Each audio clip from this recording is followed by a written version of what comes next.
Good morning for you in the United States.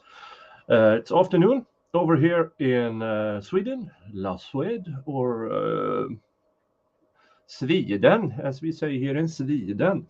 Yeah, uh, I'm not in the slightest hungover from the celebration stream we had that ended 7.5 hours ago, where we celebrated. I just reached the 100,000 views in total on this channel, and I'm stoked. I'm stoked. I'm stoked. I'm really, really stoked. And yeah, I really hope that I can continue on this road to improve the channel, get views, get constructive criticism, just relay my opinions about the case that I'm currently cases I'm currently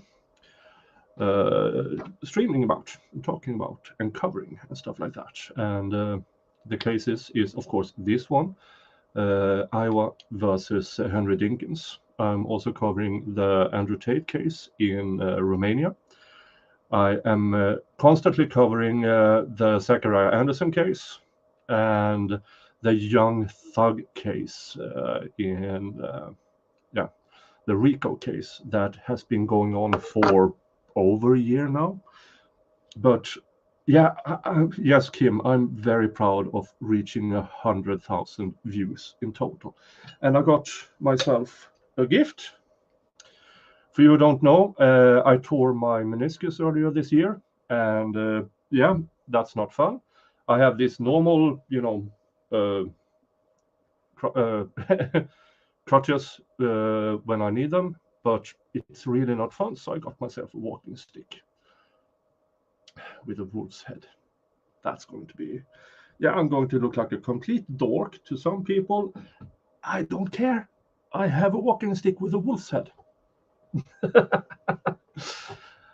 All right. We have about 4.5 hours of streaming today. So I will be powering through a bit at 1.25 or 1.5 speed if I can. I will stop, talk, and then continue if Kim, you got gifted a membership. Last night there was a bunch gifted, and so yeah, and if so sorry, if you want to be a receiver of memberships, there's something with that dollars. I'm not entirely sure how it works. I need to trim it sometimes, Rose. I need to trim it once in a while because this grows like crazy. Yeah, thank you so much. Thank you so much. Yeah, I'm not. I might grow it out a bit as we get closer to Christmas for obvious reasons. Oh, thank you.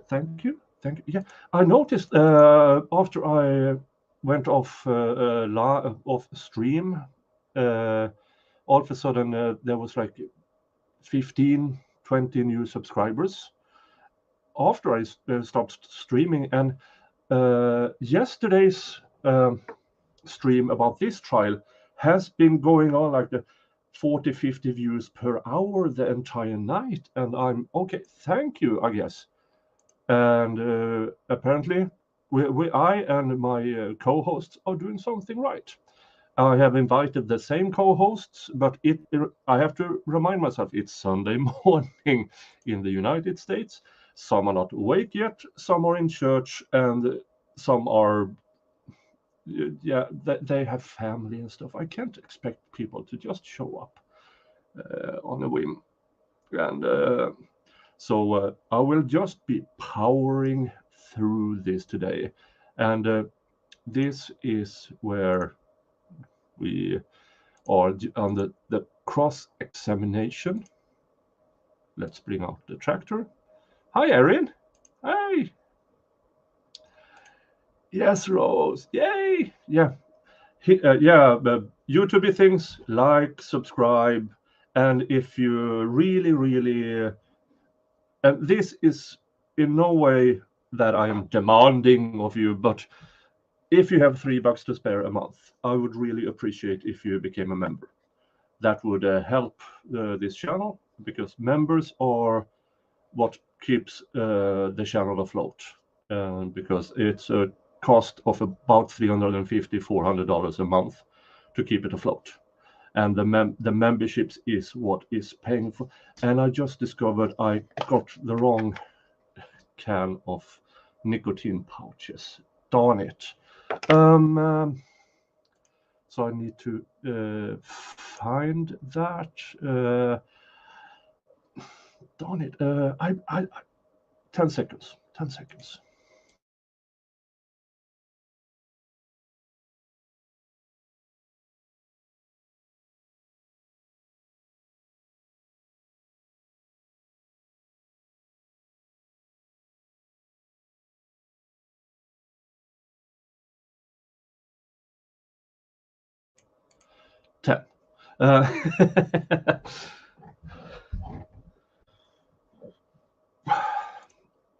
All right. Thank you. Yeah, thank you so much. Nicotine, don't start with it, kids. It's a bad habit and it's expensive, and but at least it's better than cigarettes, because this only hurts myself. All right, let's get it on. And cross-examination so far, decent, good questions, but it's hard to not be good against this prosecutor, because Jesus, it's bad.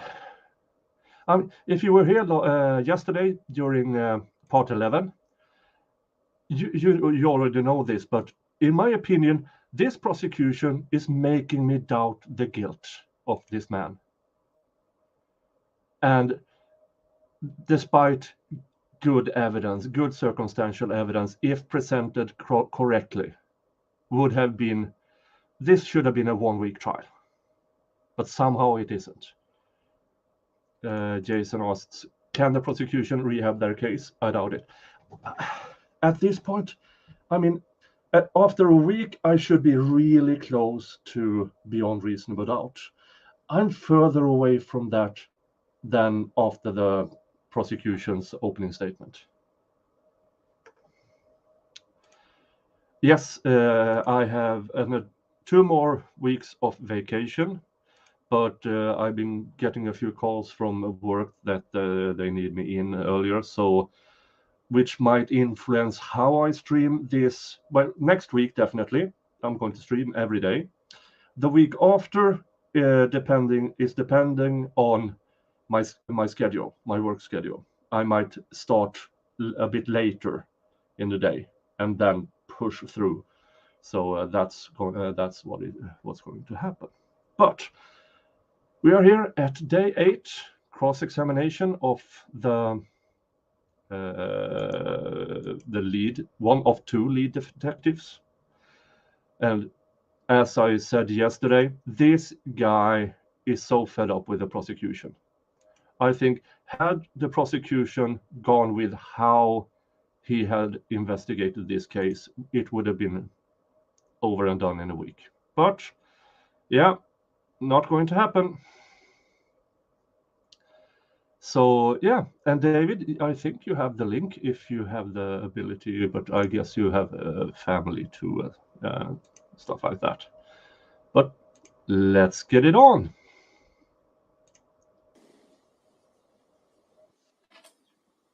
Payback 1.25. What's taking so long? Yeah. If there were 6 rounds of live ammunition seized. Yeah. Let's rehash this. They found a gun in the pond where Breasia was discovered. Here's the thing. She was shot 3 times. The gun, a revolver, had 6 empties in it. Where's the other 3? And apparently, not even the toolmark guy or girl could match the slugs to that gun. So now they are discussing, is it even relevant? So that is where we left off yesterday in this. Thank you so much, Shima. Member for 2 months. Congratulations on 100k views. Thank you so much. Thank you. An excited utterance is... excited was on my celebration stream last night. Thank you for showing up. We had fun, but we are here for this trial. And the reason I'm doing a 4.5 hour stream today is because in about 4.5 hours, All Elite Wrestling at Wembley Stadium, and I bought the pay-per-view. 81,000 spectators. It's going to be amazing to watch. Okay, 4.5 hours. So let's push through this. Case of Winchester 38 Special plus P. You have any idea where that would have come from? No. In the search of Mr. Dinkins' apartment, was any Winchester 38 Special plus P recovered? I do not believe so.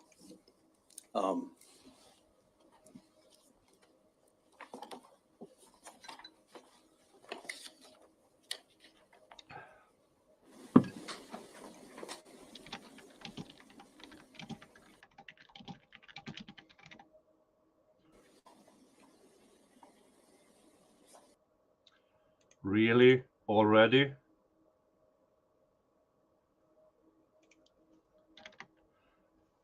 You must be screwing with me. Let's go 360.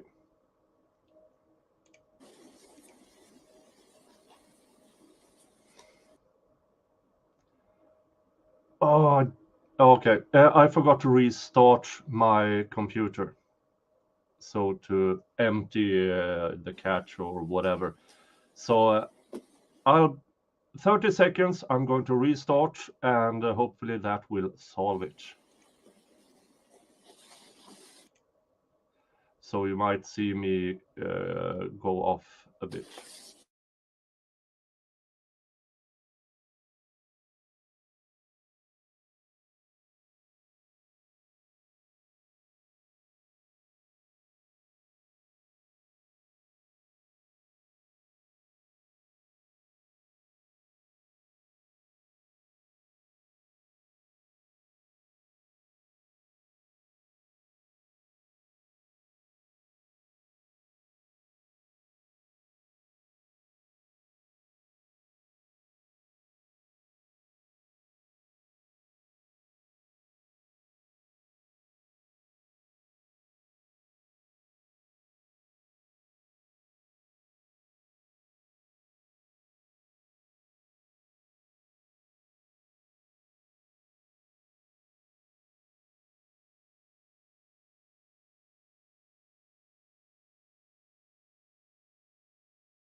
I'm back.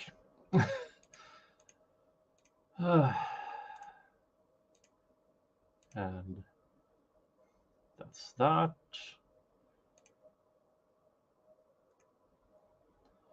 Sound. Add to stream. There we go. All right. Just click and empty the yeah. And activity handler. And close down. Yeah, that's closed. That's closed. I'm using Microsoft Edge. Dun, dun, dun. Close down that. That should do it. There. Okay, let's try again.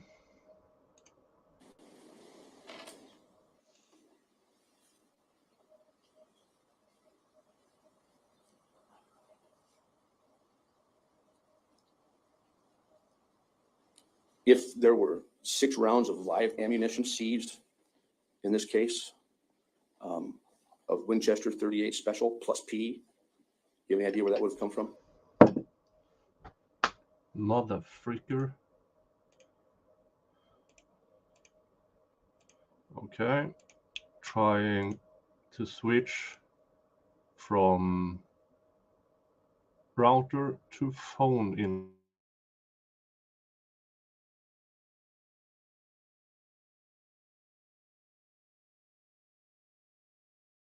All right. Let's try that.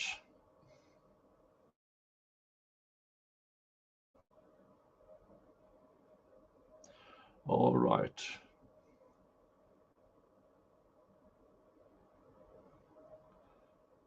Yeah, let's try this. No. In the search of Mr. Dinkins' apartment, was any Winchester 38 Special plus P recovered? I do not believe so.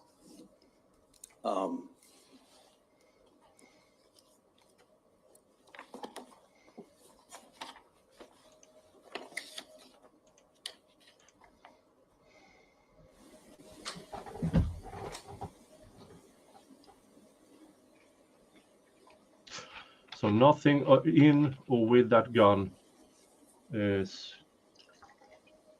cooperating with evidence they found at Andrea's place or Dinkins' place or anything. And there's no testimony of him owning a gun or being seen with a gun. Was there any trace evidence able to be pulled off that weapon? No.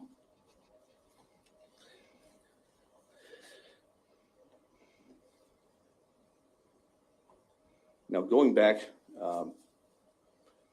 to the kind of the beginning,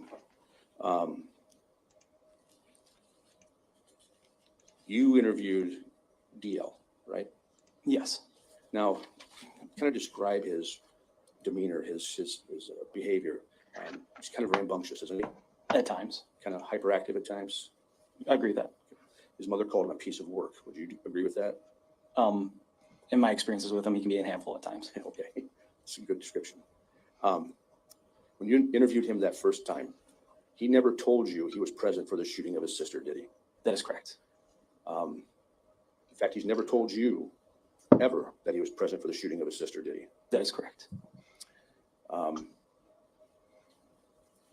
He never told you that Andrea Culberson was present for the shooting of his sister, right? That is correct as well. Never at one point did he mention those facts, did he? No. Did he ever mention to you the bloody machete? Thank you. Not to me, no. So the first time you talked to him, he's not talking about a bloody machete, not talking about a pistol, right? That is correct. You are aware, however, that after Breasia was found, that Miss Langford called Sergeant Pfeiffer and said that DL was now making an allegation that he was present for the shooting, right? That is correct. And that statement has kind of been disregarded as him overhearing the report from Sergeant Pfeiffer to Aisha as to how Breasia was killed, right? When I was at the residence with Sergeant Pfeiffer, when we spoke with Aisha about the cause of death, and DL being in the house at that time, that's what we believe or contributed that to being at that time. So, given your investigation, Okay, that tells me that this guy, the investigator, doesn't believe the kid. But the prosecution is the entire base of how she is prosecuting. The entirety of her prosecution is based on that kid's testimony. And the lead detective, in my opinion, says here he doesn't believe him. Oh, Sylvia, 8-year-olds can be a handful, especially in a broken home. And I know it's not in this trial, but apparently there's a lot of drugs.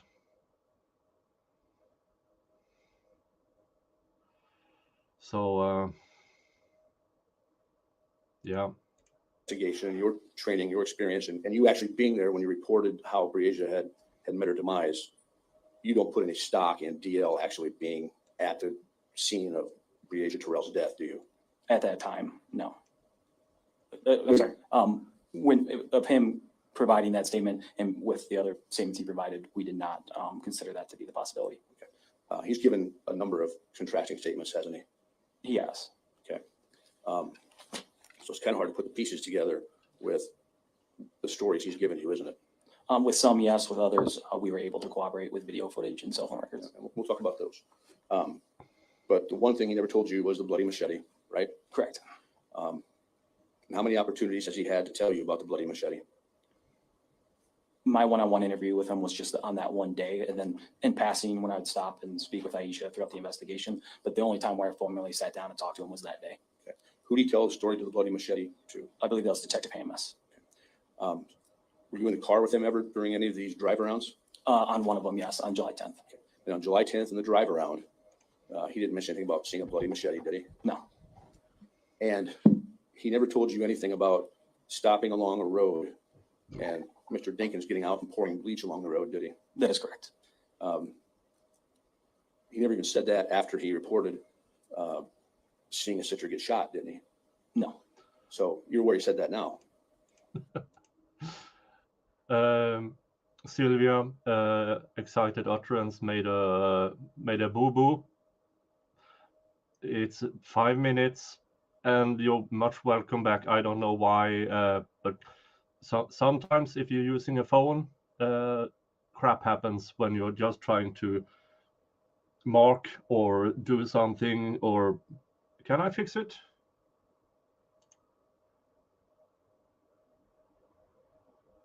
I don't know how. I think I really don't know why, how. I barely know how to YouTube.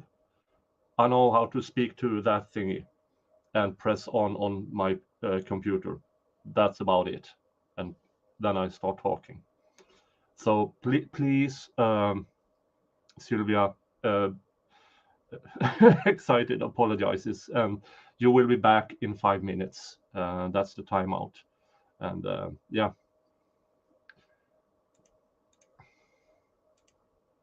Oh, for frick's sake. Right. Is that what was testified to or during an interview? No, me telling you this today, if I told you he said that on the stand, that would be a surprise to you? After consulting of this, yes, because it never was relayed to me. Okay. How about Andrea Culberson? Did you interview her? I'm sorry, I missed the question. The question was, Andrea Culberson, did you interview her? I did interview her. Andrea Culberson never told you that she was present during the shooting of Breasia, right? That is correct. She did say she saw Breasia outside of her apartment at around 3:30 a.m., right? Yes. Did she ever say to you that she saw Breasia in the Impala at any point in time? No. Has any witness ever told you that they saw Breasia Terrell in that Impala? Bad call. After Defense, bad call. You don't need to be, because it doesn't really matter if she was right outside the car. You can make the connection anyway. Focus on the crap. And if anything, I would, when did Andrea actually tell this?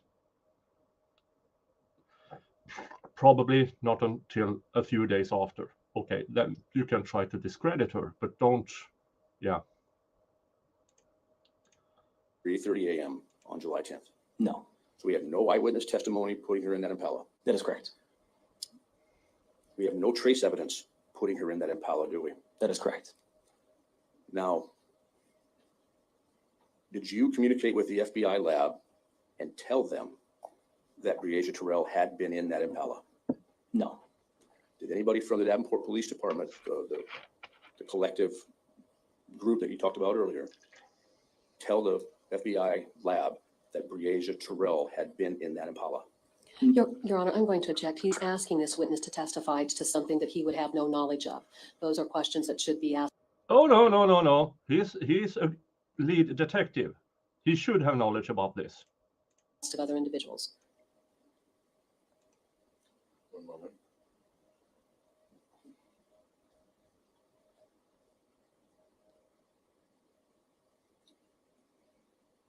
All right, Rose is offering moderate. Overrule the objection. The witness may answer if he knows. I can't say for certain if someone did tell them that. The only thing I know is that they at least Yeah. tried Rose, do you have a gather wrench? DNA to see if she was in it. Do you know that the testing was limited in the Impala to blood and semen? I do not know that off the top of my head. In your training and experience as a detective, would you have, had it been your decision, recommended that any items of fabric or cutouts of a seat or carpet be tested for all type of DNA? Yes, Why? to show that the individual was in that vehicle. And you have yourself reviewed FBI reports in this matter? I have reviewed some, yes. And that's part of your investigation in this case? Yes, And you have seen the FBI lab reports regarding the Chevrolet Impala? I have. And are you aware from a review of those reports that there is no evidence of blood or semen from Breasia Terrell in that Impala? That is correct. Do you also note that no DNA was tested in that Impala? No DNA is trace DNA, Any DNA? any DNA. I'm not familiar with that. I'd have to look at that. You would agree with me that the reports that you reviewed from the FBI were back in the hands of the Davenport Police Department no later than the 1st of October, 2020. The complete FBI lab discovery wasn't provided until later, so I don't know which.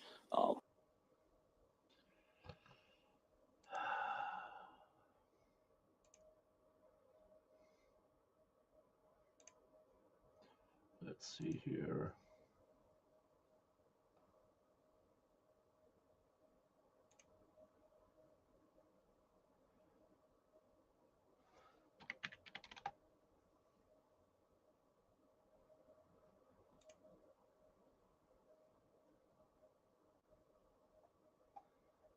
What can I?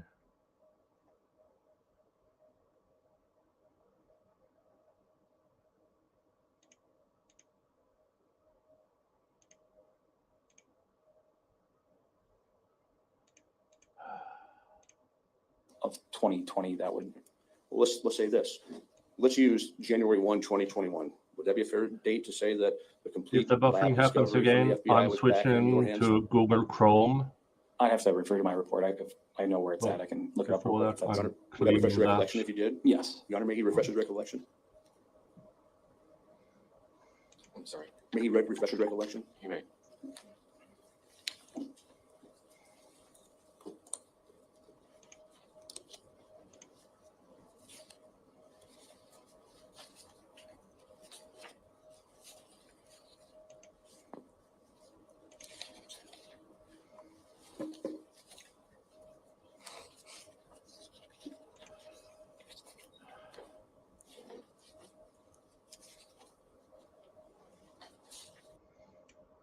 All right, I'm switching to Google Chrome.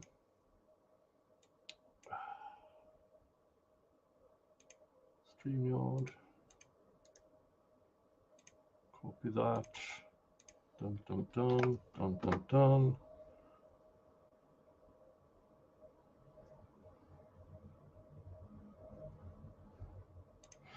All right, I will be back in a few seconds.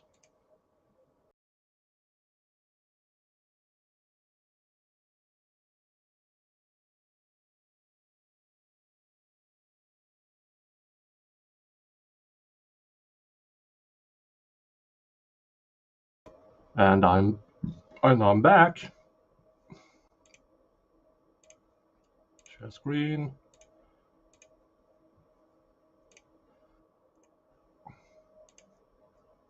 Add to stream. All right. Let's try a different browser and hope it will work. Sound. Play.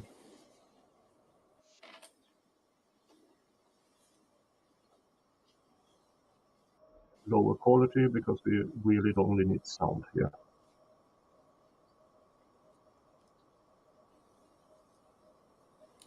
If there were 6 rounds of live ammunition seized Oh, in this case, Mr. Glover,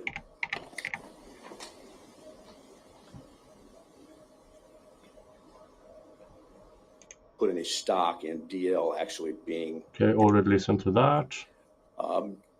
do you know that the testing was limited in the Impala to blood and semen? I do not know that off the top of my head. In your Already training and listened to that. experience record to the Davenport Police Department no later than the 1st of October 2020. The complete FBI lab discovery wasn't provided until later. Yeah, we can so go March, from here. Of 2020, that would, Well, let's say this. Let's use January 1, 2021. Would that be a fair date to say that the complete lab discovery from the FBI was back in your hands? I have to refer to my report. I know where it's at. I can look it up real quick if that's. Your Honor, would that refresh your recollection if you did? Yes. Your Honor, may he refresh his recollection? I'm sorry. May he refresh his recollection? You may.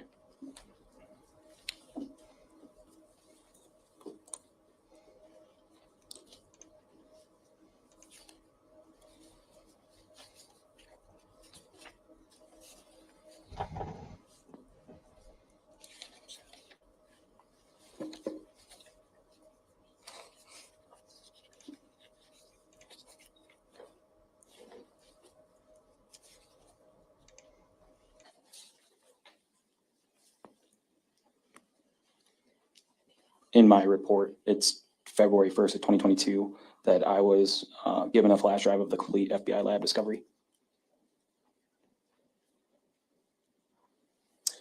Okay, so in that report, there's no DNA found in the Impala, right? That is correct. And the Oh, for fuck. report also shows that only blood and semen was tested for in the Impala. All right, switching back from phone to router.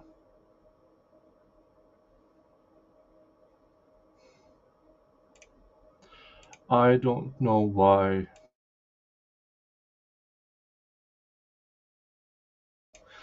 Not be happening at all.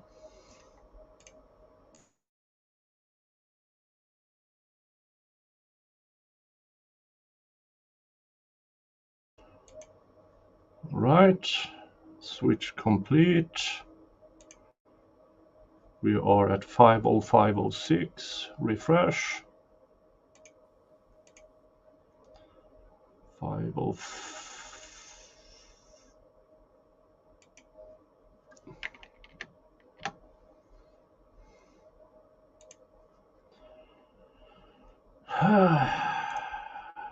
Let's try again. Only blood and semen was tested for in the Impala, right? Yes. So my question is, you never initiated a second request to have touch DNA or any other kind of DNA tested for in that Impala, right? Oh, for That'd be correct. freak's sake. I have good connection.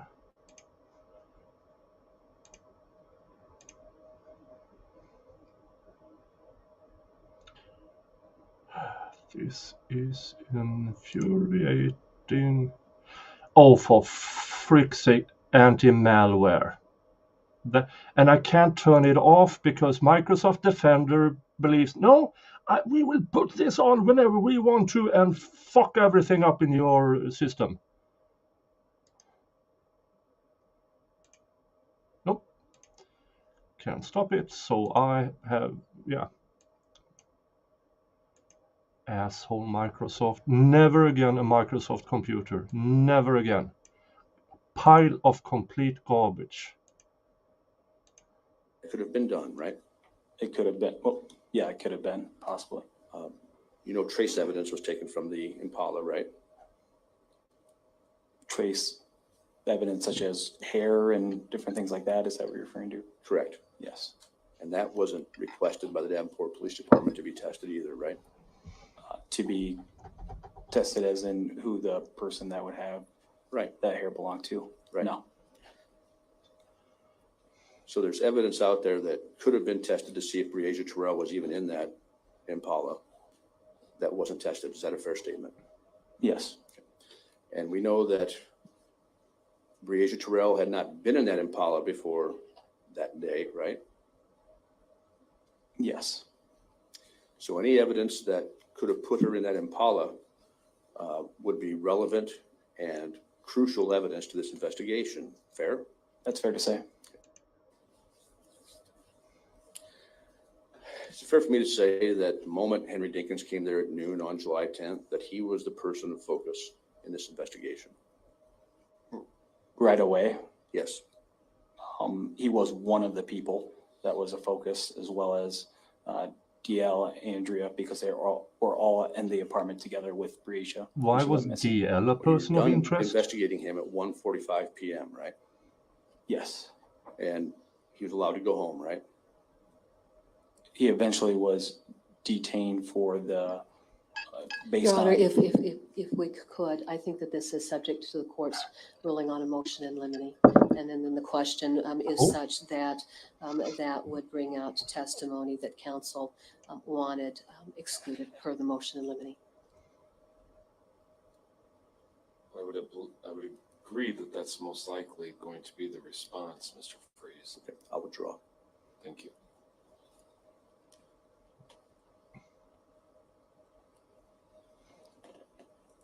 You'd agree with me that you and your supervisors met that night and came up with a theory of what had likely happened here, right? I would argue there wasn't enough information at that time to have a full theory of what happened. Well, who called the FBI? I do not know off the top of my head who got them involved. If the FBI had formulated a theory on July 11th that it appeared as though Henry Dinkins had abducted Breasia Terrell based upon information given by the Davenport Police Department, that information didn't come from you? Your Honor, again, I'm going to object. The question is asking this witness to provide testimony about something he has no knowledge of. And even beyond that, it suggests facts that aren't even in evidence. I'm going to sustain that objection. I'd ask that you rephrase. Hypothetically, Ah, if the FBI, when they opened their case, was working from a theory that Henry Dinkins had abducted Breasia Terrell on July 11th, based upon information provided by the Davenport Police Department, that information from the Davenport Police Department did not come from you? I was not the one that relayed that to them because I was not like the point of contact with the FBI to start the investigation. You seem to put some stock in the fact that Mr. Dinkins did not come immediately down to the Davenport Police Department after the initial call was made. Is that a fair statement to say? Yes, there was a first call that was made, as in when he makes it to when he speaks with the officer on scene, or what call are you referring That to? one, yes.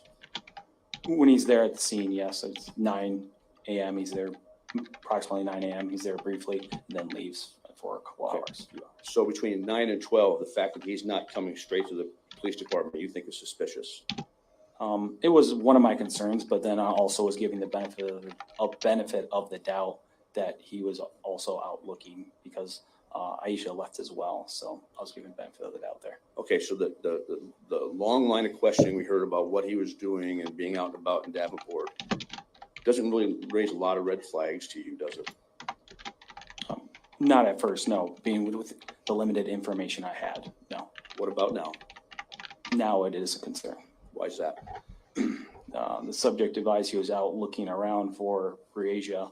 And we have video footage of him buying bleach at 7 a.m. in the Clinton Walmart, after he emphasizes how this is his daughter, this is his baby, he raised her, and is upset. And you would imagine one would be out looking for her, not purchasing 2 bottles of bleach and also changing articles of clothing by the time he gets to the Davenport police station.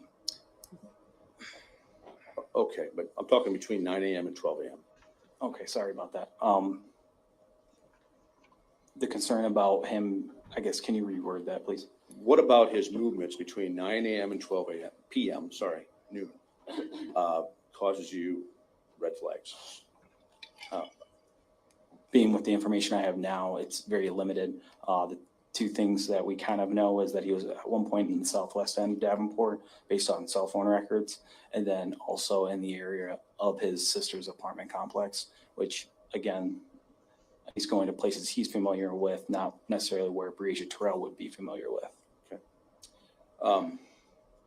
Going to his sister's place, I'm just going to ask you just bluntly, so what? What's the deal there? I can't speak on why the defendant went there. But what's the red flag for you? He went to his sister's house. His stepdaughter is missing. He goes to his sister's house, who's his sister. What's the problem? He told me he was out looking around, and Okay. he also says that he potentially was in that area. But again, it's the objective of why he's out that morning. You think he's out showering up, scrubbing down himself to hide evidence? That is a possibility.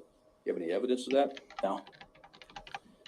Because I want to think about that a little bit, because I think it's kind of been suggested that that's what he might have done. Agreed? Yes. Okay. So 3:30 a.m., he's wearing this tank top, right? Yes. He's wearing these colorful shorts, right? That's correct. And he's wearing these gold shoes, right? Yes. Okay. And the next time we see him on video, he's in Walmart in Clinton at 7 a.m., right? We see his actual person. Yes. Yep. Now, 7 a.m., he's wearing a white T-shirt, right? Yes. And a blue shirt, or blue shorts, right? Blue shorts. Yes. He's wearing the same gold shoes, right? That's correct.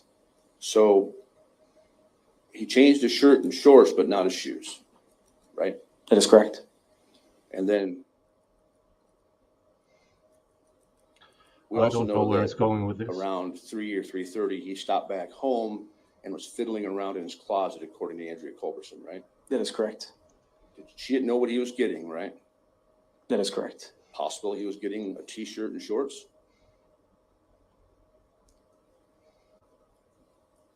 To walk out with those things in his hand, Andrew would have been able to testify to that. I don't know where you necessarily hide two articles of clothing within your person. I can't put shorts or shirt in like my pants pocket, or anything like that. She also she never asked where is Breasia, did she?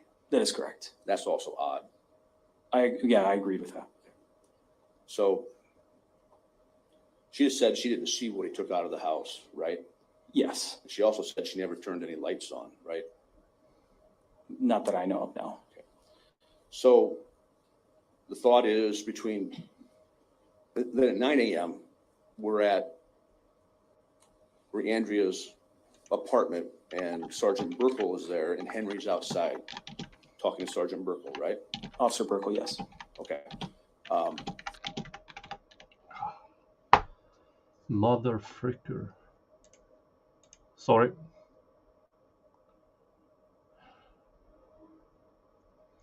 I was playing in 1.25 and it seemed to work until it didn't.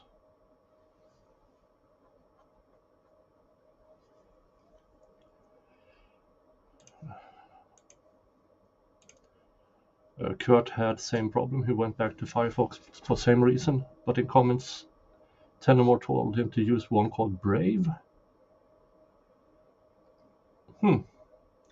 Well, I can try Firefox, but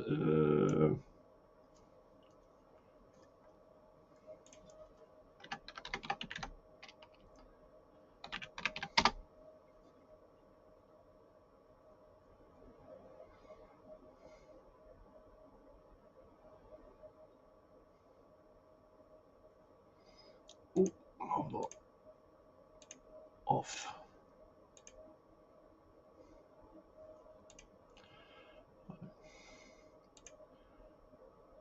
StreamYard, log in.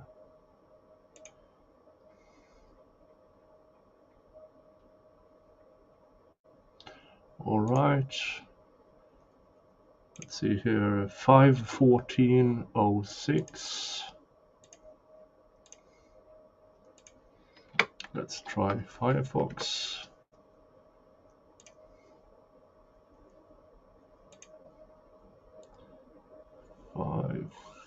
5:14. There. I'll be right back.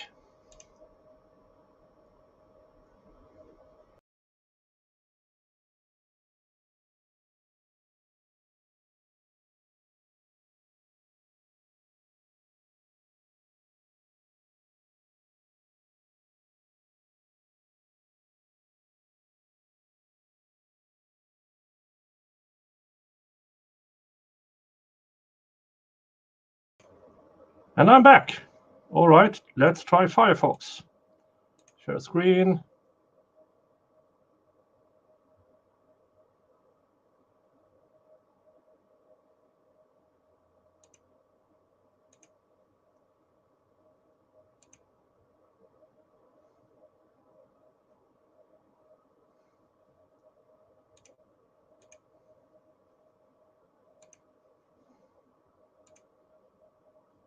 What?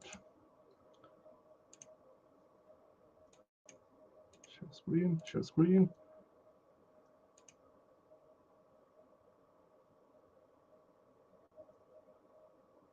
What's going on here?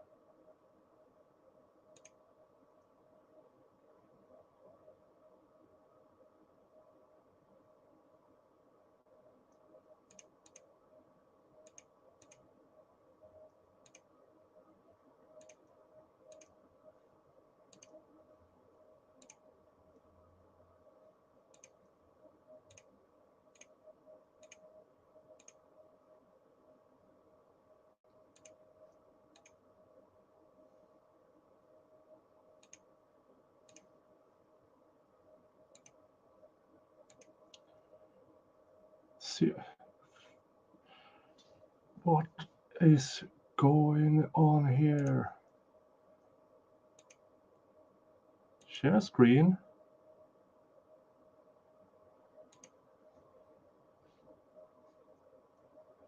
Why doesn't it work? Firefox, why doesn't it work? Okay, let's try to have that in another window.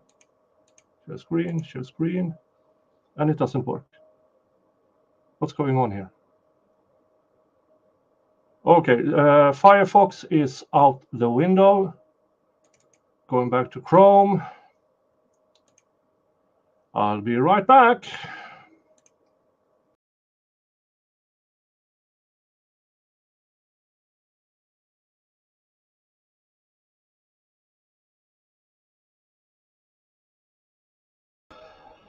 Back.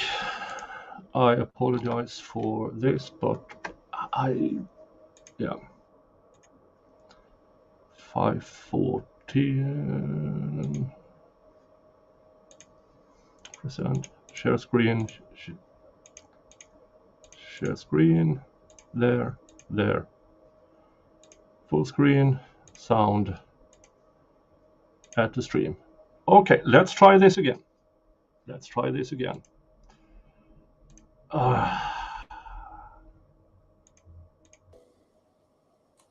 Andrea's apartment, and Sergeant Burkle is there, and Henry's outside talking to Sergeant Burkle, right? Officer Burkle, yes. Okay. He's wearing white t-shirt, right? Yes. Blue shorts again, right? Yes. Black do-rag Yes. and gold shoes, right? That is correct. Then he's out and about for 3 hours, not really. We know now where the general areas he was at, but we don't know what he's doing, right? That's fair. And one of the solutions is maybe he's out cleaning himself up, taking a shower, correct? That's a possibility. And then he comes in and sees you at noon, and now he's changed shoes, right? Yes. So the theory is that he put on clean clothes, dirty shoes, and between 9 and 12 goes out and showers, right? Potentially. Puts his clean clothes back on, which one would think maybe DNA or whatever could possibly be on those clean clothes, and only changes his shoes to come see you.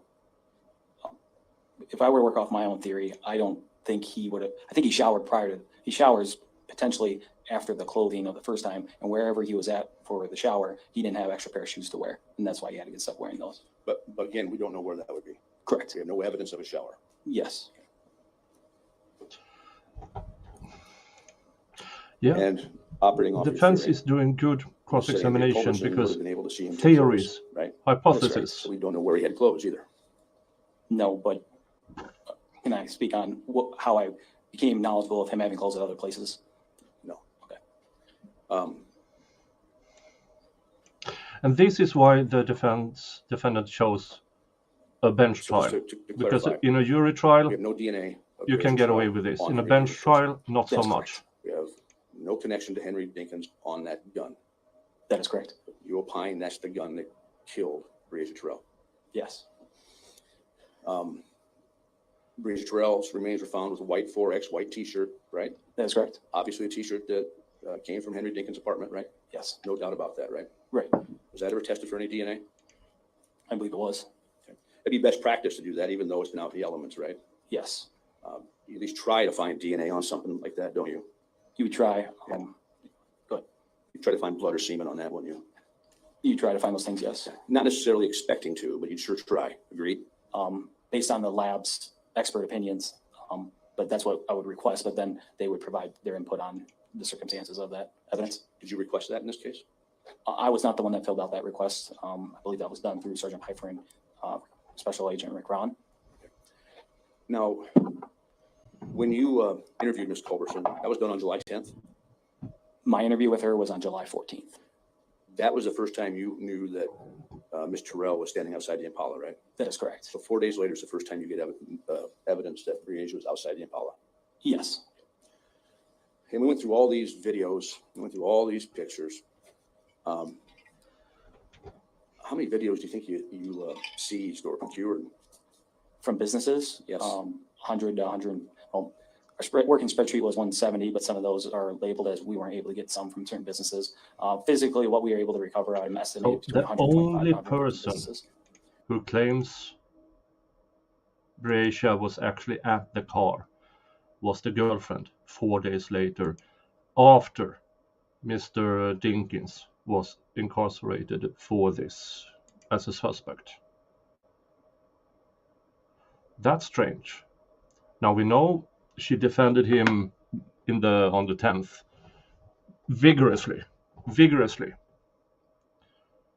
And 4 days later, she claims to have seen what happened in those 4 days. I want to know. Exactly. Why did it take 4 days for her to tell them she saw her? Why? Yeah. That's a hole that the prosecution and they need to fill it. They need to find out why it took 4 days, because she's already been on the stand.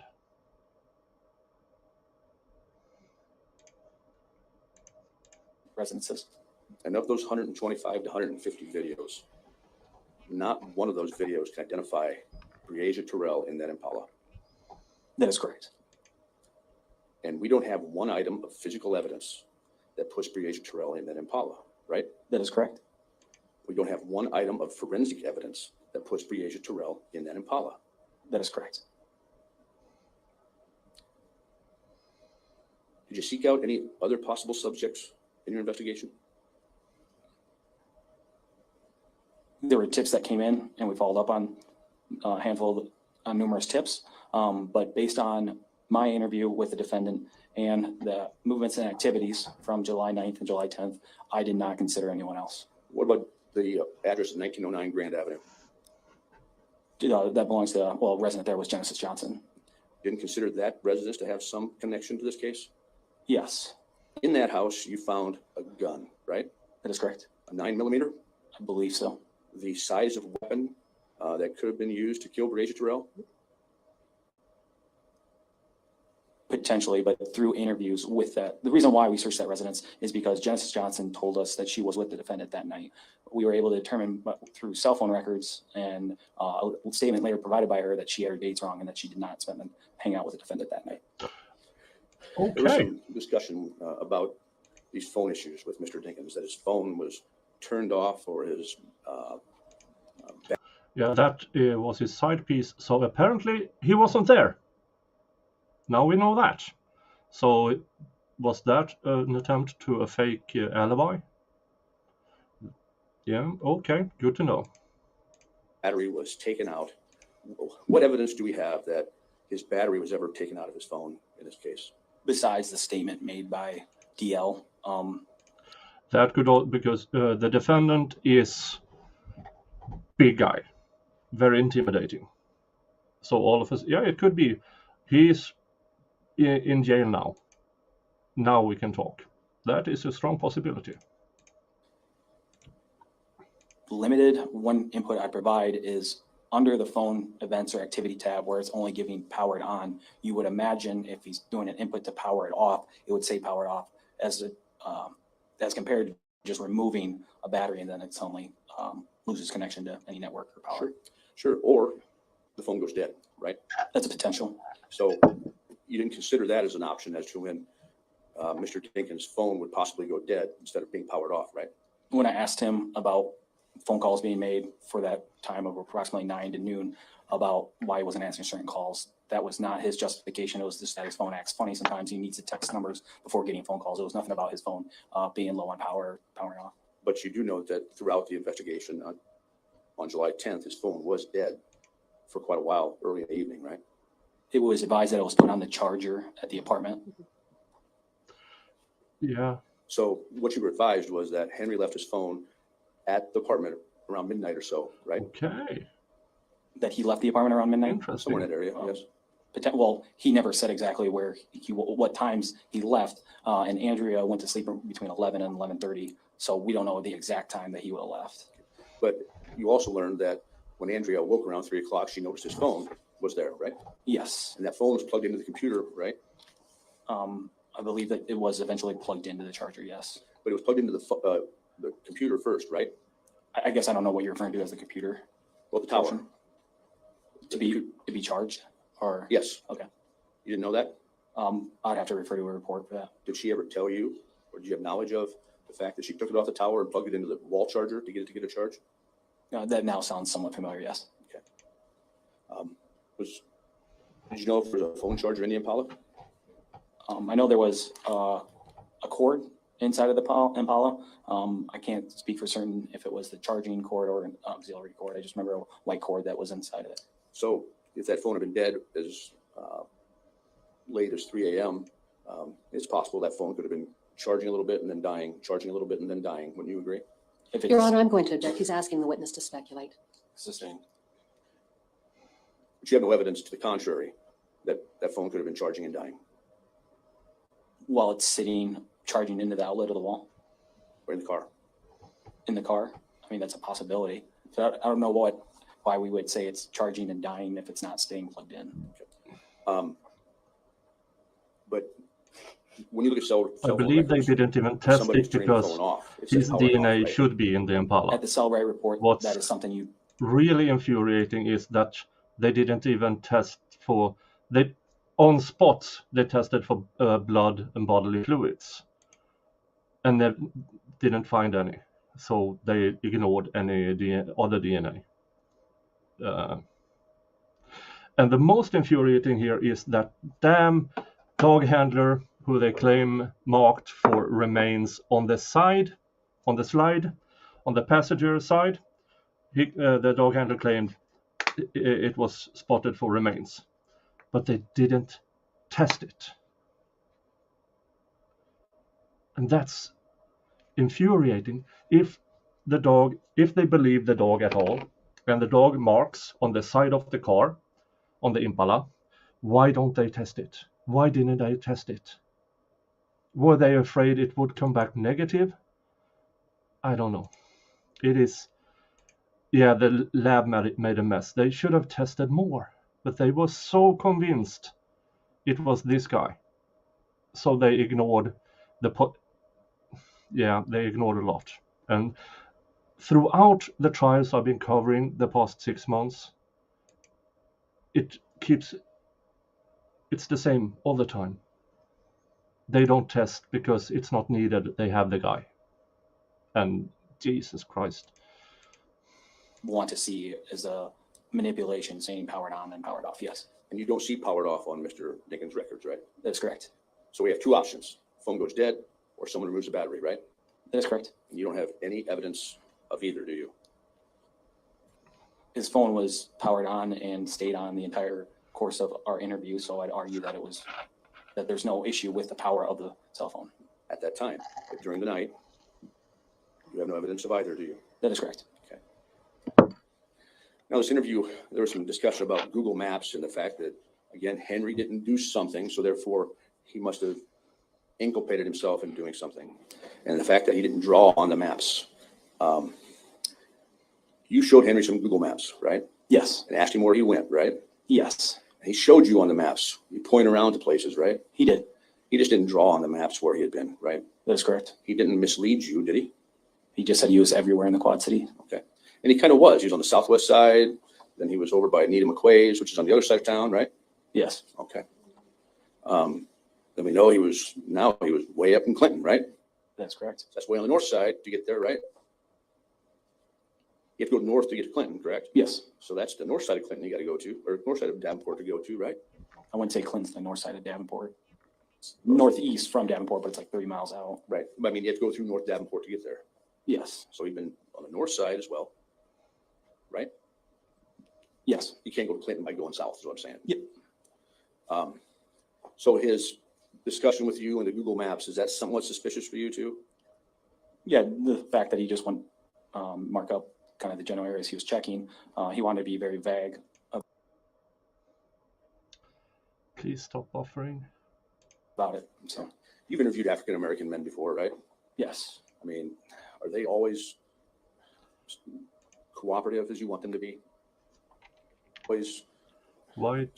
I think this is cooperative as you want them to be? on the law and crime.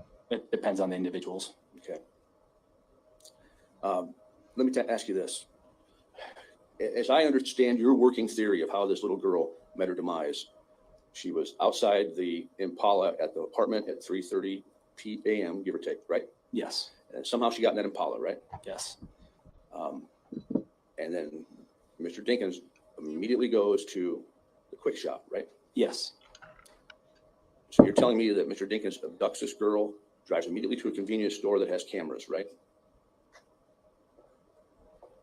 I would argue he had her before that 3:33 a.m. Okay.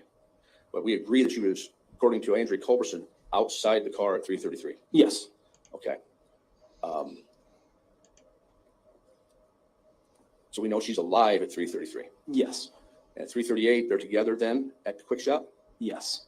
Do we know if she had been restrained in any way at 3:38? We do not know that. Do you know where she is in the car? We do not know that.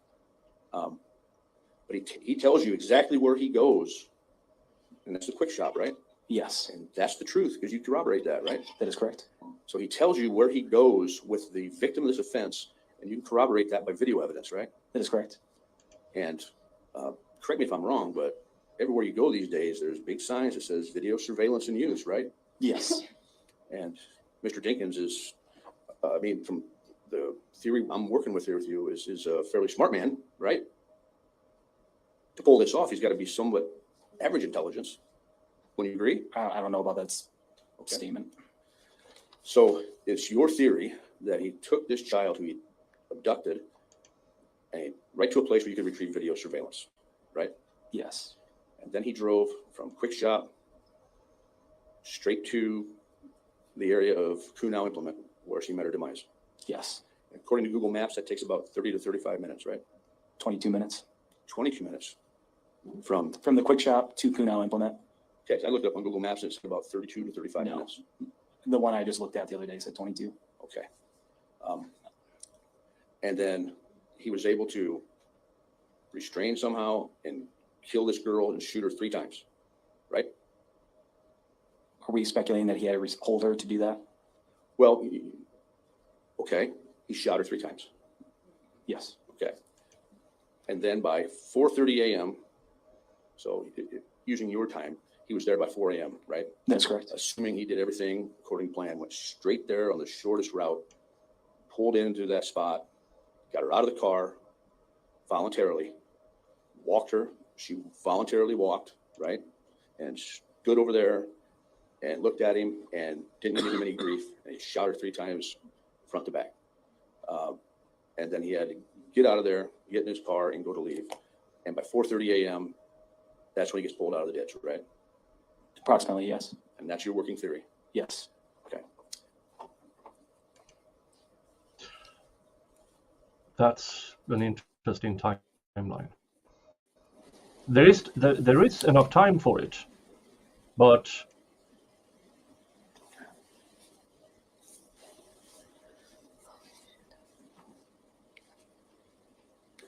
where's the evidence for it? Where's the There was one actual detective evidence? who reported that she smelled bleach in the trunk of that Impala, right? That is correct. In the search warrant you wrote, you said detectives, plural, smelled bleach. Who's the other detectives? That would be an error on that portion. I can't speak for certain on who typed that initial line in there. I'd have to look at the other detective that had it noted in his, and if his was signed prior to mine, I would have taken it from that affidavit. But to your knowledge, only one detective who was in that trunk smelled bleach. Yes. This is the pregnant Detective Tharp. Yes. And also in that trunk at that time was Yeah. an evidence technician, right? Yes. Yeah, the prosecutor asked that detective who was pregnant at the time, "You have a heightened sense of smell, right?" And she said, "Yes." Now I know I have 4 sisters who tries to populate the world. The heightened, yes, and also weird sense of smell. So not only heightened. I'm not a woman. I've never been pregnant. I might look like it, but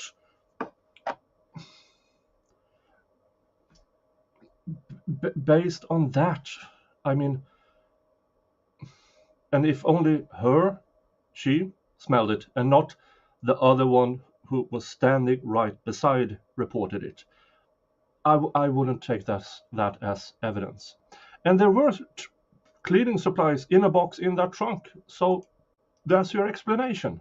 It's not evidence of cleanup. It's an evidence of a scent. Anybody talk to her about the overwhelming smell of bleach? Not that I recall. Was any type of fabric discoloration noted by anybody? As far as the interior of the trunk, Yes. no. Was any fabric discoloration noted on the interior of the car? Not that I know of. Your interview with Mr. Dinkins, Mr. Dinkins was cooperative and showed you his recent calls, right? That is correct. Now, he didn't want you to share his passcode with you, and that's not uncommon, is it? No, there's people that will not provide passcodes. Yeah, I mean, your phone's your most private possession, really, right? Yeah, I agree with that. So people don't necessarily want you to see everything that's on their phone. Sometimes we do things that are not the smartest or perhaps a little embarrassing on our phones, right? Yes, that's a possibility. You also said that something about Mr. Dinkins' breathing caused you to be suspicious. What was that? I just noticed how heavy he was breathing during the interview with me. You're not trained as a behavioral specialist, are you? That is correct. So you're not saying that Mr. Dinkins' heavy breathing indicated to you that he somehow committed this crime, are you? I would add it as a part of my overall my experience in the line of work, and then He's everything else coupled with 350 Have you ever pounds interviewed somebody that has in asthma? a warm summer day. I may have, but I can't specifically recall. Have you ever interviewed somebody who's obese? I have interviewed Yeah. overweight people, yes. They Without breathe his heavy, don't they? criminal history. This one was, I would And say that's it was not more allowed bigger than in just an this average, trial. just breathing Without heavy it, was I a don't little know how more- much they actually have.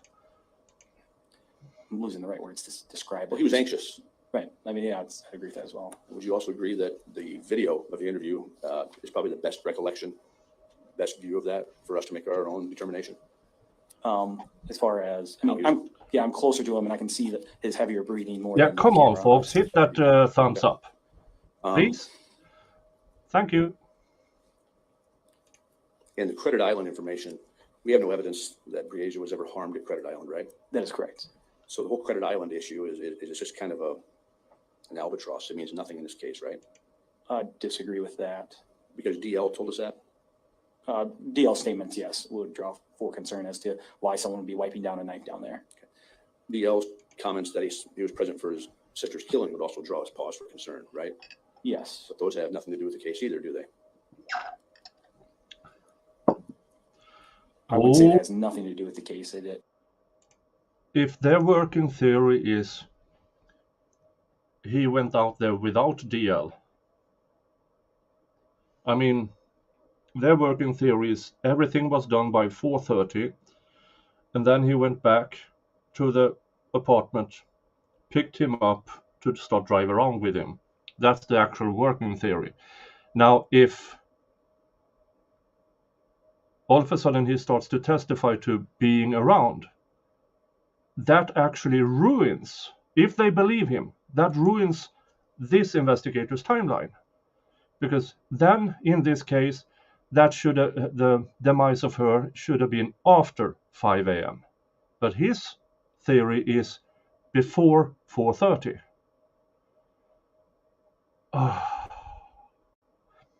And the prosecutor has been doing a good number focusing the case based on the kid's testimony. And now this investigator is saying, no, must have happened before he picked the kid up. Jesus Christ. He's provided statements that's been corroborated and others that we can't corroborate one way or the other. So to completely disregard everything, I don't think would be responsible. Well, you said the footprints couldn't be corroborated, and that's a problem, right? We cannot compare those to what I think is the gold shoes that the defendant got rid of. What we could do is we could measure those footprints and tell us what size the footprint is, right? Yes. What size is the footprint? I do not know. Wasn't measured, was it? No. What? They have impressions. I mean, there's impressions of them that were, so like we would actually have a way to measure them if we needed to. Right, and we could have measured them if they were size 8 and Henry was size 11. Analysis done, right? That is fair. That wasn't done here. Not that I recall. So it's Yeah, they have these footprints on that island. They never tested against. The claims about these gold shoes who are missing for some odd reason. But seriously, if you have the good shoe impressions, you can measure it to at least have a span of this is between size 8 and size 10, or size 9 plus minus 1. That you can do with footprint impressions. You can do that.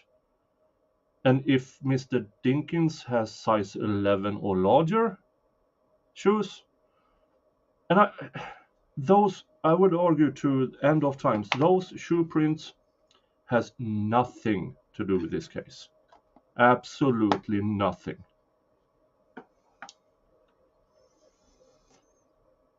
Yeah, this is a bench trial. still remains suspicious because Mr. Dinkins didn't come to the police department and give you his gold shoes. That's his responsibility is what you're saying, right? I think it's something to consider, being that what he said he was out doing compared to what we know he was doing. All right, so Mr. Dinkins really needs to come forward with evidence to establish he didn't do something is what you're saying. To help his case, I would say I'd agree with that. You'd agree with that? That if he wants to not be looked at, if he didn't truly do something, he would not be changing articles of clothing and doing all these other things while a 10-year-old girl's missing. Okay. Right, so as I gleaned from you, first of all, there was also some gorilla tape taken from some location. Recall that? Are you talking about it being like with a t-shirt and that was in like the mass searches in Clinton? No, I think from either the RV or the apartment. That could be from one of the search warrants. I can't remember off the top of my head. But no gorilla tape was found at the scene of Breasia Terrell's remains, right? On the day that her remains were found, no. I did not believe there was any tape found near her. Now, all these videos you showed, and Miss Cunningham went through all these videos of cars going by. Correct me if I'm wrong, but there's not any of those where you can definitively say, that's Mr. Dinkins' car. We're talking about the nighttime ones. Any of them. I would argue the morning ones where we can make that the Impala, and then you see him in the lot at 824 outside of that Impala. I'd argue around those that is Mr. Dinkins and that is the Impala. Let's divorce out the 824 one at the motorhome. The other ones showing him just going by on the highway, mile marker 124, Posh Farms, and then you can't say definitively that that's Mr. Dinkins, first of all. So we can say that's the Impala because the sticker that we pointed out. And how else would he get to Clinton without? I mean, you would add that up to be able to say yes. But you can't say that for a fact is that Impala. You don't see a license plate, for instance. No, we did not see a license plate. In the nighttime ones, you're seeing a lot of dark sedans, right? Yes. Size and shape of a Chevy Malibu, perhaps, right? Essentially, Chevy Impala, yes. or a Toyota Camry, right? Yes. You said one light's brighter than the other. So tell me how the testing on Mr. Dinkins' Impala's headlights went when you did it. I did not do that. Right? No one did that, did they? I don't not believe so. Should Mr. Dinkins have told you about his headlights in order to prove that that was his car and he was driving too? I did not have that information at the time, so I went to address him about that. Back to normal speed. We have to go through with at least this day. I want to talk about Detective Hammond's video footage. You recall that, right? The one where Come on! we displayed it This up is here. ridiculous. Yes. Now, in that video footage, right next to Miss Langford are a number of other people, right? That is correct. Is that best practice for a detective to talk to an individual who's involved in a missing child investigation in front of other people? That wasn't an interview, so we were simply just showing a picture. It was not like a full-fledged interview where we did do that separate of other people. DL's right next to her, isn't he? Yes.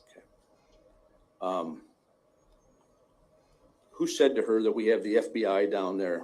We have his mobile home. Was that you? No, Who else was there? that was Detective Hamas. So she said that? Yes. When she said we have his mobile home, make me understand that statement.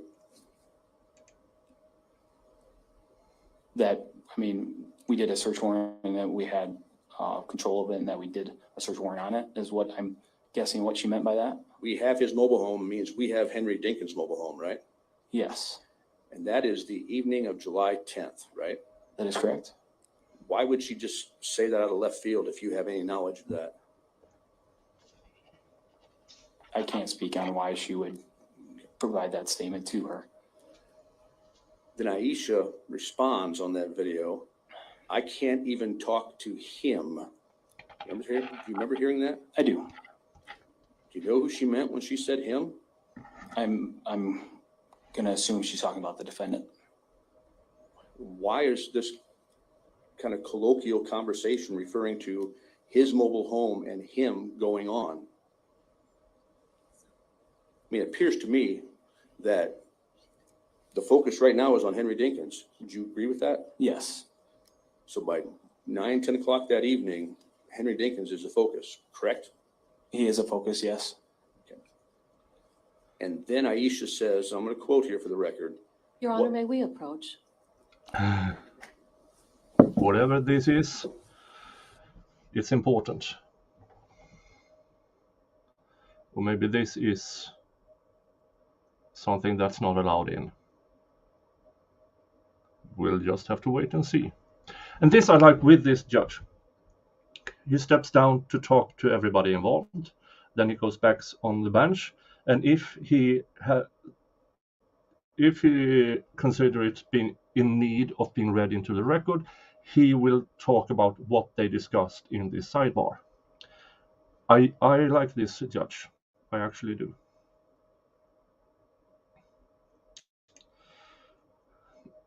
Yeah, I remember my first internet connection was a 26.6K modem.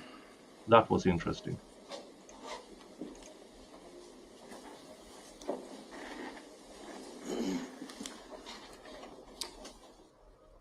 The last question I have on that issue is to quote Aisha Langford again. And tell me if you recall this, but she says, quote, what the fuck? She's dead. She says she's 10. Okay. Okay. So they have an issue with what she actually said. Would you agree this is all at 9:30 that night of July 10th? Yes. All right. So I made kind of a list Thank of you, Rose. things that Thank you. you suspect or speculate that causes you red flags that point toward Henry Dinkins. One of them is the gold shoes, and we don't have those, right? That's correct. The fact that his phone keeps going off, is that right? The lack of location data from his phone, yes. Number three, the fact that he didn't mark up the Google map. That would be another thing, yes. Number four, the vagueness about his whereabouts. Yes. Number 5, that he possibly bathed or showered at some point and changed clothes. But we know he changed clothes, Okay. but then that potential of shower, but we don't have evidence for that. Then you had a testimony that he glanced 7 times toward his vehicle while he paid for his gas. That is correct. And this 7 times was toward a vehicle that's never been tested for DNA, right? That is correct. There was also the suspicion that he said he only had a couple dollars on him, but can fill his tank with a $100 bill, right? It took $35 to almost fill up his tank. Okay.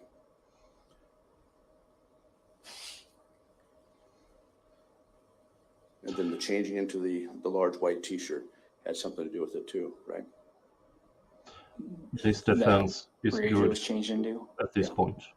I mean, it's something that's This corroborated is by everyone, narration, but that's if what you she didn't was know. found when we How changed you it. narrate. Something was made about the fact that her mom. This is the difference between how the prosecution narrates and how the defense narrates. The defense is narrating this as there's nothing suspicious about his behavior, is it? And the prosecution is going, there's a lot of things that is very suspicious. But so the prosecution is doing a jury trial. But this is a bench trial because 2 days prior to the trial start, Mr. Dinkins opted for a bench trial. And the prosecution just simply didn't have time to refocus. And that was a very clever choice. Because with a jury trial, he would be gone.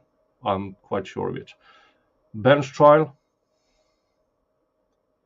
it's a toss-up. All depends on how the judge values and evaluates the evidence. Mom brought her pajamas, but she somehow was in a large white T-shirt. That really means nothing, does it? I don't know why he would have her wear that shirt. I mean, I can't really speak to a lot of that. So Yeah, maybe a kid wanted to wear a large white T-shirt because DL did too, did he not? yes, And kids are funny that way sometimes. Would you not agree? yes. So those are the lists that I compiled. Am I missing anything? The Impala being stuck and subject coming forward. No, that's always the defendant's choice, jury or bench. The prosecution can choose. So that is entirely up to the defendant. Confident that that's the Impala that he unstuck the vehicle from. And then you didn't include also him buying the bleach in Clinton. Okay. And that's it. Well, and then so his unaccounted for time in those different videos that we talked about allowed for it, travel to be there, to be where it remains are. Okay. You agree with me that none of those are an item of physical evidence that we can point to, right? We call it circumstantial evidence. That's all you have in this case is circumstantial evidence, right? And the soil samples were described as inclusive in regards to some found under the Impala. And we'll talk to that witness. And your testimony is today that the witness who pulled an individual out of the ditch out by Kuhnau Implement, first of all, did so on July 10, right? That individual wasn't sure on the exact date, but with cell phone records puts them around that time, and that would be the only time that makes sense for us. It makes sense for you. Makes Your sense. It testimony. involves to the investigation. Sure it does. Oh, And that individual who will get his testimony later could not identify Mr. Dinkins, could he? That is correct. He couldn't pick him out of a lineup, could he? That is correct. Also told you he thought it was a colder time of year and it was October, right? He said, I believe in that interview, he thought it was fall.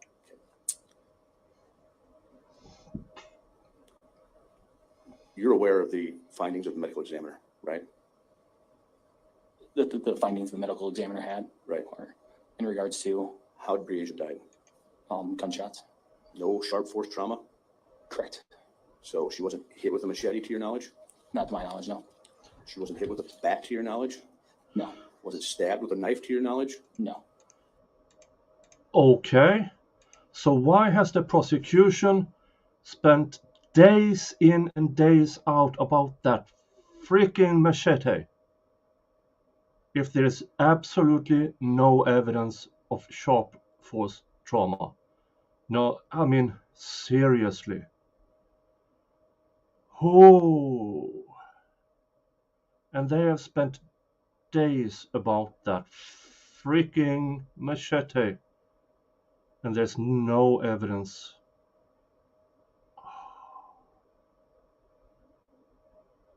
Yeah, the machete did it. The machete, yeah, great success has it here.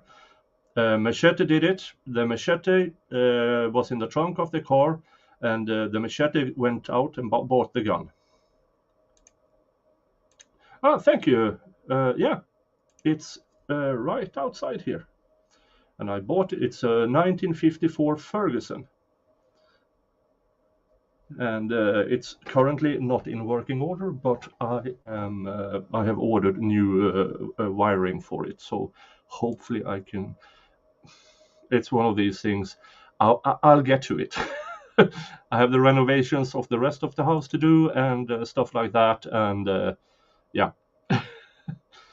Yes, Neo Dark Matter. I knew that machete could not be trusted. But they have spent so much time on that freak, and this is the prosecution. This is why this prosecutor is ruining the case for me.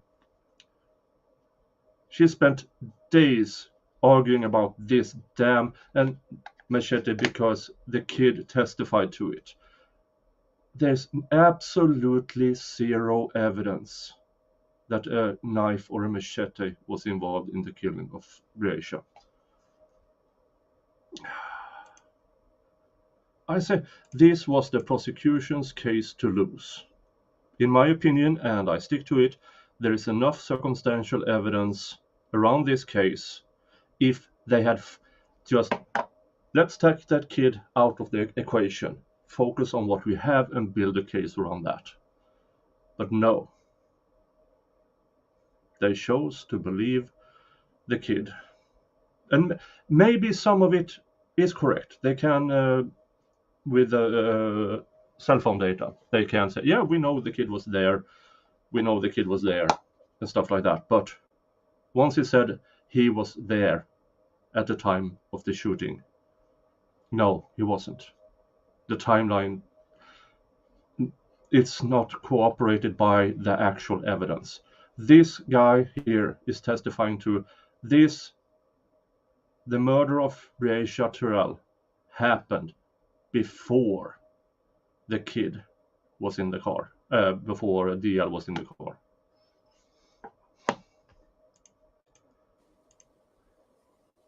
Okay. Thank you for showing up, Erin. Ms. Cunningham, we are going to take our mid-afternoon break. Okay, thank you, I'll Rod. offer you a redirect us. Mid-afternoon break, good. Let's skip ahead. Go through. I'm going to have to figure this out. Yeah, and this damn prosecutor, her entire case that she brought in front of this judge rests on the kid's story, and it is moronic. Are you good? Okay. Ms. Cunningham, She Thank you, Your Honor. fails Detective Breasia Ober. Terrell. Let's go ahead and start with the defendant's representations. So in terms of Okay, cross-examination is over. Now it's redirect. Let's see how she fucks this up. the defendant's statements about Breasia Terrell, what very simply did he indicate? oh, can you turn your microphone, please? Thank you. Sorry about that. According to the defendant, is that sometime in the night he noticed that she was missing and then went out and was looking for her. In those statements to you, does he ever identify having woken up Andrea and indicating that Breasia's gone and notifying other individuals in the apartment that she was missing? No. Okay. Does that seem odd to you? Yes. Okay. Under normal circumstances, if a child comes up missing from an apartment, what would any reasonable person do? They would talk to the other people in the apartment to see if they knew anything, and then start going out by other nearby apartment complexes and knocking on doors and trying to get more information if they've seen that missing individual. Okay. And just given the representations made by Mr. Dinkins, did he give you a general idea of when he would have noticed that Breasia was missing? No. Okay. But at any rate, as far as his description of activities that night, would it be safe to assume that it was in the middle of the night when it's dark out? Yes. Okay. What would any reasonable person do if they come back to an apartment and in the middle of the night they find a 10-year-old child missing? Would they contact law enforcement? Yes. Did Mr. Dinkins ever contact law enforcement? No. And if she had been missing in the middle of the night, the first call that comes in is at what time? Approximately 8:30 in the morning. Who made that call? Aisha Langford? All right. Now, is Mr. Dinkins the father of Breasia Terrell? No. Was Mr. Dinkins actively involved in Breasia Terrell's life as a father figure? No. And so therefore, if he comes back to the apartment, discovers she's not there, what would any reasonable person do as far as reaching out to the mother and notifying the mother right away? You would imagine there. With Mr. Dinkins' priors, they would have picked him up immediately. But his criminal past is not in this trial. So they can't use that as a reason in any shape or form, because the judge has ruled his priors is not as, something that they can use as evidence in this trial. Yeah, I mean, a 6'5", 350-pound guy knocking on random people's doors in the middle of the night in Iowa, who has gun law, where you can, I think you can open carry in Iowa. Let's see. Yeah, Iowa is a permitted carry state. No, as of 2021. Okay. Well, people have guns. Large, this, okay, borderline racism of today. Big black guy comes knocking at your door in the middle of the night. There's, there will be a lot of people who would pull a gun at that point. Am I wrong? Just tell me to shut the F up. And yeah. Contact them right away. Okay. And then again, what was the first text that he sent to Aisha Langford? What time was that? 8:08 a.m. All right. And then just based on the timeline provided by Andrea Culberson, what time does Andrea wake up? 3 a.m. And at what time does she see Breasia standing by that maroon Chevy Impala? 3:30 a.m. What side of the maroon Chevy Impala is that child standing? Passenger side.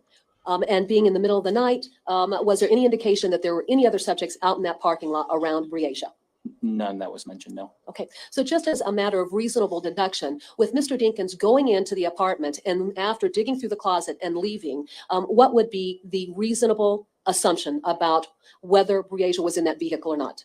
That she left with the defendant is a reasonable, logical conclusion. Okay, at any point in time, did Andrea or did DL describe Breasia coming into the apartment after she was observed by that maroon Chevy Impala at 3:30 a.m.? No. Okay, did they have any contact with Breasia at all after waking up and discovering that she was gone?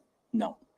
So then from there, as far as the defendant's movements throughout the night of June 10th, after the midnight hour, and up to the point in time To the that end he of day responded 8 down to the makes Davenport good Police argument. Department, does his movements make any sense when he indicated that he'd been out? This should have been the entirety of the case, prosecutor, but you have brought in so much irrelevant crap. I say this is too late. You have brought in too much irrelevant crap into the. This should have been the focus on your entire case. This, what she is saying right now. All of a sudden, she's very focused. Porcelain Thunder says, not just Iowa and nothing to do with race. You don't cold knock on anybody's door anymore. I agree.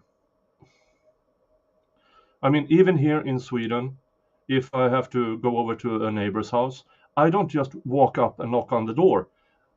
I stand on the edge of the lot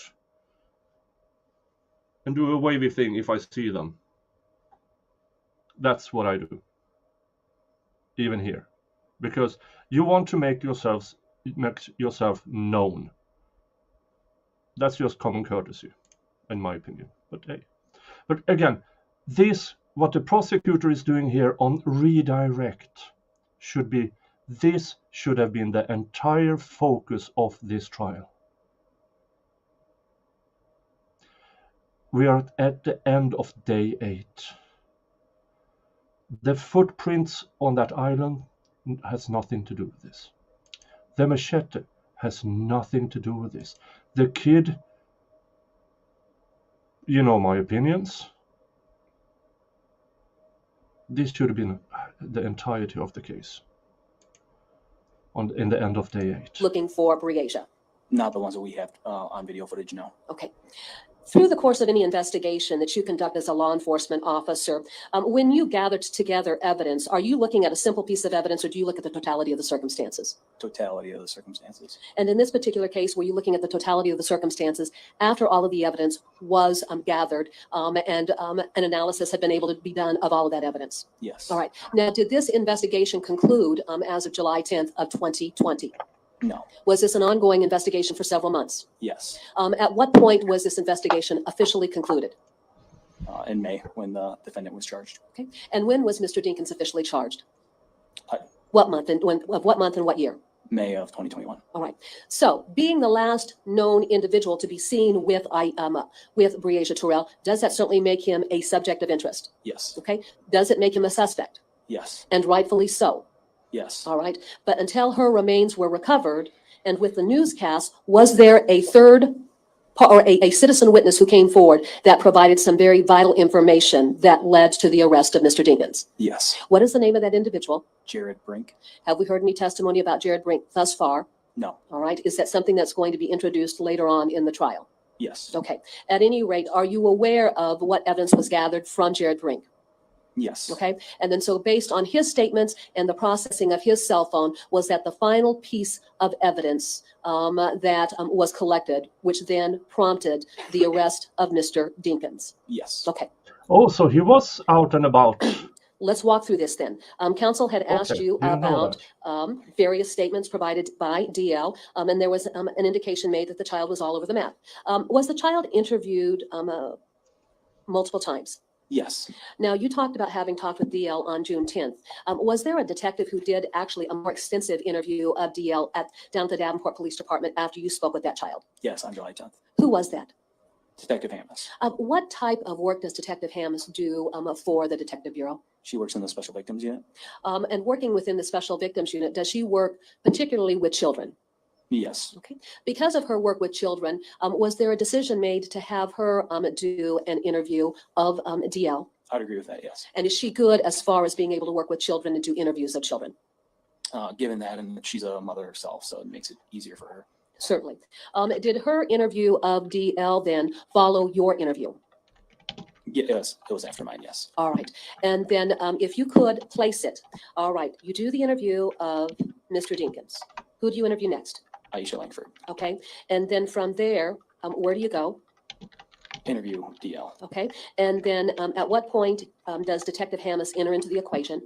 I don't know if it's 20 minutes or an hour, but sometime after there was a little break after I was done talking with DL. All right. And then so is there additional information that's gathered during that interview?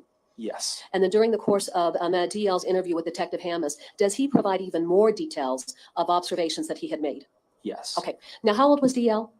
At that time, he was 8. When you talk with an 8-year-old child, does an 8-year-old child have any idea of what law enforcement does relative to the gathering of statements and information? This is redirect, and I'm starting to get to this is outside the scope of cross. Because, and again, we know the kid is not reliable because he has made up so many stories about this. It's simply not reliable, in my opinion.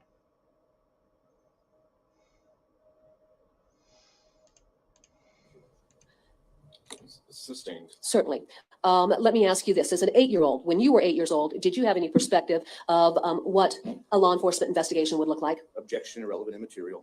Your Honor, I think it's very relevant. It goes to the age of this child, and just his ability to perform under these circumstances. I'm going to sustain the objection and ask that you rephrase. Certainly. All right. Have you worked with children in the course of your investigations? Yes. Okay. Have you also worked with adults during the course of your investigations? Yes. Have you noticed differences in children when you're conducting interviews of them as compared to adults? Yes. It can go case by case or individual by individual, but for the most part, when gathering or watching interviews of children with the forensic interviewers, compared to the amount of detail and vivid that adults can do, I would argue that there's separate level of detail that can be added compared to a juvenile. Okay. With a child, have you participated or been a witness to forensic interviews conducted of children? Yes. And just by way of example, a child of sex abuse, if a child's been sexually abused, are there specially trained interviewers who come in to do the interviews of those children? That is correct. What is the title that is given to those subjects? They're forensic interviewers. Do they receive specialized training on how to conduct interviews of children? Yes. Okay. Now, have you ever gone through any type of specialized training in order to conduct a forensic? Then if they are so good and so specialized, how come this kid didn't mention much of anything until after he overheard this guy here talk to his mom about how Breasia was killed? Not until then stories became wild. Before that, not much. Interview of a child? No. Okay. Is this a specialty that you developed thus far? No, in there's your no 7-year evidence career? of any essay I've not towards had that DL. training to have that specialty, no. Okay. Detective Hammes, does she tend to work with the types of cases where children are forensically interviewed? She does. And then, so does she have a lot more experience in this field? Being the amount of time she's been a detective compared to me, I would say yes. Okay. During her interview, was information gathered about a knife or a machete that was wiped off? Yes. Okay. And during her interview of Again, of that DL on that day, fucking knife. is that where then he described that knife being wiped off in the area that he showed you down by Credit Island? Yes. Of course, did that prompt the execution of the search warrant on the RV? The second one, yes. Okay. And why was a search warrant obtained for the RV? To recover the machete that was located on top of the microwave. Okay. And then what was noted about the condition of the machete when it was recovered from the top of the microwave in the RV? There was pieces of fabric caught in the teeth of the machete. All right. Now take that and couple it with Detective Tharp's observations when she met with civilian crime scene technician Jill Foster down in the Evans Bay of the Davenport Police Department where the Impala had been brought to. I'm still saying this is a Detective bit Tharp's outside the scope observations of the cross. odor of bleach, was that corroborative of what the child had reported relative to what had happened when that knife was wiped down? Yes, And was that where Clorox was introduced into the equation? I believe so. Okay. So when we talk about the child being all over the place, was the child really all over the place, or did the child at various steps when interviews were conducted able to provide more detail about what had happened? Objection leading. It wasn't a leading question. The question was the child able to provide more detail? Yeah, but here's the thing. None of those extra details. I mean, if there's no evidence of stabby, why are we talking about that freaking machete again? I mean, and this, she started out redirect good, and then boom, right into that fucking machete, ruining it again.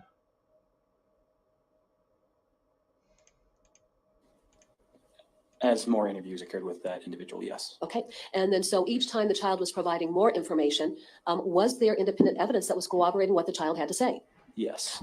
Typically for an 8-year-old child, what would be the perspective of an adult when a child's providing information?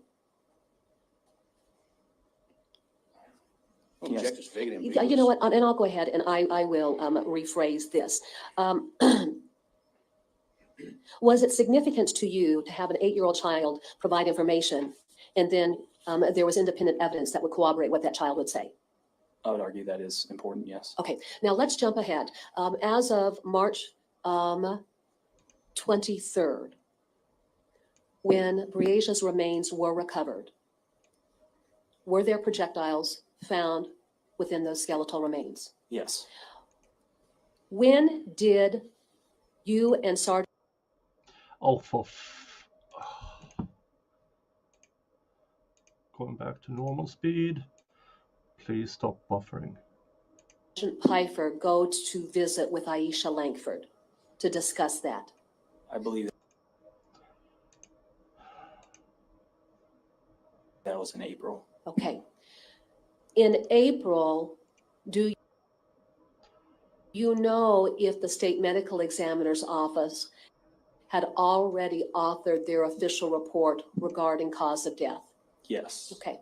So after that report was authored and there was a determination made about cause of death, is that what prompted the visit with Aisha Langford? Yes.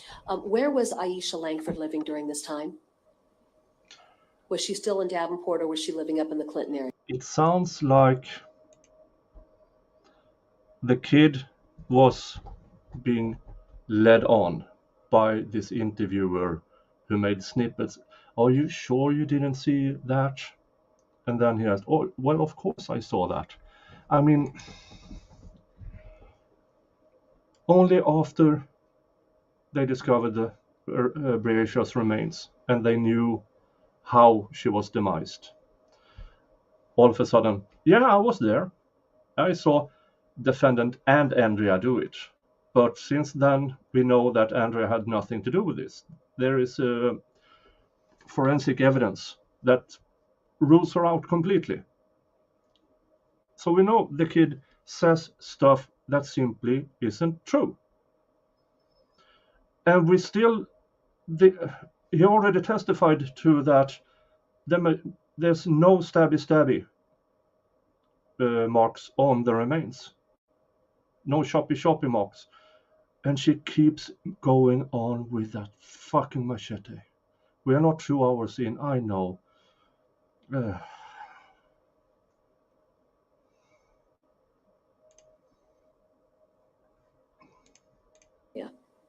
She was in Davenport. Okay. And then was Aisha still living with her mother, Donita Gardner, or was she living somewhere else? Somewhere else. Okay. When you went to her residence, walk us through that as far as who was home and the location of parties when conversations occurred. Myself and Sergeant Piper She started out were in the living room redirect so with good. That Aisha, should have been I the believe, focus, but instead she focuses desperately to I make have the to kid's review the body story cam make footage. I sense. saw it. There And was that's another just subject, like stupid. another adult subject there with her.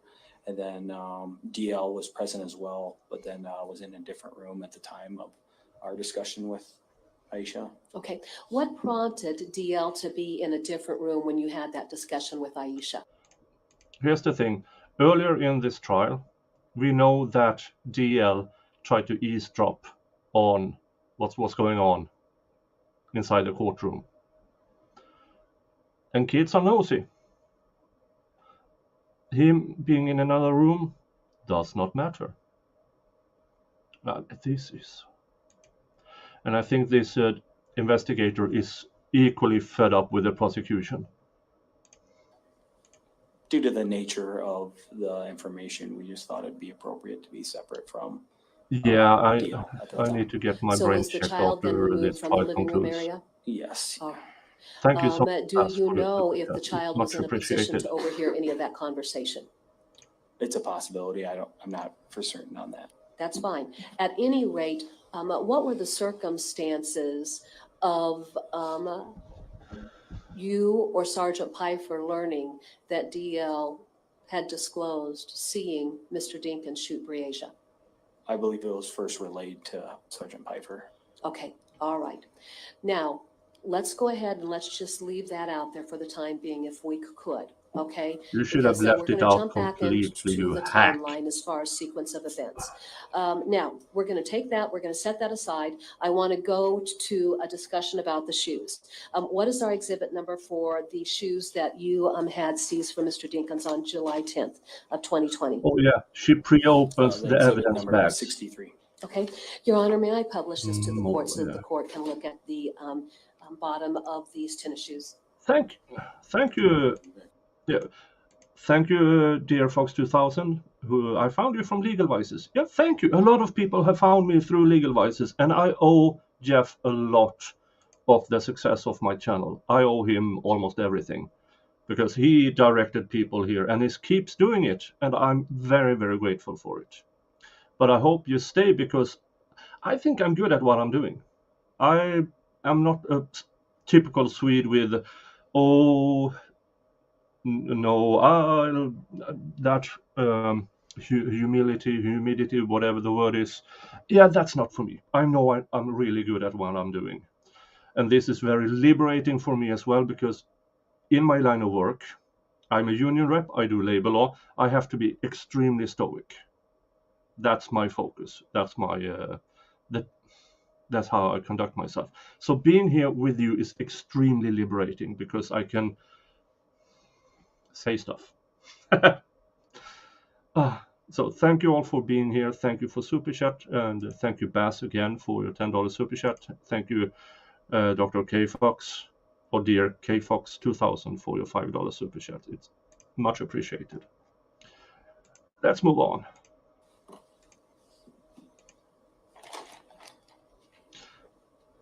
TV, yeah, nail on the head.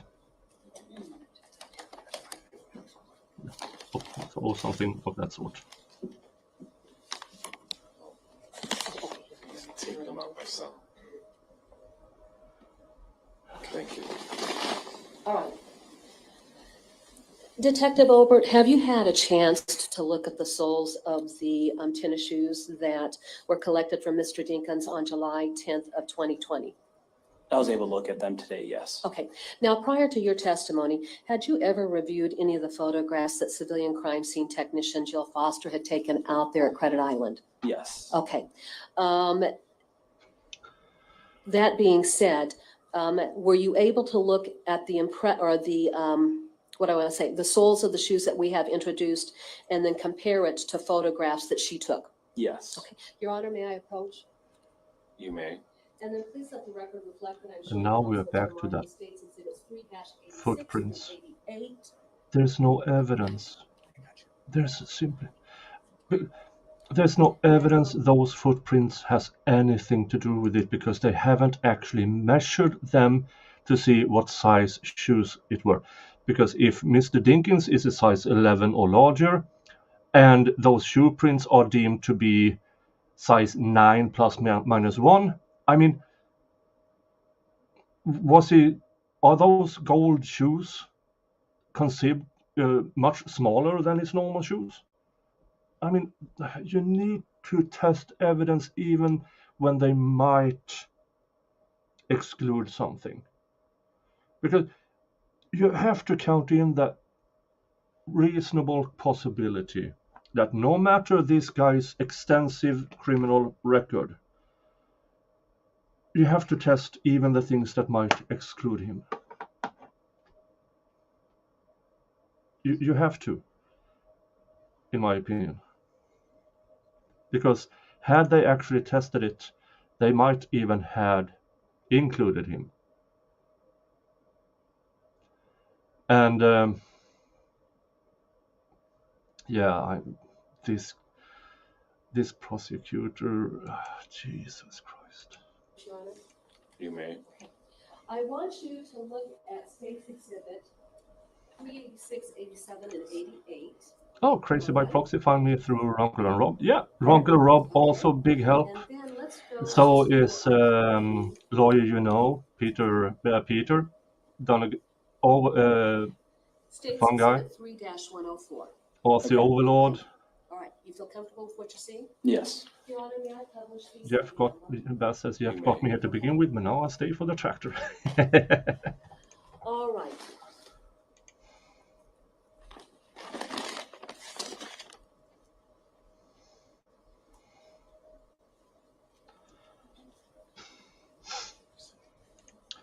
Okay, it hasn't buffered for a while. Let's try 1.25 again. All right, what are we showing under the Elmo at this point in time? The bottom of the defendant's shoes when he was at the police station. All right, now going to State's Exhibit 3-86. I want you to look at this particular exhibit. So freaking Okay. what? Okay. What Then we're size going to is it? 3-87, What size is it? and then 3-88. Prosecutor, what size is it? All right, Those are and now I'm great going to take you. footprints. Those are, you can measure the actual size. Why didn't you? Prosecutor, investigator, technician, why didn't you measure the actual size of that footprint? That's an excellent footprint. You can get an exact shoe size from that. And you chose not to. And I bet this is going to be in recross. Back to State's Exhibit 63. Hey, Rabbit is Is here. there Hi, a Rabbit. significant difference between what we see on the sole of the tennis shoe that you see from Mr. Dinkins Ooh. versus what we're seeing in the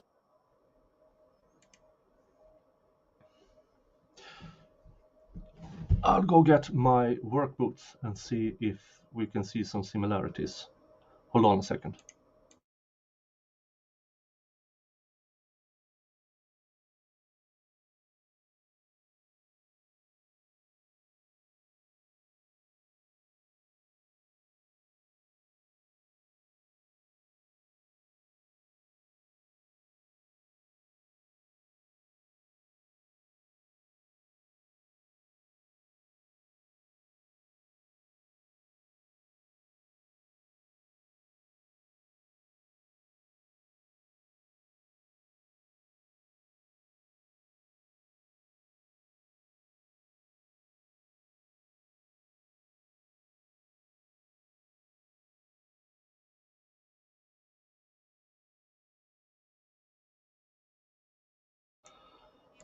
Sorry, folks, my work boots are at work.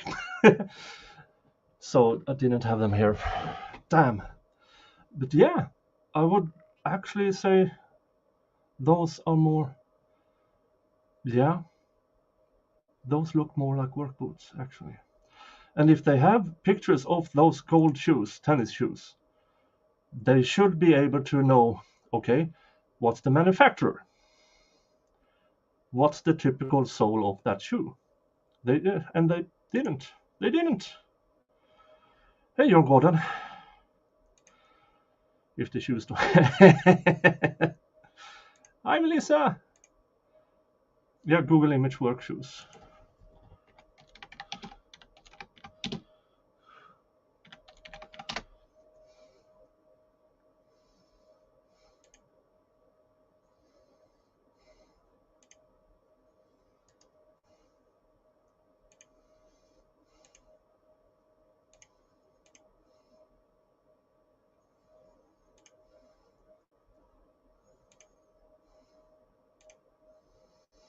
Yeah, similar.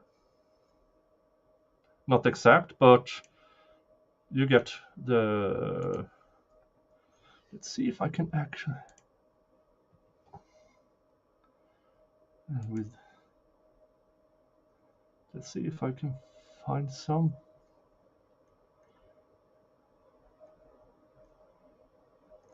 There's a lot of different kind of work shoes. But yeah, those are kind of similar to actual work shoes. Let's see if I can find other. Oh, boot sole pattern.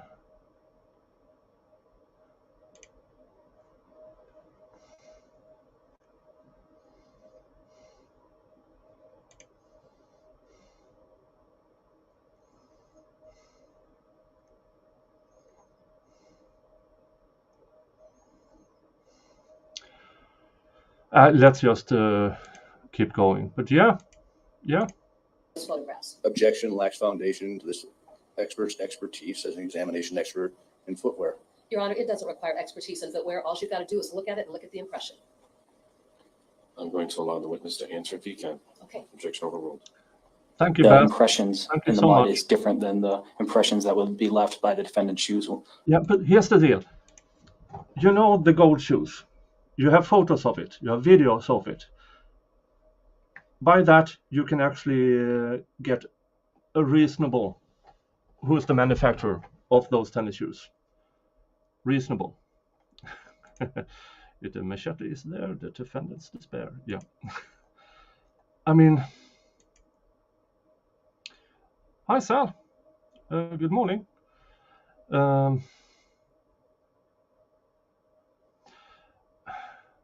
They should be able to find the manufacturer of those gold shoes. They can't be that common. Gold tennis shoes.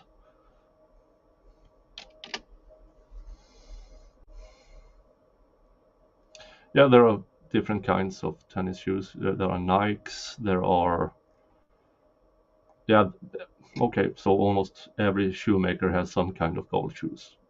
But you should be able to look at the video, see what the manufacturer is. Go back a second.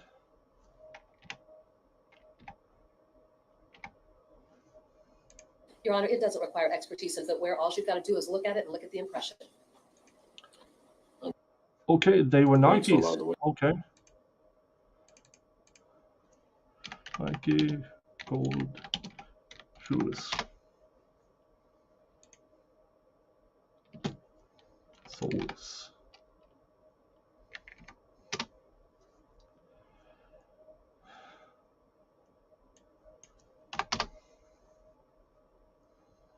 Not golf shoes, stop. Gold.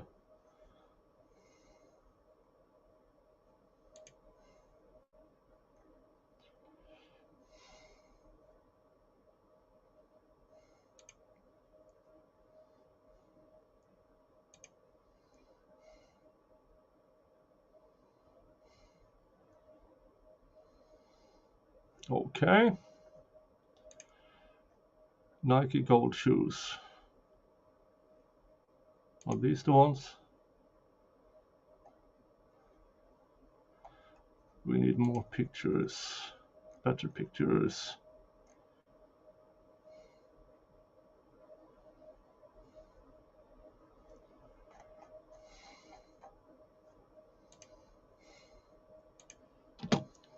Soles.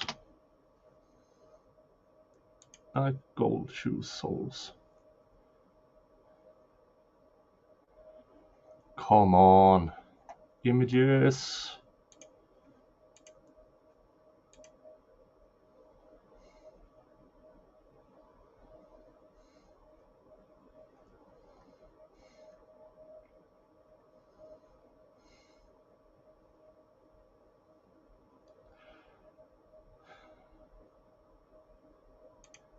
Well, these are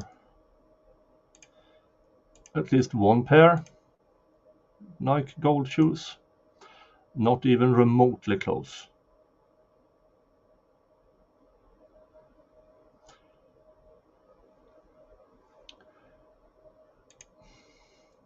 They weren't the gold. No, the gold shoes was never found, but they have video of it, so that apparently you can see it's Nike gold shoes.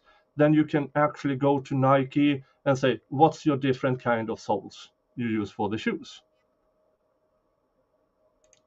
They haven't tested it. Not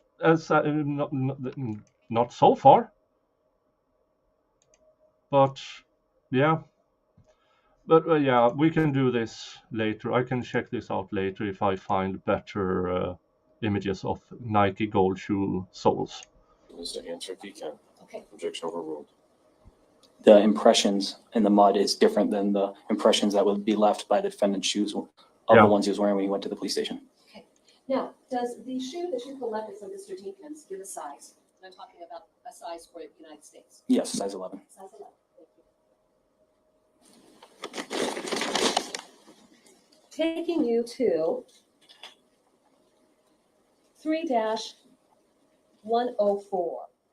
The civilian crime scene technicians, do they use rulers to take measurements? It is common practice that they should be using rulers when they take photographs, yes. Your Honor, let the record reflect that I'm showing counsel that ruler. Are they now trying to tell by I want you to having that ruler, 3-104 they can... up close. But now he's only offering his Does this opinion. photograph show the use of a ruler to measure that foot impression in the mud? Sort of. It's a little bit offset, so it's not an exact measurement of it, but the ruler is there. Okay.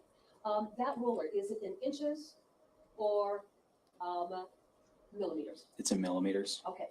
Your Honor, may I publish this? You may. All right. Now, let's pick up on what it is that you were saying.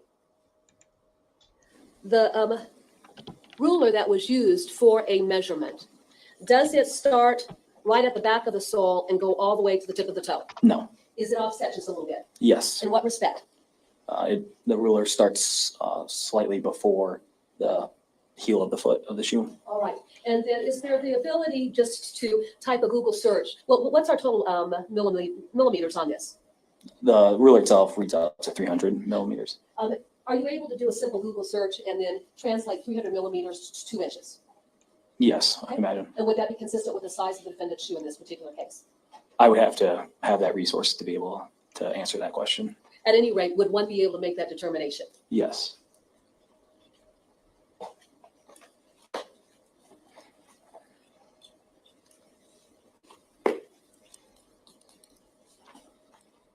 I want to jump, if I could, to the maroon Chevy Impala for a moment.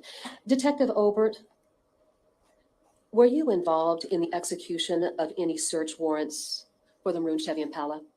I did not execute any of them. I just simply drafted one of the ones that was for the prints and the mud from the vehicle, but I was Okay. not present for it. Did you have an opportunity to observe the condition of the upholstery within the maroon Chevy Impala at any point in time after it was seized in the course of this investigation? Not in person, no, just through photographs that were taken of it. All right. Were you aware that the FBI actually had cut out sections of fabric from the front passenger seat and also the rear passenger seat? If that's reflected in a report. Okay. And so therefore, to have like a direct personal knowledge of that, was that something that was really the focus of your aspect of the investigation? It was not my focus, no. In the course of this investigation, how extensive were the law enforcement resources?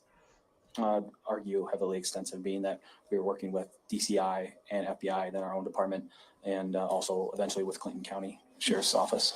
And did each officer involved in this investigation have certain assigned responsibilities that they carried out? Throughout, yes. Okay. So other than drafting the search warrant for the maroon Chevy Impala, did you ever have any direct involvement with that? No. Your Honor, the state would like to have the record reflect that I'm showing counsel Mr. Marcus Group as exhibits 12-1 through 12-32.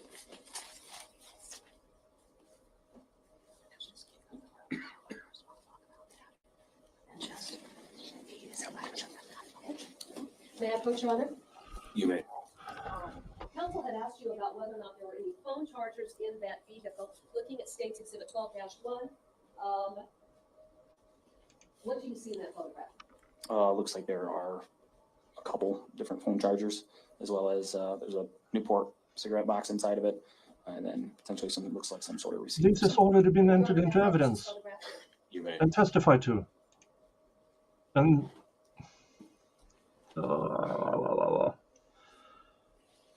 Now, I want to direct your attention to State's Exhibit 12-32.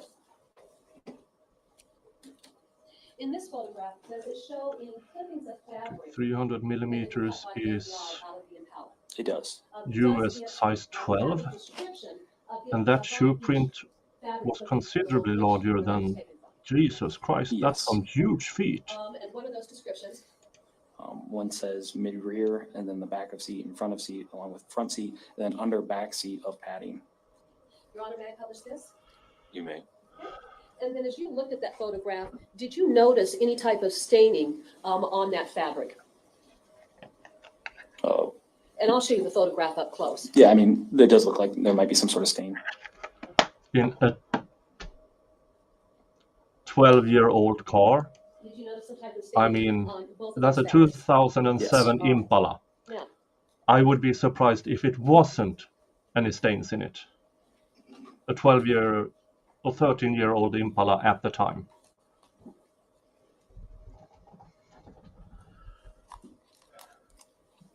But did they test the stain? And it wasn't blood, and it wasn't bodily fluids. As a part of your training at the Davenport Police Department, have you been trained in DNA analysis? No. What working knowledge do you have of DNA? That it's just distinct to each individual, and that it can be collected from blood, semen, saliva, touch, things of that nature. Certainly. But when it comes to evaluating items of evidence to determine whether or not they are to be processed for the presence of DNA, is that something that falls within your I guess, decision-making process, or does someone else make that decision? I talk about my experience when I do work my cases and I'm requesting stuff to be sent to the DCI crime lab. I ask what I need them to test, but that's not necessarily what they will exactly conduct, because I'll get reports back that's saying that not every stain was tested or they conduct the tests that they think are appropriate. Certainly. Do you know what? Here's the thing, and I'm stealing a joke from a US comedian. If a guy has big hands, if a guy has a big nose, if a guy has big feet, well, he better be packing, because that's a goofy looking guy.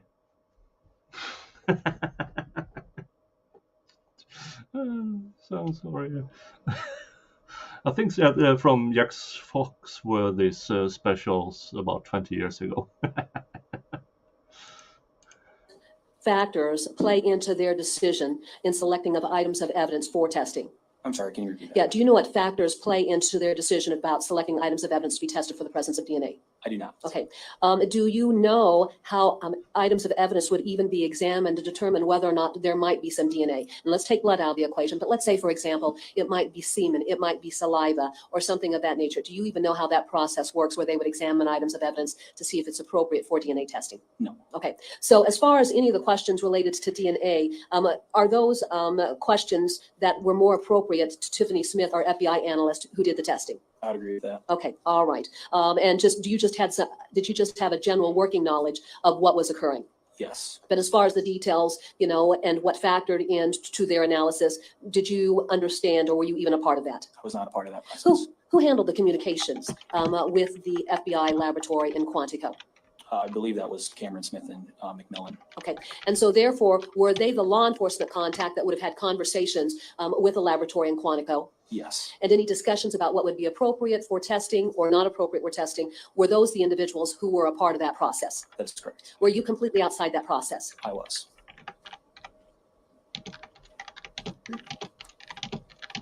Do you understand the import of Clorox as it relates to DNA evidence? Just a common sense understanding of it is that it can be used to destroy DNA. All right. Now, the 2 bottles of Clorox that were purchased at Walmart, what were the size of those bottles? 81 ounces. Okay. Were those ever recovered? No. I'm going to approach, please let the record reflect, I'm showing counsel what's been marked as State's Exhibit 8-25. Okay. I'm handing you what's been marked as State's Exhibit 8-25.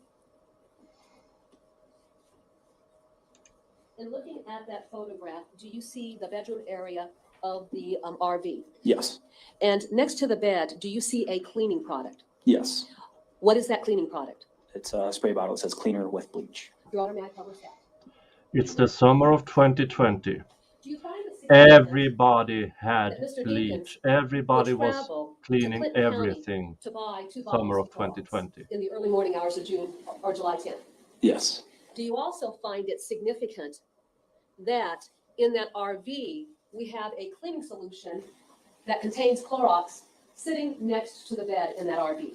I'm going to object. That item in no way, shape, or fashion, or in this record, is said to contain Clorox. Existing. Jesus, you're stretching it, lady. I'm sorry, bleach. It's not your husband's peen. That spray bottle does say that it has bleach in it. Okay, so then my same question to you.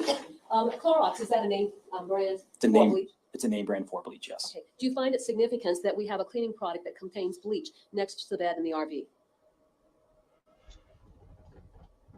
So No. can you repeat that again? Yes. Do you No. find it significant that there? Oh, this is so fucking stupid. This is so stupid. This is so stupid. Everybody had some kind of cleaning bleach product. And just because it was next to the bed, if you didn't find, I mean, is your argument he cleaned the bed with the bleach without leaving? This is so stupid.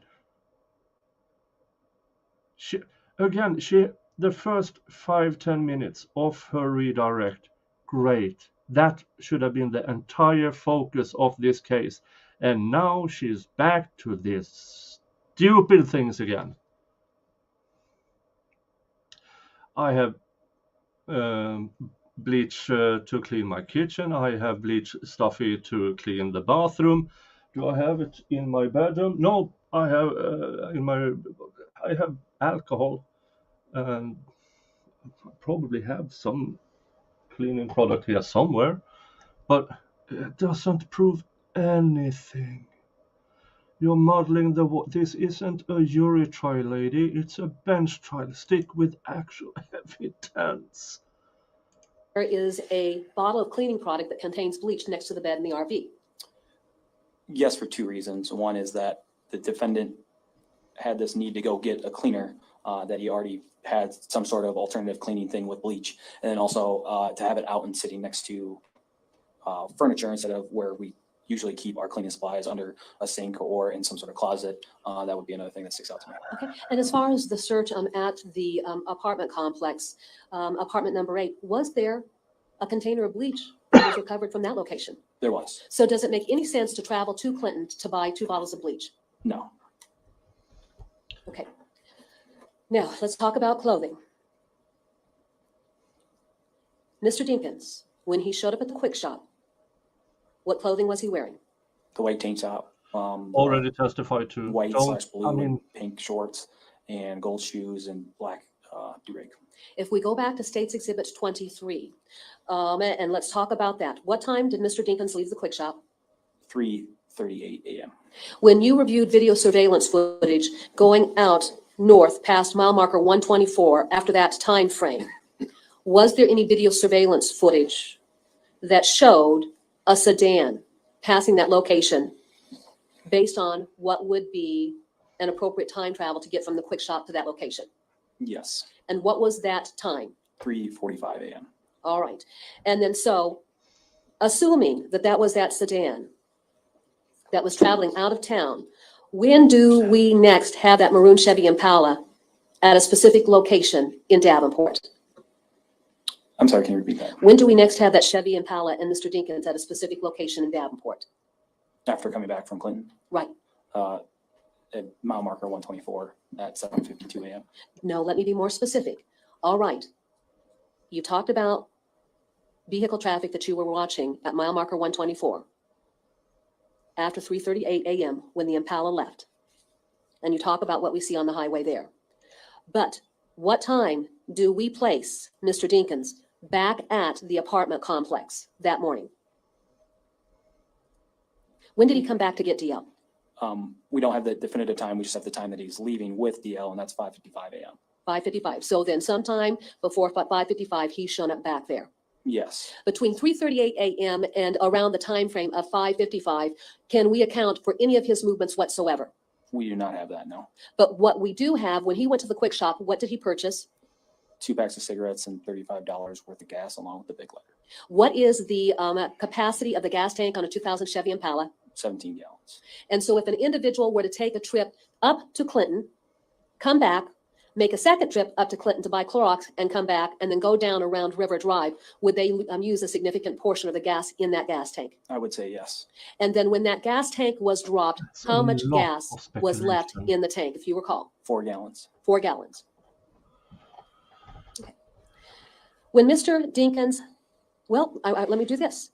During the interview of Andrea Culberson, and I don't know if this happened in your interview, did either Andrea or DL describe Mr. Dinkins having changed clothes? Not in my interviews with them, no. Okay, all right. So if they testified to that, or if Andrea Culberson testified to that, that wasn't something that you were aware of. Would that be fair to say? Correct. Was Andrea Culberson interviewed that afternoon at the Davenport Police Department? She was. And did she come back for follow-up interviews? Yes. All right. So when he gets up to the Walmart at 7 a.m., what clothing has changed? Shirt and shorts. Is that the shirt and shorts that we see introduced in State's Exhibits 64 and 65? Yes. Okay. Did he still have those gold shoes on? Yes. Does it make any sense to change your clothes between 3:38 a.m. and Well, at 5:55 a.m., he shows up at the apartment. Does Andrea describe him changing any clothes there? Objection compound. When he showed up at the, Sustained. okay, when Mr. Dinkins showed up at the apartment around 5:55 a.m., did Andrea Culberson describe him changing clothes there at that apartment? In my interview with her, she does not talk about that. All right. So does it make any sense for him to change his clothes before he goes to the Walmart where he purchases Clorox? Objection calls for speculation. Sustained. Can you come up with any reason why someone would change their clothes between 3:38 and 7 o'clock when you see Huge him there at the Walmart? Objection calls for Overweight speculation. guy. Your Honor, it does not call for speculation. This officer is testifying to the investigation and the things in the investigation that were important to him. I'm going to sustain the objection. You may rephrase. Thank you, Your Honor. I mean, Was it significant to you that Mr. Dinkins had changed his shorts and his top when you saw him in that video from Walmart? In that video, along with the interview I had with him, there was no discussion on that. It was that he simply left and was out looking, and there was no mentioning of changing of clothing. Okay. So throughout the time that he's describing his activities, he's simply saying he's out looking for Breasia. That is correct. All right. Does he still have those gold shoes on in the Walmart video? In the Walmart video, yes. Okay. Counsel had asked you some question about Mr. Dinkins having gone back to the apartment and having changed shoes there.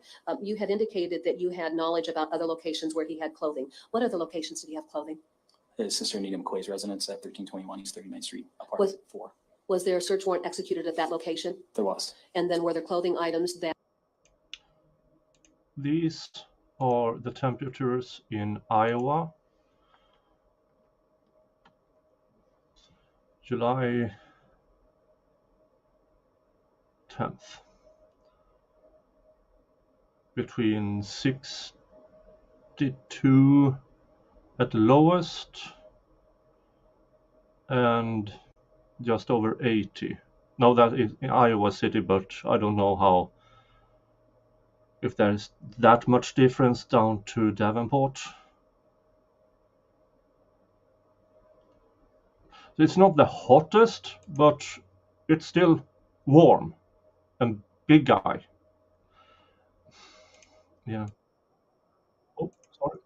Yes, those were in the basement of the residence. okay? Did that include shoes? I believe there was shoes down there. Okay. And through the cell phone,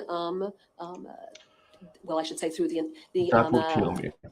analysis I of can his drink cell a phone lot, but records, that would kill does that me. place his cell phone in the area of her residence during the morning hours of July 10th? Yes. Okay. And then at the RV, was there clothing recovered at the RV as well? I was not down there for that. Okay.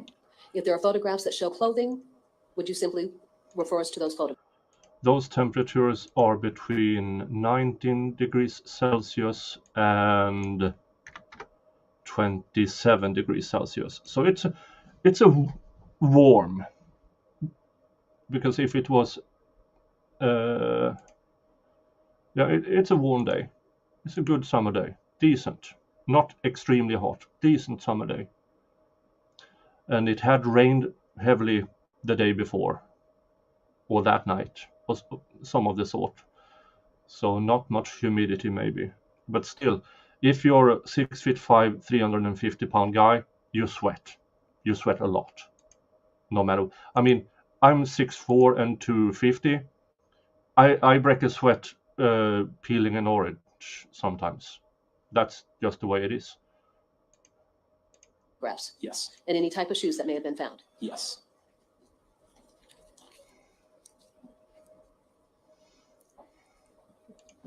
So counsel's asking you about best practices relative to DNA testing. And you've offered some opinions, but really, as far as best practice is concerned, it doesn't, the decision as to what to test really relies in the area of the experts who are trained in this field.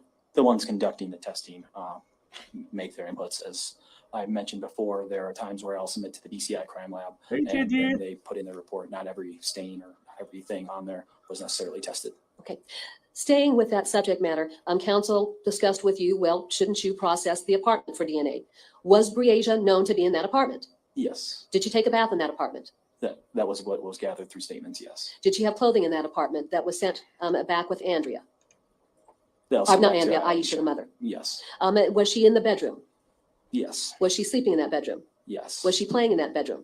Yes. Did she eat in that apartment? Yes. And presumably if the child is staying there in that apartment, the child would have been in the living room kitchen area if she's eating. Would that be fair to say? That would be fair to say. So then trying to establish the presence of her DNA in that apartment, what's that get us if we know that she's there? Nothing. Let's talk about the issue of theories relative to where she was killed. Counsel asked you if the theory was that Breasia was killed in Clinton. Do you recall that line of questions? Yes. All right. Now, when we stop and we consider the movements of Mr. Dinkins throughout the morning of July 10th, and that would be after the midnight hour, and then once he left the apartment at 5:55 a.m., having picked up Detorius. Yeah, but here's the thing. He picked up DL, and Jesus Christ, lady, stop doxing the kid. He picked up DL 5:55. Okay. So how could he see his father commit the crime if the working theory is that she was already dead? Seriously, lady. Seriously. The fuck? When he picked up Detorius, does the evidence suggest that Breasia is already dead at that point in time? Objection, that calls for speculation. And I'll rephrase the question. Just based on all of the evidence that was gathered throughout the course of the investigation, do you have any reason to believe that Breasia was still alive when Henry Dinkins picked Breasia or picked DL up? Objection, once again, calls for speculation. And this is this. I'm going to overrule that objection and allow the witness to answer if he does have the answer. Based on the investigation, I believe Breasia Terrell was already deceased at that point. Okay. Was there a lot of activity down in the area of the RV between 2 and 3 in the morning? There was. Did that include activity going down to Credit Island? Yes. Did that evidence reflect Mr. Dinkins coming into that apartment at 3:30 a.m. in the morning and getting something from his closet? From that last point in time at 2:53 a.m. of that vehicle leaving the Credit Island, that would also be possible that the defendant then would be up at the apartment by 3:30. Okay. And then did Andrea describe him coming in at 3:30, going to the closet, retrieving an item? Yes. Did she have any idea what that item was based on the interview? No. All right. Why was that? Because she didn't see, it was concealed somewhere on his person. She didn't, that's why she didn't see it. But Breasia's still alive at that point in time? Yes. All right. And then so from there then, if an item is being seized from that closet, Breasia, we know one of the mechanisms of her death was what? She was shot 3 times. All right. If an individual is going to perform an act of murder, does that require premeditation? Objection, that calls for legal conclusion. Your Honor, I think it's very relevant to the line of questioning, particularly since counsel's asked questions that really go to the issue of jurisdiction. What?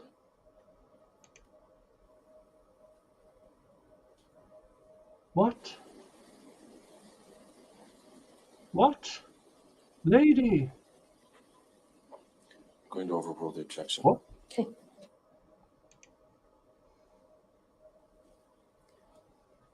Does the act of murder involve premeditation, depending upon what's charged? Yes. All right. And then additionally, if that child was taken outside of her will, is that child from Clinton? No. Was that child removed from the apartment? Yes. And so then if that child... Define removed. We know she wasn't there. But define removed.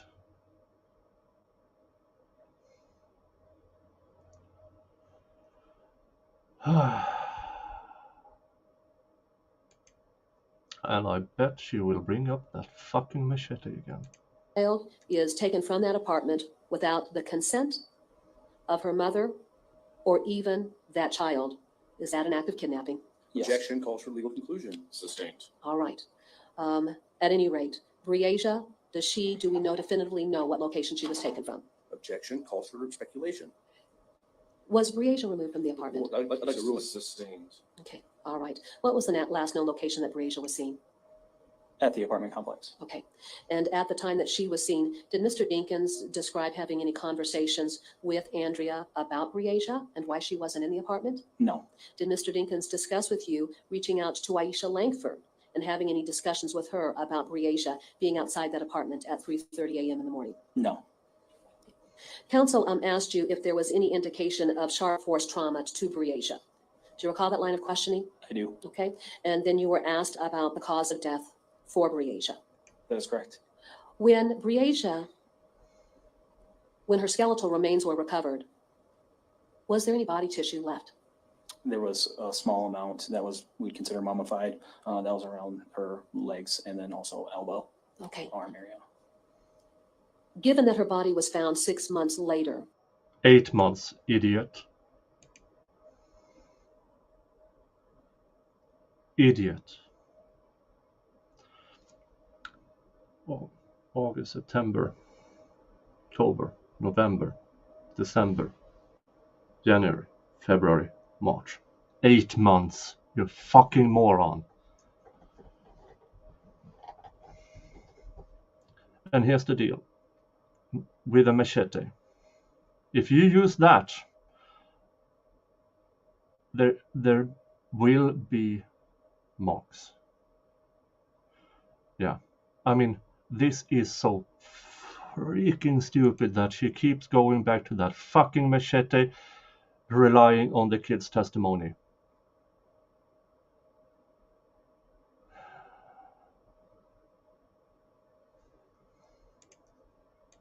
and we're talking about skeletal remains, is there any way to determine whether or not she had died of sharp force trauma? The objection, this witness has no knowledge and lacks foundation. Your Honor, it's just a matter of common sense. Fuck you. Sustain the objection. Certainly. Was there any tissue that you could see on her body, on her skeletal remains, other than what you described? Okay. I'm going to show it again.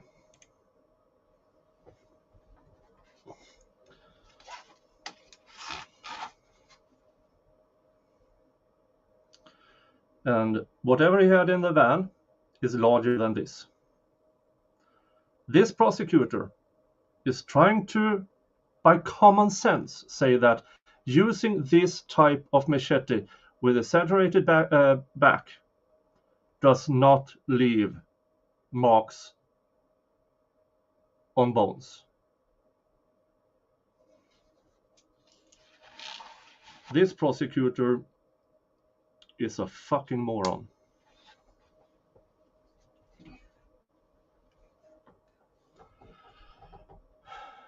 Okay. I guess that is later on. And yeah, possibly. Possibly. But then it does... I don't see how that proves anything.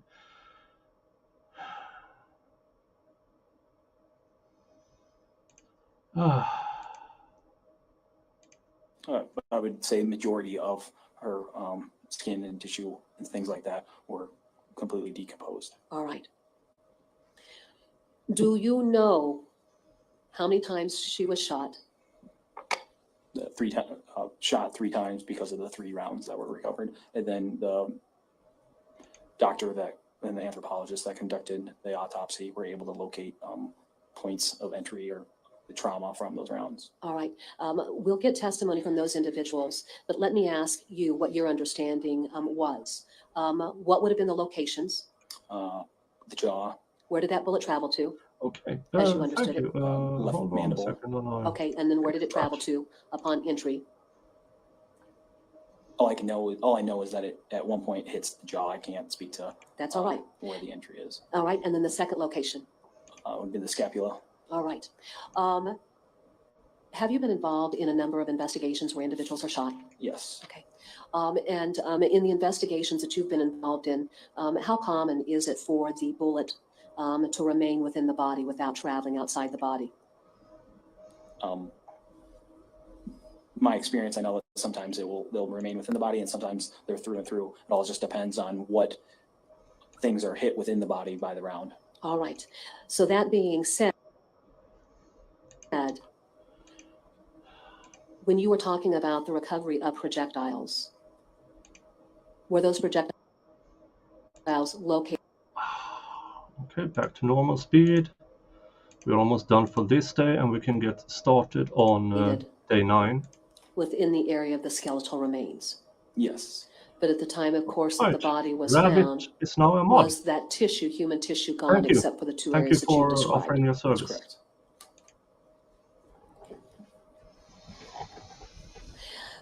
Let's speak to the topic of the clothing being worn by Breasia. If Aisha had sent pajamas for the children to wear, if a mother is selecting clothing items, is she going to be able to identify what those items are if a body is recovered? Yes. Okay. But if a child is dressed in something significantly different that the mother is not familiar with, is it going to be more difficult to determine without some type of medical examination of the body and going through the DNA process who the skeletal remains belong to? I would agree with that. The braids. As far as we know, the hair was still attached. The scalp was still attached to the skull, and she had very distinct braids with seashells.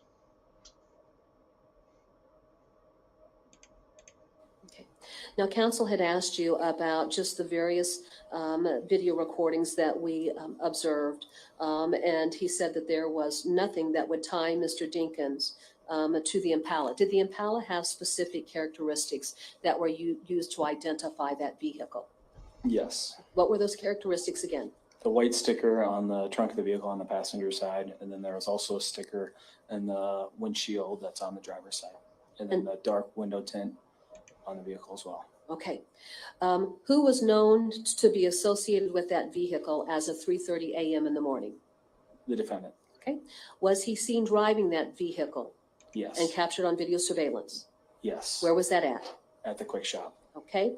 When he returned to the apartment complex to pick up DL, what vehicle was he traveling in? The Impala.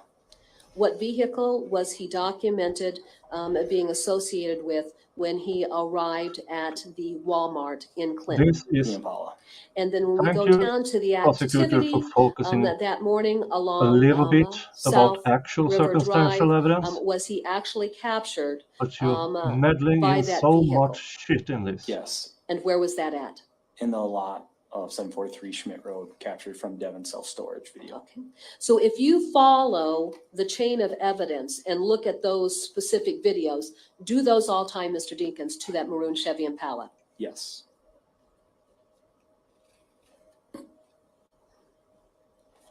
Recross will be brutal.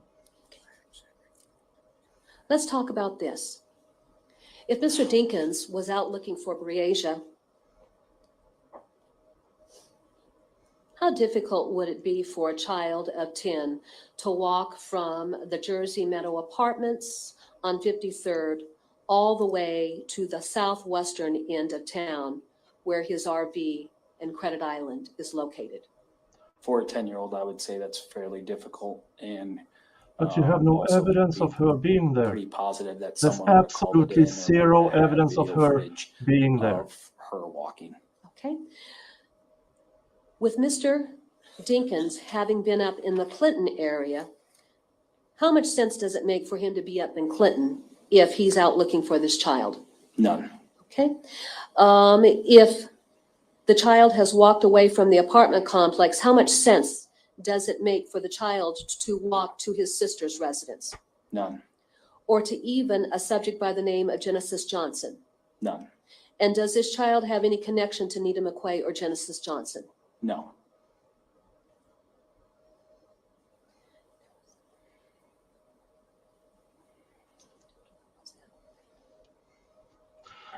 Now, when Mr. Dinkins was at the quick shop, counsel had asked you if we had any evidence, law enforcement had any Thank you, evidence Solomon. that the child was in the vehicle at that time. How are you doing, Sol? Given the dark tint of the windows, are you able to discern who would be in that vehicle? No. Does Mr. Dinkins' behavior there at the quick shop, though, become very concerning when he's standing in and making that purchase? Like mentioned before, the glances out towards the vehicle is what is of note.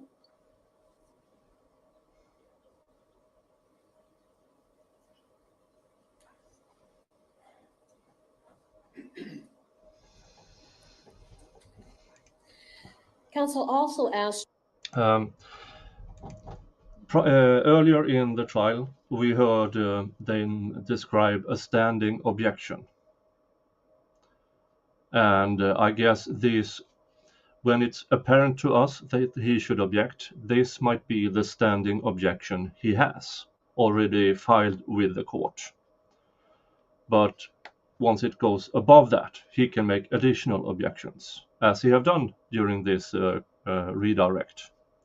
So that is why I believe that we don't hear as much objections as we normally do. Also, this is a bench trial. There's no real big need for extra objections, so it's a bit different. does it make any sense that Mr. Dinkins would go to a location where there are cameras if the child was in the vehicle? Again, my question to you is this: can we see in the vehicle? No. When we talk about a 10-year-old child relative to adult, just the dynamic of that. Do children tend to be, well, Breasia, how was she described as a child? Both by the defendant and Aisha, that she was a really good kid. Okay. Was she described as being a rule follower? Somebody that would listen to what adults have to say? I would go that in line with being a good kid, yes. And if you're pulling up to a business, even if you know that there's video surveillance footage, but you've got dark tinted windows and you don't have the ability to see in those windows, do you? Yeah, for you who are wondering what we are talking about, Saul is describing, last night, my time, I had, or this morning, my time, I had a stream, and these people showed up, and then I had to go to bed, but they kept being in, so to speak, after the stream ends, we can still talk within StreamYard, and they chose to just hang out for a good time. That's very sweet. Good for you. You think that that would present the concern as compared to a circumstance where there is no tint to a window? Objection calls for speculation. Sustained. If there were no tint in the window, would we have been in a position then to be able to see who was in the vehicle? Objection calls for speculation. Your Honor, it does not.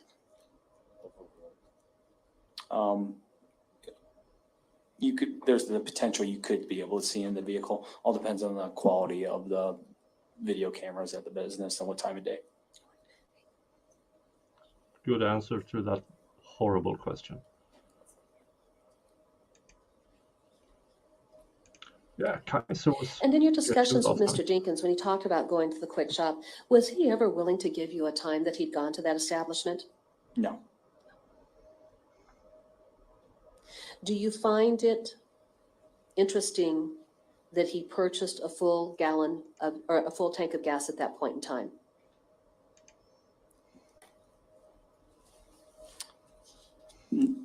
After the fact, knowing what I know, it is not surprising, being that he needed to drive out to Clinton and back, and all those different other travels that we have on video camera. Okay. As far as the ammunition that was found within the gun recovered from the pond, was that 9mm ammunition? From the revolver? Yeah. No. What was it? 38 caliber. And taking that a step further, Thank you were for the becoming a member, bullets Rabbit. in Yay. pretty bad shape? The ones found in Breasia's remains? Yeah. Yes. Okay. Were they sent off to a laboratory with the gun to be analyzed? Yes, DCI crime lab.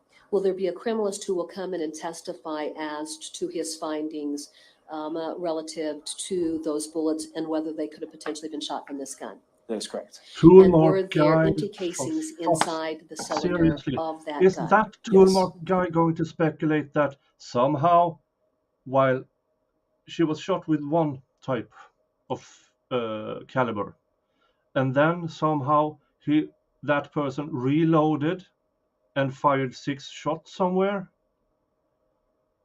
Jesus Christ. Yeah. Oh, you need to tune in when we get to the toolmark guy. I have opinions about that shit science.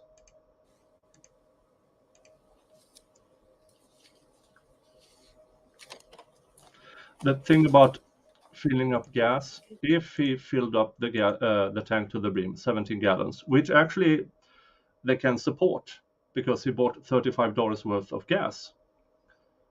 Apparently, gas was really cheap that summer, in my opinion, in Iowa. Then they can calculate, okay, he drove up to Clinton, next town over, back and forth. Yeah, they can track his movements and corroborate it with how much was left in the gas tank of sorts. So speculation a bit, but also he might just have been driving around, and I have no idea why he was in Clinton to buy 2 bottles of bleach. It makes no sense. So his movements are the circumstantial evidence, and there's a lot of it. And I wish they would have focused the investigation on things that could actually be proven with surveillance, cell phone data, instead of the kid's testimony. But she is basing the entire prosecution on that kid's testimony, and it's so bad. It was so bad. All right, let's talk about the trace history of this firearm. Was there a trace history conducted? Yes. Okay. Now, you'd mentioned Iowa City. Let me ask you this. Had there been a pretty major flood in the Cedar Rapids area just a few years ago? I do not recall. I can't speak on that. All right. At any rate, were you the detective who would have handled anything related to that trace history and records or the lack of records that were able to be obtained, and why? I was not in charge of that, no. Okay. Did Sergeant Pfeiffer receive those records and review those records? Yes. Okay. In your experience, though, relative to firearms, have you been involved in the seizure of a number of firearms over the course of your 7-year career as an officer? Yes. Is it common or uncommon not to be able to trace the history of a firearm?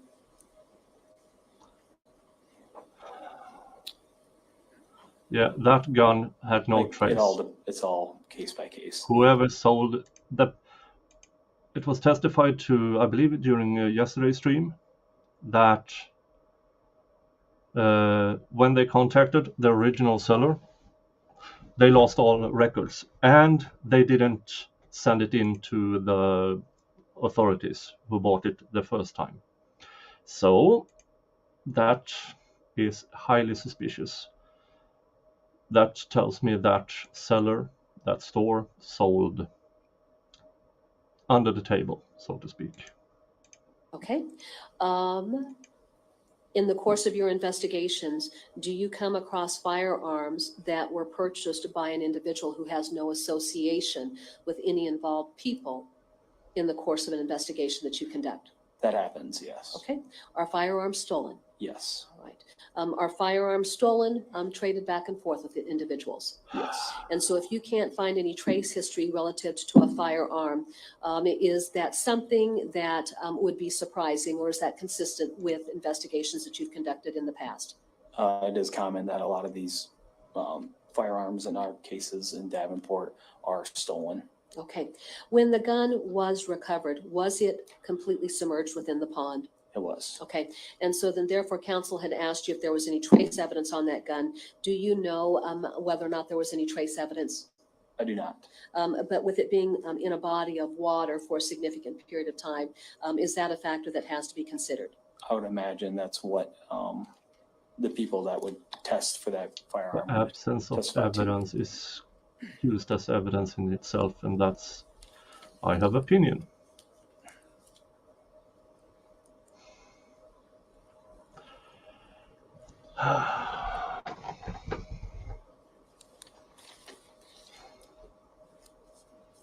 Once Breasia's remains were recovered, was her little articles of clothing sent into the DCI laboratory for testing? They were. And what was the nature of the requests that were made? I would have to look at the report to see Okay. how it was indicated, because I was not the one that submitted the request. And that's okay. And I didn't know if you had or not. Also, the topic of how many videos had been seized in the course of this investigation. How many videos did you say had been seized in the course of this investigation? Approximately 125 to 150. Okay.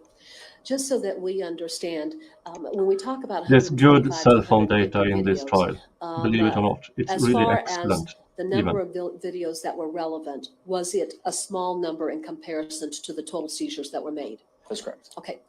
But at any rate, let's talk about Davenport, the city itself. What are our major east-west streets, starting from the north side of Davenport and going all the way down to River Drive? Major ones would be 53rd Street, already Veterans Memorial, testified to in Kimberly absurdum. Road, Locust, your 3rd and 4th Objection Street, compound. and then River Drive, and Rockingham as well. Okay. And is 2nd Street, does it run into Rockingham? He does. All right.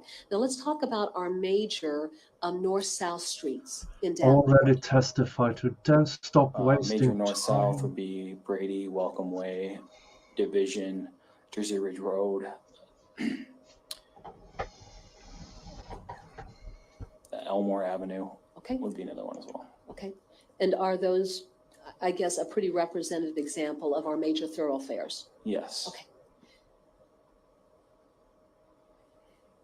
Now, recognizing that you have had the benefit of there being video surveillance review conducted of all of the footage seized, when officers first went out and canvassed, were they canvassing all of these major areas, whether or not there was any indication that the vehicle had traveled through those areas?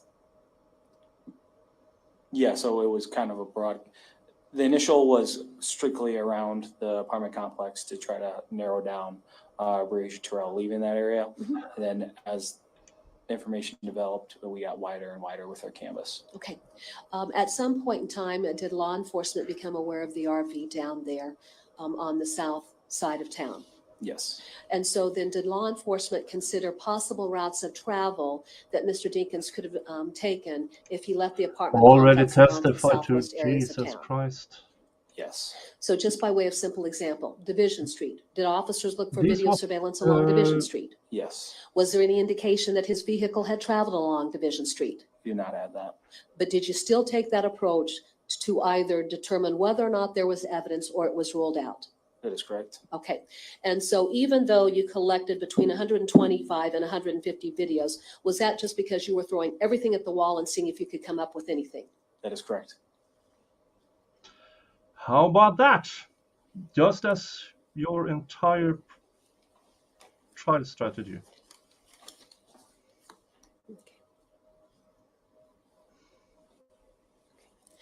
When you did the review of Mr. Dinkins' cell phone records and you talked about the times that it was powered on at 9:11 and then I think again at 11. Are we talking the 808, 941, and 1111? Okay, there we go. Thank you. All right. Cell phone records, if you look at them, what will they tell you specifically? Cell phone records or the phone download? Okay, thank you. The cell phone download. Phone download. I mean, there's a lot of information that gets pulled from there. So, I mean, it includes the content of the phone, different activities such as powering on. I don't know if there's something in particular that you. It's the powering on. Does that cell phone download show times the phone was powered on? 8, Yes. and Okay. we can start on day 9. Did DL Thank describe God. the battery having been removed from that cell phone when he was in the Impala? That is correct. Okay.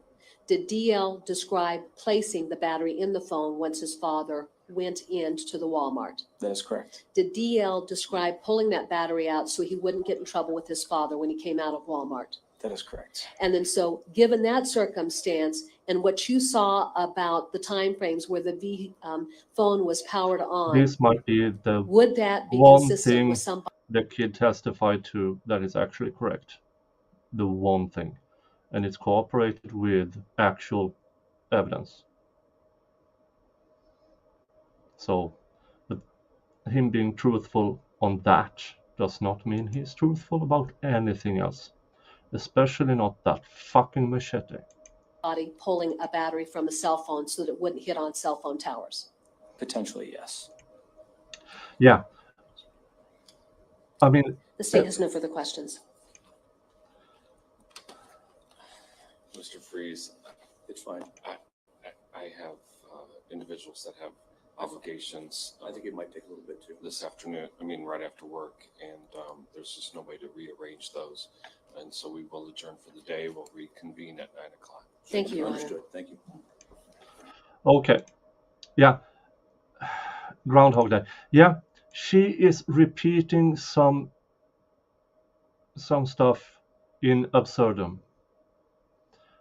Said it once, said it 10 times, will continue to say this trial should have been a week long.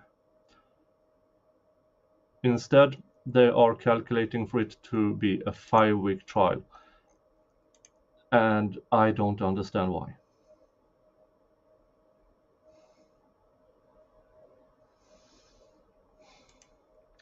But okay, let's go to day 9. Is that day 9? Yep.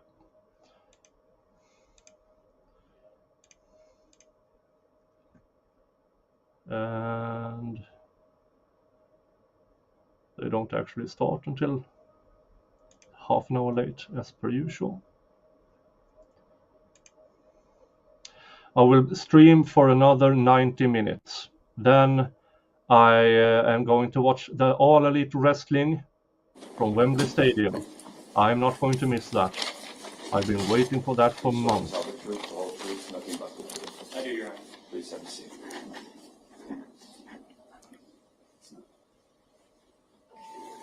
Oh, it's him again. Yep. Okay, recross. Come on. Mr. Freeze, I think we left off with your recross. Thank you. Good morning. That's great. Kind of feels That like means I Groundhog can Day. catch up It is. and actually. Detective Hilbert, when we left off yesterday, there's just a few things I want to kind of bring together, then I'll be done. Ms. Cunningham asked you about when the decision was made to charge Mr. Dinkins, that you were looking at the totality of the circumstances. Do you recall that phrase? Yes, And those circumstances are the ones you had presented to you at that time, right? that is correct. Those circumstances did not include DNA of Breasia Terrell in the Impala, right? That is correct. Those circumstances did not include any firearm in Henry Dinkins' hands, right? That is correct. Now, Henry Dinkins was subjected to his body being swabbed pursuant to search warrant, correct? That is correct. That included his penis, right? Yes. That included his hands, correct? Yes. That included his fingernails, correct? Yes. And the purpose of that, again, was what? Please explain. That any potential DNA evidence of Breasia Terrell would be on his person. Okay. And that DNA could be any DNA, right? That would be my understanding, yes. That would have been your preference as an investigator, for sure. Yes. I mean, if this were a decision made by you and it truly was your case, and you were sending this case to the State of Iowa Crime Lab, you would have said, please find any DNA you can find on his person, right? Yes.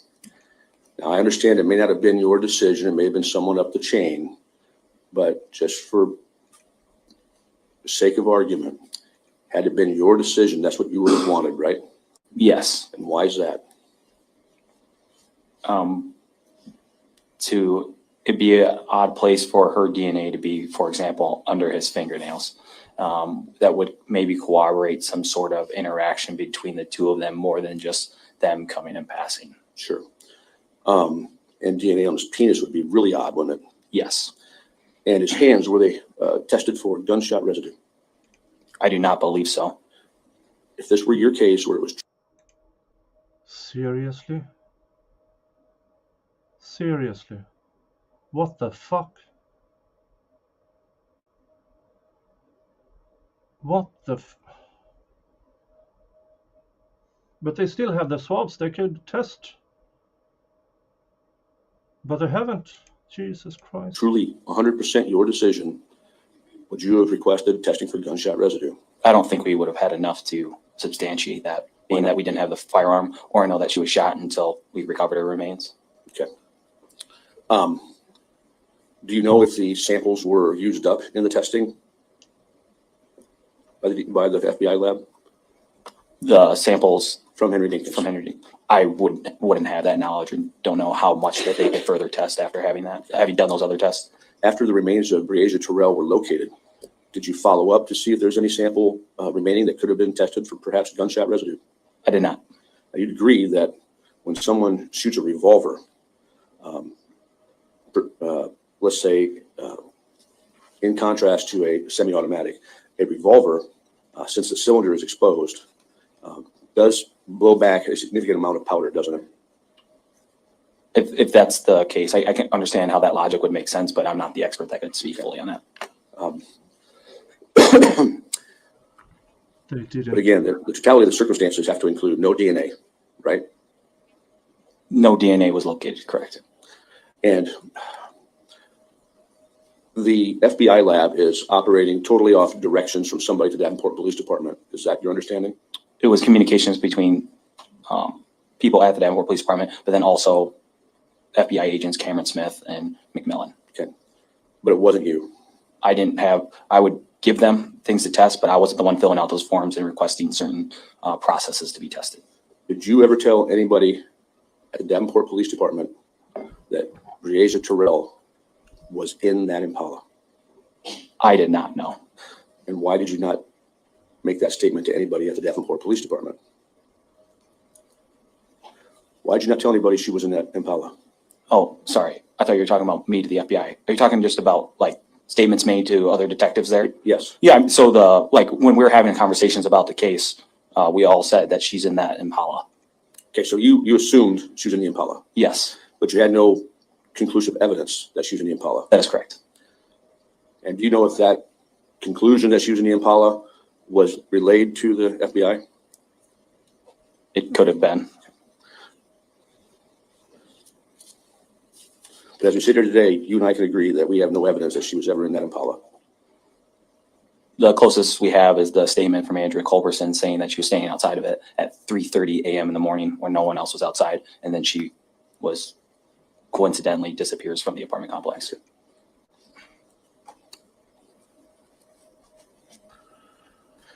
Ms. Cunningham talked to you about the interview with DL and talked a little bit about your training and experience interviewing children. Do you recall that line of questioning? Yes.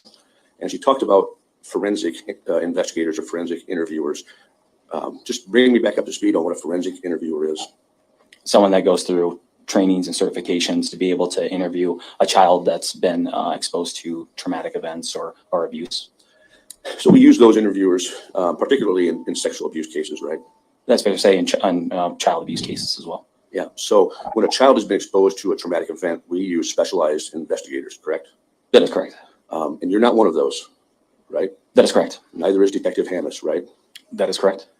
And the reason we use those investigators is they have specialized techniques to get to a more accurate recount of the events by the child, correct? Yes. The concern is that the child may exaggerate, number one, right? Exaggerating what The facts. context. The facts. They could or they could not. I would say that's case by case. Or they could shut down, right? That is potential. There's also the worry of the questions the investigator uses, right? Phrasing and leading compared to open, if that's what you're trying to get at, yes. Yeah, so in this case, we have 8-year-old DL. Why was he not seen by a forensic investigator? So on that day, we were simply trying to find out where Breasia Terrell is. From the beginning, it started out as a missing person. We don't know if there's any traumatic event. DL was later interviewed by a forensic interviewer as we were collecting more information and realized maybe this case is bigger than what we at first anticipated on the 911 call. Do you have any concerns that the interview you did with DL was leading in any way? No. Was suggestive in any way? Leading as in there might have been times where I asked like if they were down by the water or different stuff like that. But based on the information he relayed to me, I wouldn't say it was suggestive, no. Okay. Well, have you reviewed all the interviews of DL in this case? Like, for instance, the one he did with Detective Hammis? I reviewed a report. In that report, did you see where he first talks about the machete? I didn't need that report in front of me to be able to Okay, recall my okay. That's fine. But he did not talk about a bloody machete with you in the initial report, did he? That is correct. And he didn't talk about a bloody machete with you in drive around either, did he? Correct. And you didn't talk about a bloody machete with him, right? That is correct. But if you told Detective Hammis about a bloody machete and said that he heard it from cops downtown in an earlier interview, would that be correct? I'd have to look at that report. But you didn't tell him that, right? No, I didn't tell him that. And would you know who else would have interviewed you who could have put that in his head? Not that I'm aware of, no.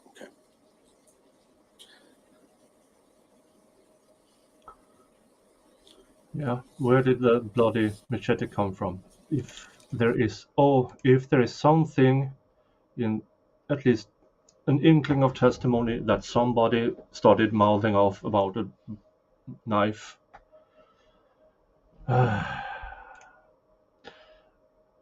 Not to my knowledge, is the kid had been given a neuropsychological testing.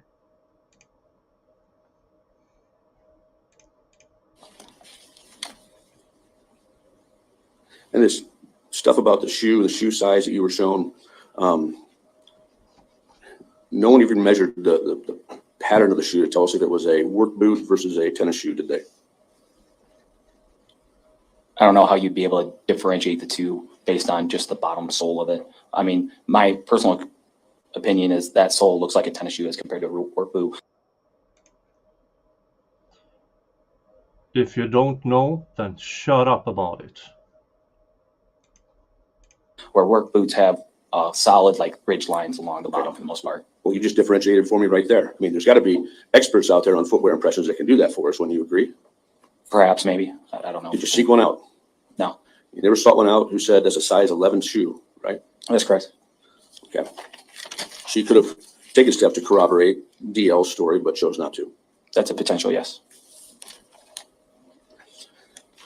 Now, when you were interviewing DL in the difference between the soles of work boots and soles of tennis shoes is that there's much more. The sole is what do you call? Let's see here. Here's a tennis shoe. In a work boot, this part is much thicker, so more mud.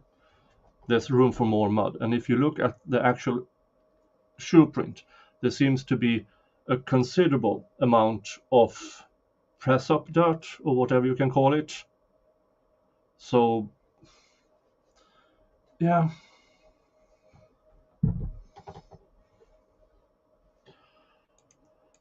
police station, and then in the drive around, he never mentioned anything to you about bleach, right? Not to me that I recall, no. Okay. And he certainly didn't use the words cleaner bleach, right? I would say that's correct. He never said anything to you about using a spray bottle of cleaner bleach to spray down the machete, did he? That does not sound familiar, no. Did you meet with DL to prepare for trial? Myself, no. Okay. Do you know who did? The legal team. Was DL ever shown photos of the RV before trial, to your knowledge? I wasn't there for those conversations. Oh, really? What are you up to? What do you know, defense attorney?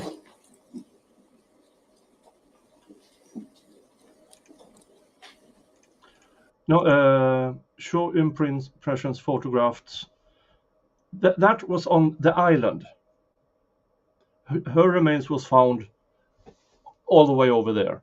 So probably everything they found on that island has nothing to do with the murder of Breasia Terrell. So the shoe impressions were a day or two later, because they were driving DL around.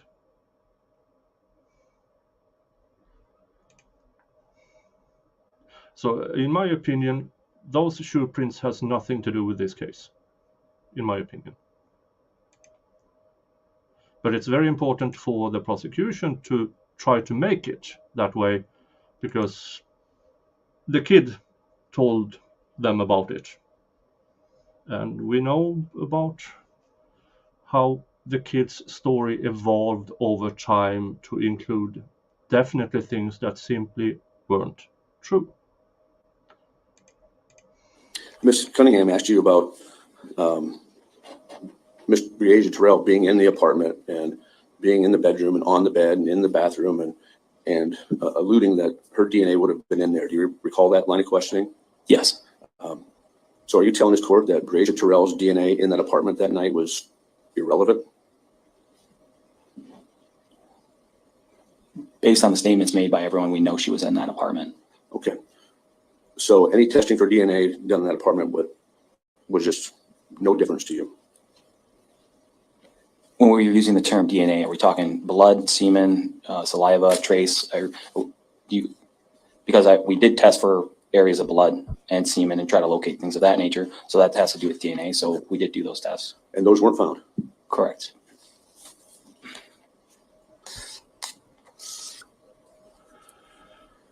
You were shown a picture where Ms. Cunningham was purporting to show some phone chargers. Do you recall that? Yes, And that picture also had in it the floor mats, I believe, from the Impala, right? that's correct. Do you recall the floor mats having dirt on them?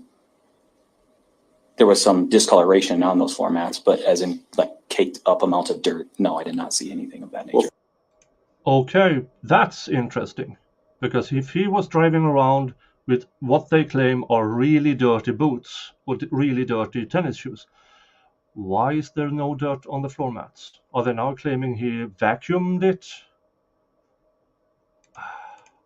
Well, if there was loose dirt on them, could that dirt have been vacuumed up and sent off to the FBI for testing to see if that was in fact the same dirt from where Breasia Terrell was killed?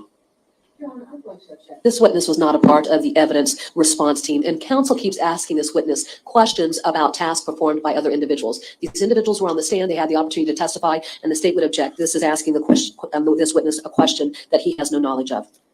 If he has no knowledge, you can say no. I'm going to overrule the objection at this time. The witness may answer if he knows the answer. I was not present there with the FBI ER team, so I don't know exactly what steps they took during those search warrants. And she talked to you about the pajamas, that the mother brought the pajamas over and somehow the kid ended up wearing a 4X t-shirt. You don't put any stock in that, really, do you?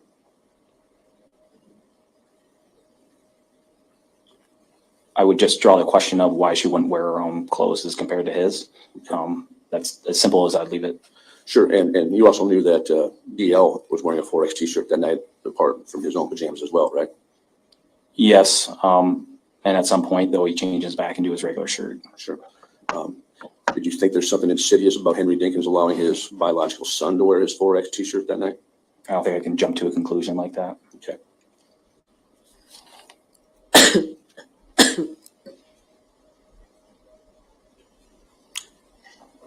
And I'm trying to understand, when Ms. Cunningham was talking to you about Mr. Dinkins changing his clothes the morning of the 10th, did the fact that he changed his clothes, is that significant to you? Yes. In what regard? In my statements with the defendant, he said he woke up and then went around, and then at some point he knows she's missing. So then he's going out and looking. He tells me he's out looking for her, and we have him on video footage at different locations. And at some point now he's changed clothes. That's alarming. That's not in line with the statements that he provided me. Is it the fact that he changed clothes that's the problem, or the fact that he told you a story that didn't include him changing clothes? That's the problem. He also told me he never went into a store, and he in fact went into the Walmart. Okay, but my question was not that question. My question was, is it the fact that he changed clothes that's the problem, or the fact that he didn't tell you he changed clothes that's the problem? It's also the fact that when we did search warrants and we couldn't locate that clothing, that makes the issue more of a concern, because how does his clothes go missing if he simply just changed? Okay, I'm gonna ask you for the third time now. Your Honor, the question has been asked and answered. Sustained. So was it a problem for you that Mr. Dinkins didn't tell you he changed clothes? Sure, yes. Do you have evidence that Mr. Dinkins hid evidence by stashing his clothes somewhere? That's what I believe, yes. And on the quick shot video, could you see any blood or any other type of evidence from the video on his clothes? From the quality of that video footage, I would say, no, I could not see anything blatantly clear. Did you ask the And store clerk? when Mr. Dinkins was tested and swabbed at the Davenport Police Department, no blood, no dirt, anything like that was seen on his body, right? That's correct. Okay.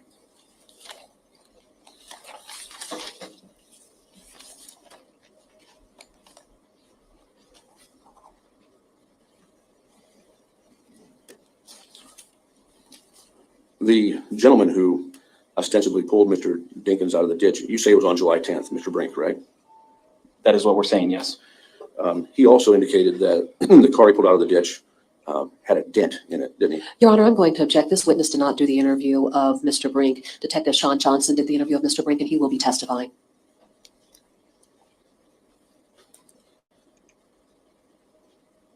Sustained, rephrase. Did the Chevy Impala have a dent in it? I would have to take a look at it. Can you be more specific in the area of the vehicle? The rear bumper, I would have to look at the picture again. to the best of your recollection, was there a large dent anywhere on that Chevy Impala? Objection asked and answered. Overruled. A large dent, not that I recall. Okay.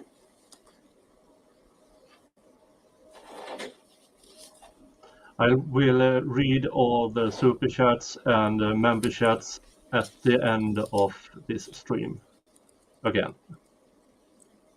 Thank you so much, Paddy Moyle, for choosing to be a member on my channel. That's all I have. Ms. Cunningham. Thank you, Your Honor.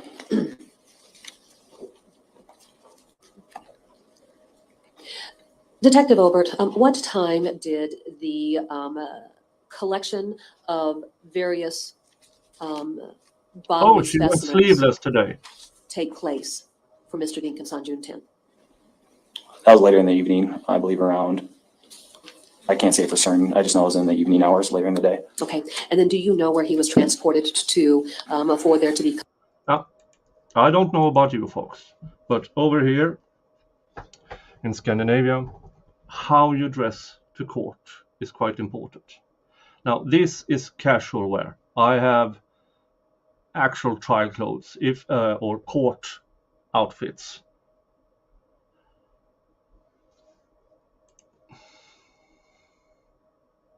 Let's see, where was it?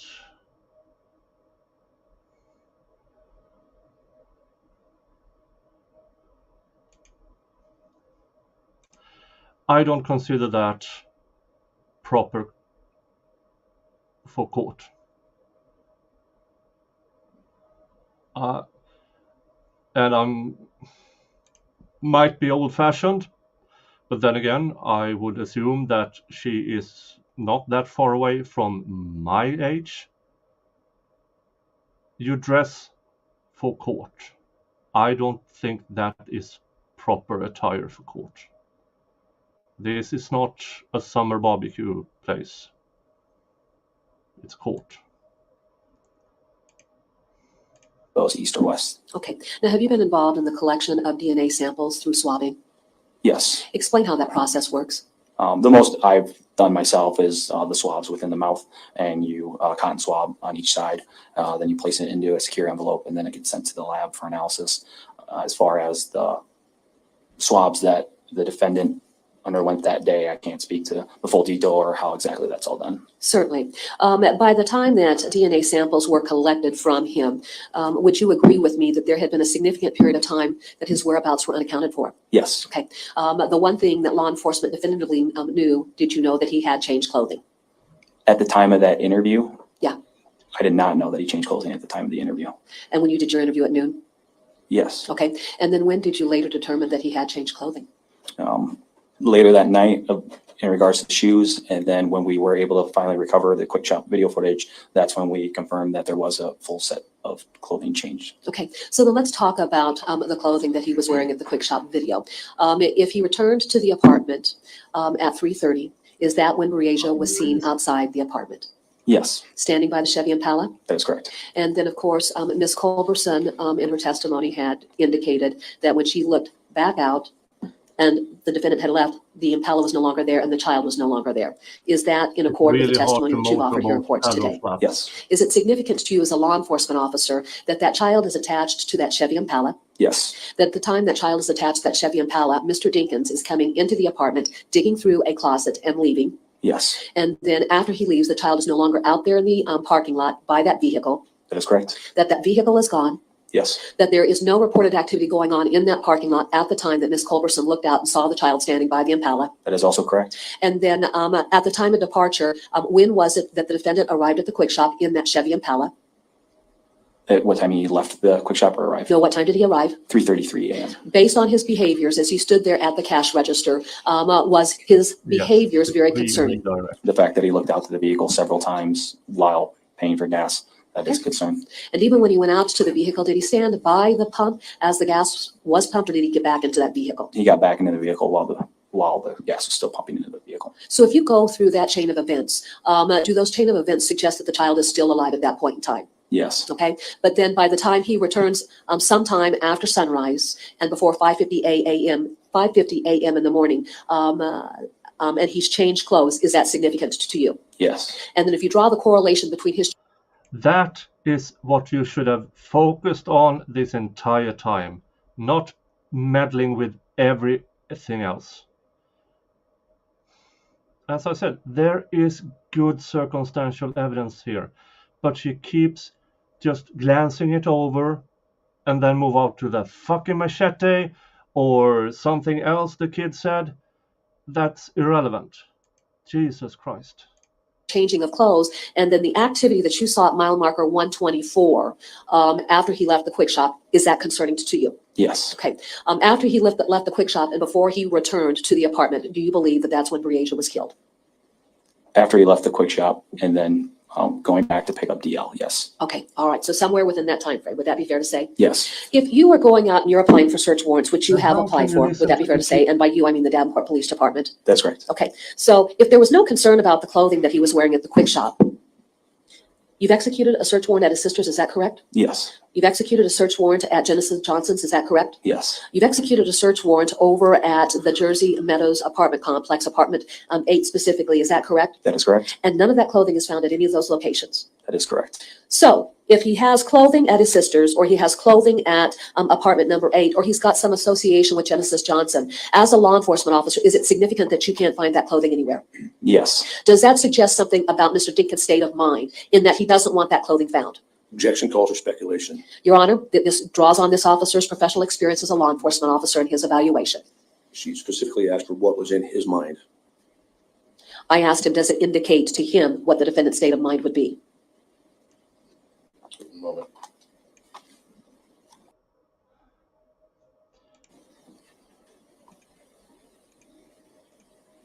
Going back to normal speed. I'm going to sustain the objection. You may rephrase. Thank you, Your Honor. When you are looking at all of those circumstances, do those circumstances have investigative import to you as an officer? is my experience in the Detective Bureau when we're working homicides, a common practice by people who are involved in violent crimes or commit crimes, especially if they're caught on tape with certain clothing, is we oftentimes do search warrants, and these clothing are discarded because they're of evidentiary value for the case. So that's what I would correlate to the same thing that the defendant was doing, that that early morning hours into the July 10th. Okay, so for example, there could be potential blood on that clothing. Yes, For example, there could be potential semen on that clothing. that is correct. There could be the DNA of Breasia Terrell. Potentially, yes. Okay, and so if there's a concern about that, then it would benefit Mr. Dinkins to get rid of that that clothing. Would that be fair to say? If those items are on that clothing, yes, it would benefit him to discard those. And then if you factor into the equation the fact that he's bought Clorox in a completely different community at 7 a.m. in the morning, does that factor into the equation as far as concerns that you have and the actions that he took? Very much so. Okay. When you go through and you look at any of that video surveillance footage, do you see him going anywhere that would suggest he was cleaning the RV that morning after he bought the Clorox? I'm sorry, can you repeat the question? Okay, we're going to start again. So at 7 a.m. when he entered the Walmart and he bought the Clorox, at any of the video surveillance footage that you observed after he purchased that Clorox, is there anything to suggest that he went somewhere and just engaged in, you know what, the task of cleaning house? No. Is there anything that would support what would be a legitimate reason for purchasing Clorox? No. And if you were purchasing Clorox for purposes of cleaning, how easy would it have been for him just to go down the block, turn the corner, and go to the Walmart and buy that Clorox? Very simple. Okay. Is it also of significance to you that his cell phone was powered on at different occasions that morning? Yes. Was it significant to you that he didn't take his cell phone with him after he left the apartment complex that night and before Andrea woke up and saw that he was gone? Yes, that would be a concern for me. When he says he's out looking, you would think you'd want to have a phone with you to be able to relay information or make contact with other people in regards to your disappearance. Okay. And is it significant to you that there's no communications between him? Yeah, I agree, Marcus, but also he is supposed to be out looking for the kid. Why even have the thought of buying bleach, Clorox bleach, in the next town over if he is supposed to be out looking for Breasia? There's no logical reason for him to be buying Clorox, 2 bottles of Clorox, when he's supposed to be out looking for Breasia. The fact that there is Clorox in the RV, in the apartment, everybody had. But the fact that while he is supposedly out looking for Breasia, he gets to the next town over to buy bleach. There's no logical reason for him to be there looking for Breasia. There's no logical reason for him to be there buying anything. You are supposed to be searching for a missing 10-year-old. That's it. And so there are great circumstantial evidence in this trial. But the prosecutor keeps meddling in and try to prove the kid's story, everything about it. And it's so stupid. This should have been a 1-week trial, tops, focusing on what they can actually prove without the kid.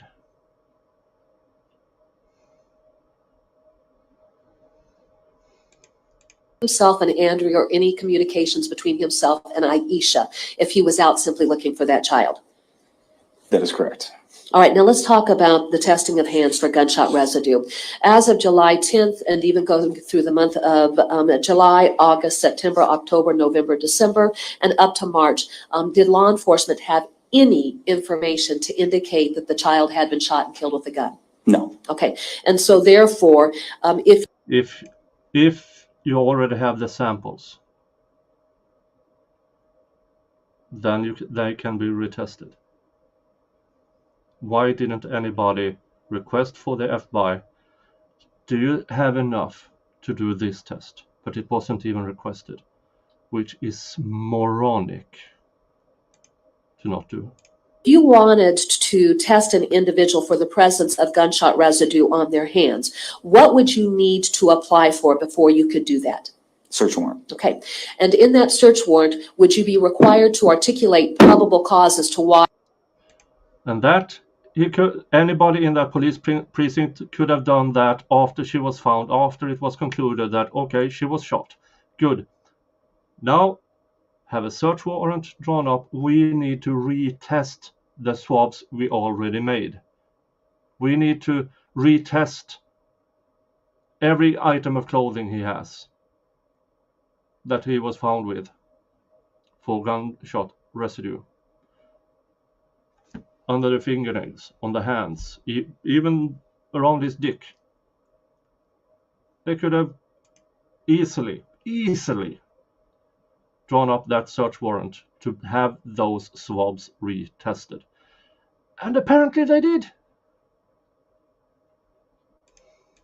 You should be able to process his hands for the presence of gunshot residue. That'd be correct. Okay, before March, well, actually, until you received the findings of the state medical examiner's office, would there have been any information that you had that you could have applied for a search warrant to process his hands for the presence of gunshot residue back in July? No. Okay, and then of course, as time's passing, we could presume, I would assume that he's taking a bath every day. Yes. And then at the point that you've received that state medical examiner's report, is there going to be any gunshot residue still present on those hands? Not on the individual himself, no. All right. Have you ever been involved in trying to collect gunshot residue from an individual's hands? I have not been involved in that. And in fact, is that even something that you've seen being done currently within the course of your 7-year experience? Not me personally, no. Okay. Do you know if other officers have done that? And if you don't, that's fine. I can't name a certain individual or certain scenario off the top of my head. Do you even know how hands would be processed for the presence of gunshot residue? No. Okay. All right. The suggestion has been made that the process that you follow for testing for gunshot residue would be the same as collecting DNA. Do you have any knowledge if that's the case or not? I do not know if that's the case or not. Okay. Okay. All right. Now let's discuss questions asked about law enforcement making representations. Yes. If anything is swabbed, they could test for the chemical compounds on that swab to see if it is somewhat close to bleach. Just because they didn't find blood or something, they can test it. Well, is there traces of bleach? That Breasia Terrell was in that Impala. When you look at the chain of events that occurred that night, do those chain of events support the fact that Breasia was in that Impala? Yes. Steering wheel, that would still be there if they have the car still with them. Okay. Let's go to the topic of the bloody machete. Now, in your interview, and you've already testified to this, but let's just set the foundation. Did DL bring up the machete to you? No. Was he interviewed, though, by Detective Hammis later or after you did your interview? Yes. Does Detective Hammis work with children all the time? A fair amount in her career and experiences of being a detective for over 15 years. Okay. Does she actually handle the child sex abuse cases within the Detective Bureau? She is one of the detectives in that Okay. specialization. And is she very seasoned relative to her experience in dealing with children and children who have been victims of sex abuse or even some type of abuse? Yes. Okay. Now, let's go back. When DL was brought into the department on July 10th, was he suspected of being a child who had been sexually abused? No. Was he a child that was suspected of having been physically abused? No. Okay. When you were visiting with DL, were you still trying to develop a timeline so that officers could come up with any information to try and locate Breasia? That's correct. So is this a completely different investigative construct as compared to if a child themselves has been the victim of some type of abuse? I'd agree with that, yes. All right. At some point, though, throughout the day, did DL have conversations about that machete and that machete having been wiped off? Yes. Is that what prompted the search warrant and then a second search warrant that was executed by Detective Sievert over? So they are perfectly capable of conducting second search warrant when they have new information to retest what they already have, to find new stuff. But somehow, after they found out Breasia was shot, apparently nobody thought of testing the steering wheel, as Marcus said. If he had gunshot residue on his hand, there would be gunshot residue on the steering wheel. They have swabbed his hands, under his fingernails. They could use those swabs to test for gunshot residue, the same swabs. They could have had a search warrant conducted. How we need to retest those swabs. And apparently, nobody did. And here we are back at that fucking machete again. There at the RV. Yes. Okay. When we go back to the photographs taken by crime scene civilian technician Jill Foster, in the photograph that she took of that shoe impression, do you recall the photograph of the ruler that was laid out beside that shoe? Yes. Okay. And what was the total measurement of that ruler? 300 millimeters. All right.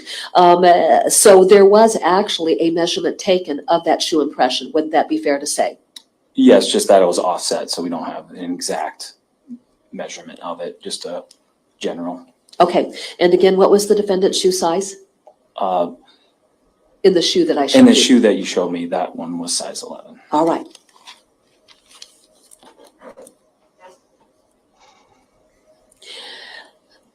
I want to talk about the significance of apartment number 8. On July 10th, was a search warrant applied for to do a search of that apartment? On July 10th, yes. Okay. And did the search actually occur on July 10th? Yes. Given the interviews conducted at DL, was there any information that was provided that that apartment was the scene of the crime? No. Given the information provided by Andrea Culberson on July 10th, was there any indication that that apartment was the scene of the crime? No. In spite DL's statements, in spite Andrea Culberson's statements, was there a civilian crime scene technician sent in to photograph and also... Let's see here. Yeah, about steering wheel and the car.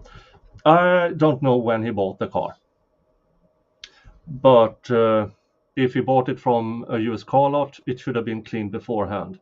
And since he have felonies on him, he's not allowed to have a gun. So gunshot residue in the car is circumstantial, yes, but it adds on if they test for it. And apparently they did fuck all. Collect swabs throughout that apartment to verify if the information that they were providing to law enforcement was in fact correct. That is correct. And then, of course, for all of those swabs that were taken from the sinks, the toilet, around the area of the bathtub, even the cuttings that were taken from the mattress in the bedroom, were all, to your knowledge, were those all sent off to the DC or the FBI laboratory? To my knowledge, yes. And then based on the findings, did any of those findings suggest that that apartment was the scene of the crime? No. And so therefore, was DL's statements and Andrea Culberson's statements corroborated? Yes. I have no further questions. Mr. Freeze. Where, the bleach from Clinton Walmart, where was it used? My theory or what we have for evidence? Evidence. I don't want no theories. I want proof. We do not have any evidence of exactly where it was used. Okay. The quick shop, when the Impala leaves on 53rd there, which direction did it go? East. You have video of that? On a power wash camera. Okay. East on 53rd, heading toward what street? Brady and Welcome Way. Okay. And then it went north? You can't see as far as that. You can't see that angle that far, so you can't for certainly say. Where's the next place it was picked up? definitively? Or, Yes. okay. I'm tired of hearing about theories. Yep. The next spot had been picked up is at 5:55 a.m. at the Quick Star, at the East 53rd Quick Star. Okay, thank you. That's all I have. Detective Obert, did you have a chance to look at any of the clothing that was recovered with the remains of Breasia Terrell? Yes. What was the color of her shorts? They were black, but there was some discoloration in areas of it that were lighter, or appears that the color had been, it's been discolored, so it's lighter. It's almost whitish. Okay, and would that be consistent with the pouring of Clorox on that clothing? As anyone that's maybe used bleach and they've gotten it on some of their dark clothing, I would say it's comparable, yes. Okay, did that then prompt a request to the Iowa DCI lab to test for bleach in spite of the fact that clothing had been out in the elements for a significant period of time? The request was made, yes. Okay, all right. And if the vehicle, when the Chevy Impala left the Quick Shop traveling east, would that then place it on a trajectory heading toward Brady Street that you could then turn north on and head out to Highway 61? That is a possibility, yes. I have no further questions. You may step down. All right, we are Your Honor, done stay with close, that Detective Barber. witness. Let's see who they call next. Alex, can I step in? There are Would you move back? good points for the prosecution, but more good points towards the defense, in my opinion. And that fucking machete, every fucking time. It's so stupid. Do you swear to tell the truth, the whole truth, nothing but the truth? I do. Please have a seat. Crime scene assistant.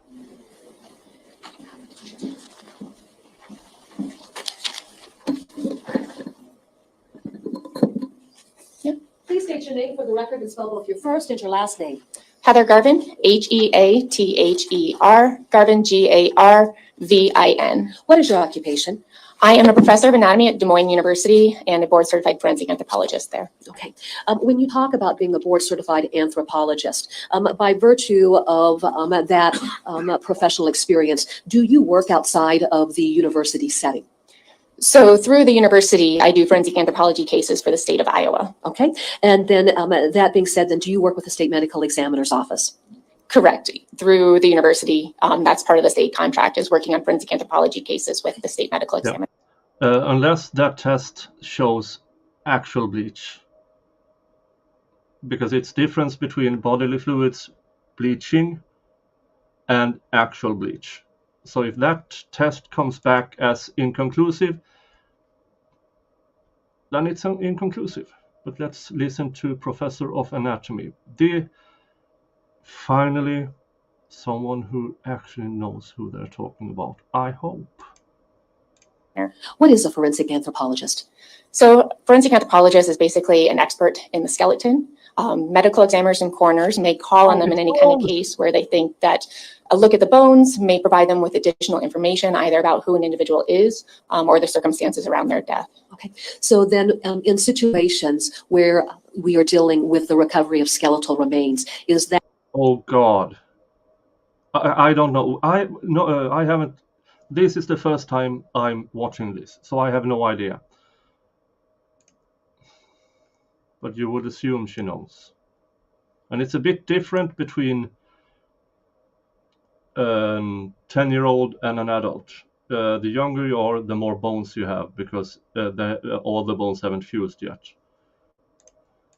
Where you become a vital component working in conjunction with the state medical examiner's office. At times, I can be called out to scenes to help with recoveries, but I also do laboratory analyses as well. Okay. Describe your educational background.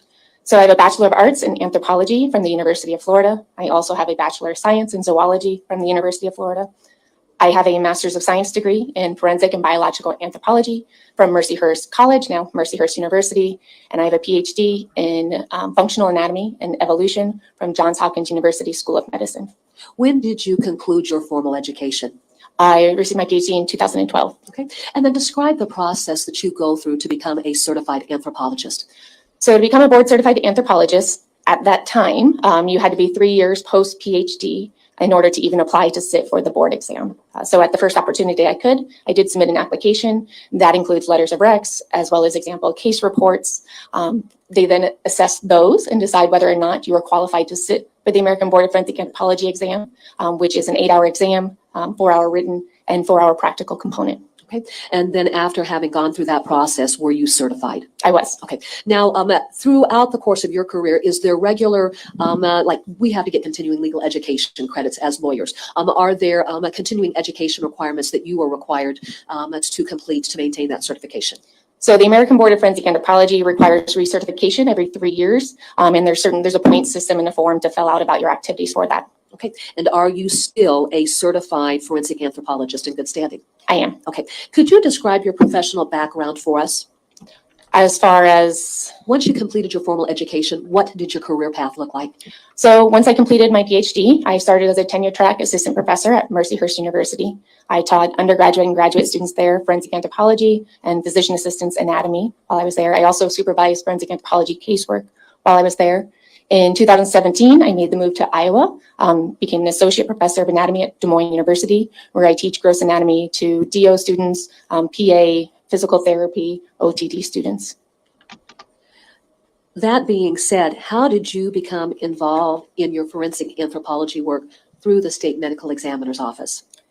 When I first moved to Iowa, I contacted the state medical examiner's office, letting them know that a board certified forensic anthropologist had moved into the area, as the state did not have one in the area at that time. And from there, we worked through the university for that contract. Okay. Now, can you explain the difference in the role that you play versus that of the state medical examiner slash pathologist?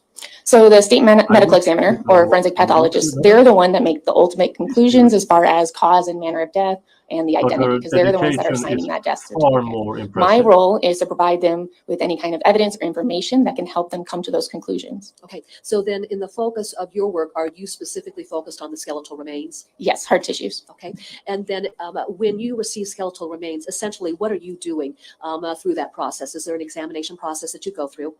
Correct. In the laboratory, looking at skeletal remains, that would include photo documentation and radiographic documentation. And then inventorying the remains, seeing what is there, whether you have one individual, more than one individual. Sometimes the remains do have some soft tissue on them that may need to be processed. And so we will process that in hot water to remove the soft tissue to then be able to examine the skeletal surfaces.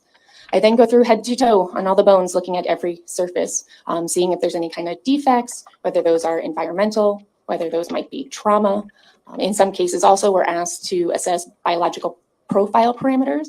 So whether we can estimate the sex, age, ancestry, stature, anything to help guide them looking through missing persons files for the decedent.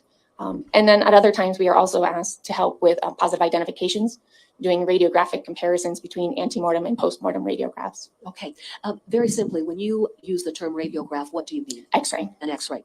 All right, now let's talk about the biological profile parameters that you are sometimes asked to look at. How can you utilize skeletal remains to give you information relative to the profile of this individual you're examining? So in this case, the remains were those of a subadult. That means juvenile or child. And so the main focus of the biological profile would be age estimation. We can estimate age in children fairly reliably because of growth and development processes. Because it's pre-puberty, we can't really do a reliable sex estimation or ancestry estimation for that profile. Okay, if there are hair, if there's hair associated with remains, can that help you try to identify the ancestry of these particular remains? I do not use that for any of my assessments. Okay, all right. Then let's go to the second part of your testimony, where you talk about you can assist in the positive identification of human remains through X-rays. If you've got skeletal remains, how is it that you can identify who these skeletal remains belonged to? So I can assist the medical examiner in doing that because the final call is there. So I'm providing them with information. But if someone has an antemortem radiograph, meaning a radiograph from when they were alive, recent, a couple of years ago or so forth, we can take a postmortem radiograph that mimics that orientation. And then we're looking for overall consistency in the shape, the size, specific features where, sutures may overlap. to see whether those match up with the same individual. Let's extend that conversation to dental records. Are dental records a source that can be utilized to positively identify who skeletal remains belonged to? The dental records, as far as written notes, no, but as far as radiographic comparison between dental and postmortem dental, yes. Okay. Now, another topic of conversation that I'd like to discuss, when you come across skeletal remains where there's still soft tissue present, does that soft tissue assist in any way in identifying who those skeletal remains belonged to? That would be up to the medical examiner who takes a look at the remains prior to handing them over to me. Okay, and then let's just extend that just one step further.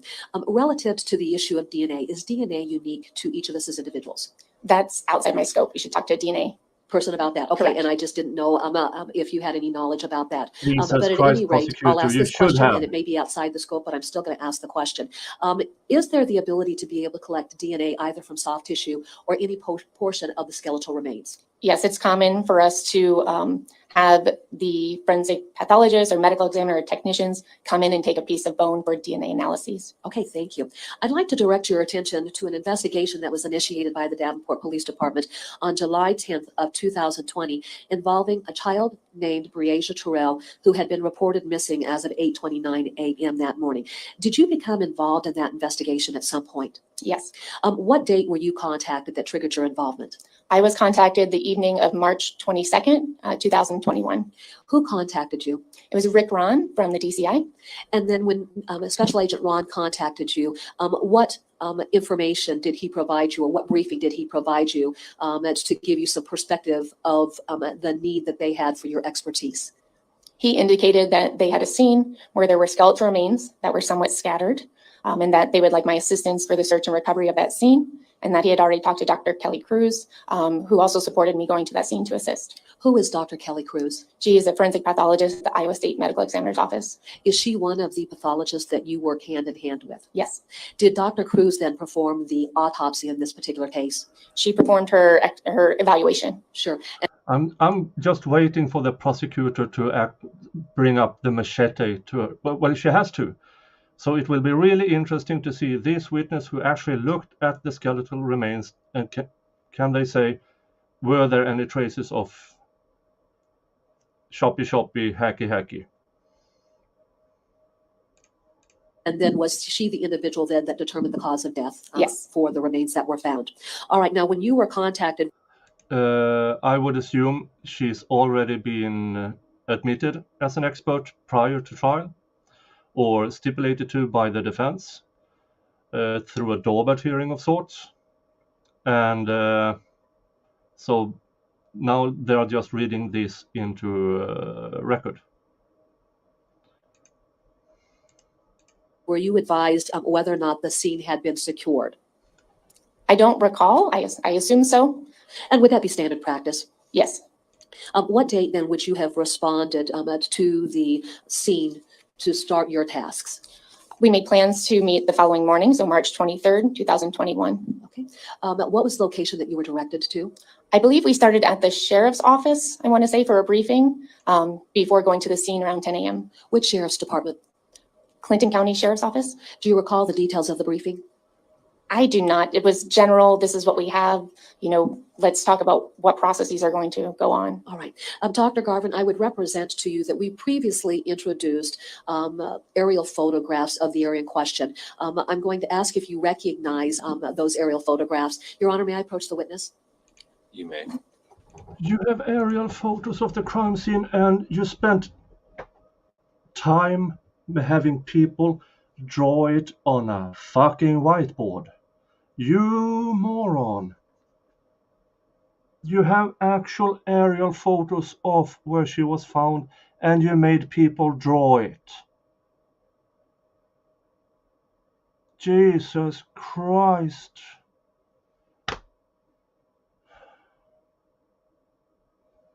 This is so stupid.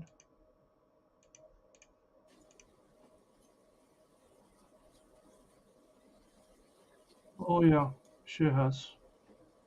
She made people draw off.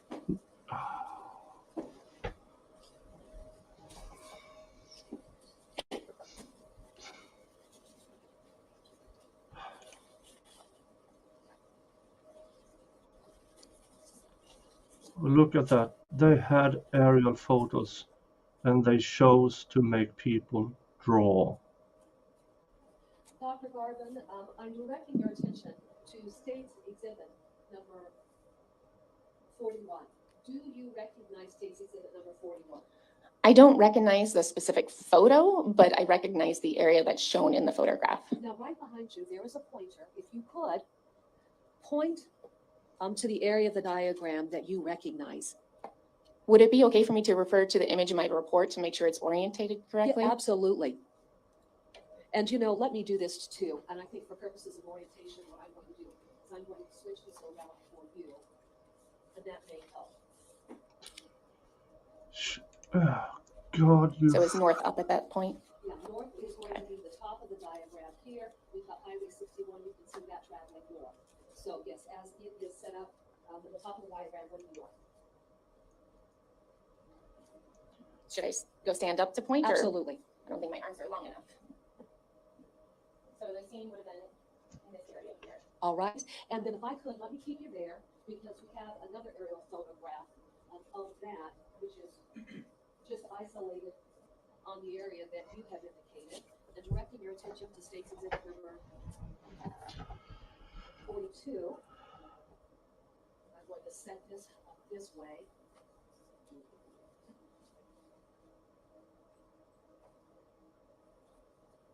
And I have it oriented where north would be the top.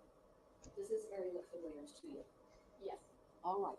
If you could show us specifically the area then that the remains were generally found. Yeah, this will be approximate. Sure. But if this is the dirt tracks here, Sure. it would have been just north that about this area. All right. And Go, actually that tire might have been in the scene photo as well. certainly. Go ahead and take your seat. Okay. Describe what is involved in the recovery of skeletal remains, particularly since we're talking about skeletal remains, you know, located in an outdoor environment. So one of the first things I do when I get to the scene is make it clear that I'm there in an assisting role. I'm one person. I'm not taking that scene over.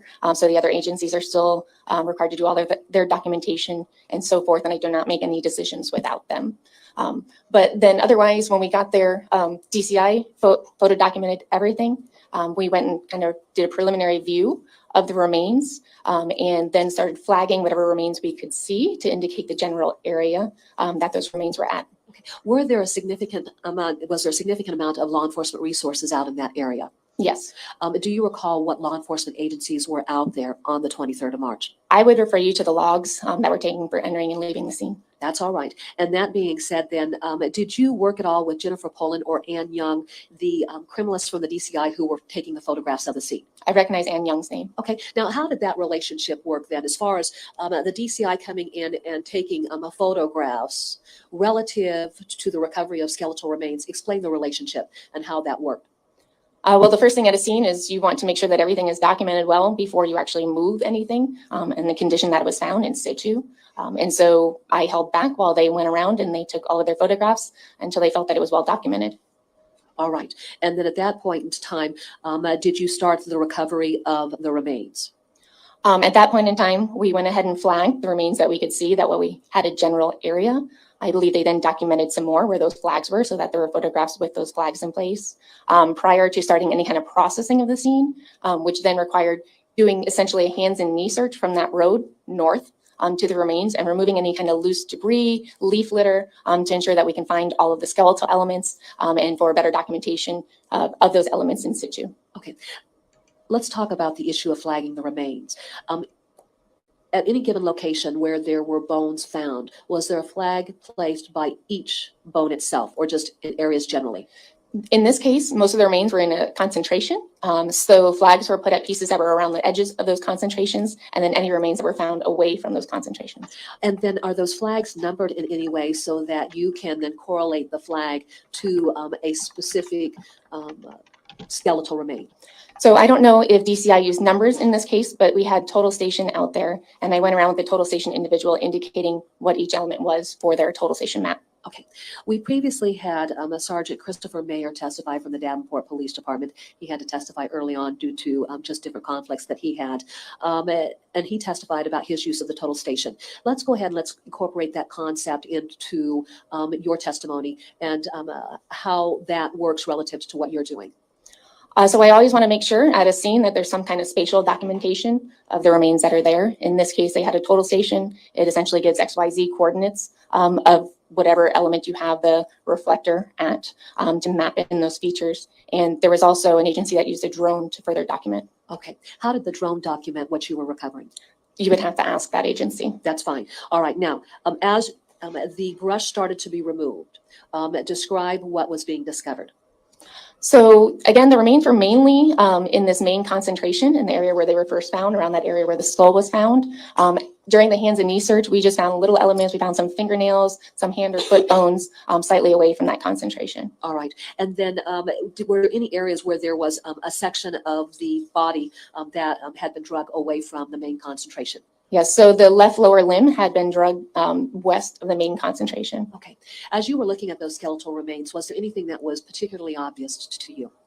At first glance, I could tell that they were the remains of a subadult or juvenile. When you're a child, the ends of your bones aren't actually fused on. That's what allows you to grow taller until you reach skeletal maturity. And so those ends are called epiphyses. And I could see at the scene that we had these epiphyses there. All right. Was there any hair associated with those skeletal remains? There was a hair mass at the scene. Describe the hair mass. It's somewhat outside the scope of forensic anthropology. I mean, it had shell beads in it. It was a dark brown or black color, but I'm not a hair expert. No, and that's exactly what I needed. I just needed to have you describe the physical appearance. So then at that point, then did you start the process of collecting those bones? So once we did our hands and knee search and removed all the debris around there, making sure that we had found all of the elements, they were again documented so that we had that third documentation there. Once DCI agreed that they had all the documentation they needed in that case, we did begin to collect those elements and place them into body bag. Okay. And by documentation, is that photographs taken by the DCI? The photographs, making sure everything was done with the total station. I can't remember at what point the drone was used, whether it was used again at that point or not. But those three elements were used prior to the collection of the skeletal remains? Yes. Okay. Explain what the function of a body bag is. It's to seal up the remains to make sure it's a watertight bag. And I'm sorry, I don't know what you're trying to ask. No, but is that an item that all of the remains are placed in and secured to maintain the chain of custody for those items? Yes. Was there a local medical examiner who had come out to this scene to assist with the collection of those skeletal remains once secured in that body bag and to do the transport to the state medical examiner's office? Yes, as required, the county coroner, the Clinton County coroner, was at the scene, and it's their job then to make sure that the body bag is sealed and to arrange transportation to the Iowa State Medical Examiner's office. Who was the individual that assumed that responsibility? The Clinton County Medical Examiner. Okay, all right. Now, when you had removed what would have been the obvious skeletal remains, is there anything else that was done just to sift through the dirt to see if you could find anything else that was associated with that body? Yes, it's common procedure once all the elements that are on the surface there are recovered to take a trowel and scrape the soil. Sometimes over periods of time, elements can kind of sink into the soil. So I did that about 1 centimeter deep in that area of the remains. As a result of that process, did you make any further discoveries? Yes, I found a few additional teeth and then 2 artifacts that were later determined to be bullets. Okay. Relative to the hair, did you examine the hair up close to see if there were any artifacts in the hair out there at the scene other than the shells that were very obvious? I did not. All right. But at any rate, was that mass of hair then collected and placed in the body bag? Yes, typically we try to collect everything, disturbing as little as possible. So This is foundational to what she is about to testify, which is her actual examination of the bones. So this is just foundational. It's common practice, at least here in Scandinavia, and I would believe so is in the United States. that the forensic pathologist then has whatever the remains were associated with in context. Okay. Was there any clothing associated with those skeletal remains? There was some clothing. And do you recall what those articles of clothing were that was associated with the remains? I think I recall an undergarment that was in the area. I heard of maybe other clothing in other parts, but I wasn't involved in that. Okay. And then was there clothing attached to the skeletal remains when you came across it, or right there in the central concentration? So I recall, like I said, some kind of undergarment that was mixed into the remains, and there. Yep. Historically, according to my statistics, there's about rotation of viewers every 45 minutes. So having 115 now may not be the same 115 that were here an hour ago, necessarily. So we should be able to get to 100 likes with the people who are here currently. So please, because that would help the YouTube algorithm to promote me to more people. Thank you so much. Was a sandal or a shoe that was nearby. All right. Then beyond that, what else would have happened there at the scene? Once Everything I was scraped the collected. soil and DCI collected the bullets and documented those again with the total station. Once the medical examiner, the county medical examiner, started to transport the remains to the state medical examiner's office, my job was done and I left the scene. All right. Now, did you assist then Dr. Cruz in the report that she would have finally authored? I did a forensic anthropological analysis to which she may have incorporated into her report. Describe how that works. So as I mentioned before, the medical examiner, they received the case. It is their case. They perform their evaluation and their documentation. And once they have information that they want and they think that I can provide further information, they then hand the remains over to me. I do all of my analyses right there in the state medical examiner's office, so there's no transport of custody of the remains at all. And so I do my analyses and then I write my report and submit that to the forensic pathologist. Describe what's entailed in your analysis. So in this case, one, it was determining whether to process or not certain aspects of the remains, inventorying what is there, what are we missing. In this case, it was performing age estimation from the remains, and then a trauma analysis, going head to toe, looking for any kind of alterations that could be traumatic. Explain what you mean about making decisions to process or not process certain remains. So in this case, the remains were partially skeletonized. There were good portions of mummified tissue, especially on the limbs. I consulted with Dr. Cruz to ask what she would want processed down for me to be able to see the bones. She decided that given that the limbs, the mummified tissue, there was nothing suspicious there. Radiographs had been done. They didn't indicate any kind of trauma to the limbs. So the only portion that we did process or macerate down was kind of a part of the pelvis torso area that had mummified tissue attached. Okay. What is mummified tissue? I think it's obvious, but I'll just ask the question. Dehydrated soft tissue. All right. And then from there, when you were making an age determination, what age did you identify for these remains? If these remains were female, it was between 9 and 12 years of age. 9 and 12 years of age. And then in your examination of the skeletal remains, did you note any trauma? I did. Describe the trauma that you noted. There was a semicircular defect to the inferior portion of the left mandible, which was consistent with a bullet impact traveling left to right through that mandible portion. Okay. Based on the point of entry through that mandible, were you able to determine a trajectory or a path of travel for that bullet and where it would have stopped? Yes. So based on the outside, the semicircular defect there, the inside of the mandible bone had internal beveling. So the defect is larger. That indicates that's where the bullet was exiting that bone. So I could tell the entrance versus exit through that one portion of the mandible, suggesting left to right. And then I also had a defect, kind of a circular crushing defect between the 3rd and 4th vertebrae in the neck, the cervical vertebrae, that would be consistent with a bullet impact. And in this case, I was able to anatomically align them and show that they could be from the same trajectory, from the same bullet. Okay. And what did you determine about the trajectory at the point of the mandible, the left mandible, and where you found them between the C4, 3 and C4? Correct, C3 and C4. Of the cervical vertebra. It's generally a left to right trajectory. Okay. When you were examining the cervical vertebra, was there any indication on the bones to show that the bullet had stopped in that area and had not traveled out of the body? It was a circular depressed area of crushing bone. It didn't perforate through that bone. All right. And then from there, what other trauma did you note to the body? I had 2 additional bullet impacts to the right scapula. Yeah, that's execution. What is a scapula? Style. The scapula is the bone that sits on the back of your rib cage here. Oh. I'm trying to think of what the colloquial term is. Your shoulder blade. Okay, sure. Oh. All right. And that was the right scapula? Correct.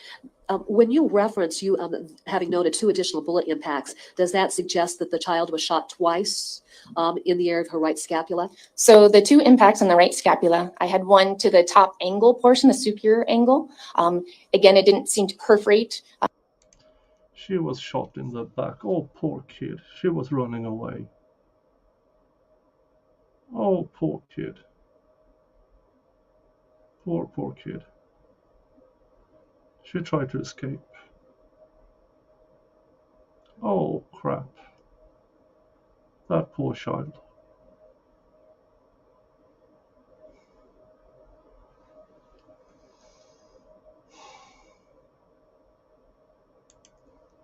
There was some displaced bone in that area, suggesting it was an anterior to posterior, generally anterior to posterior trajectory.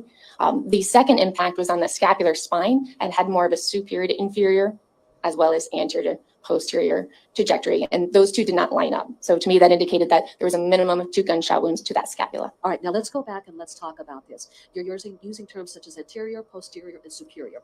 Are those directional indicators that is used within the medical field or even within the field of autopsies? Yes. Okay, so anterior, Is define front. that, huh? Anterior is front and posterior is back. All right, so then if you go back and you describe the path of travel of that first bullet from front to back, again, set the stage for that explanation. So one of the impacts on the scapula was at the superior angle of that scapula. And there is deformed bone indicating that the bullet went from front to back through that Okay, scapular blade front there. to back. Okay, I need you to also Okay, not shot in the back, shot in the front. That's my interpretation. You in the chat can tell me if I'm wrong, but that indicates who, if it was the defendant or someone else, she was looking right at. Oh.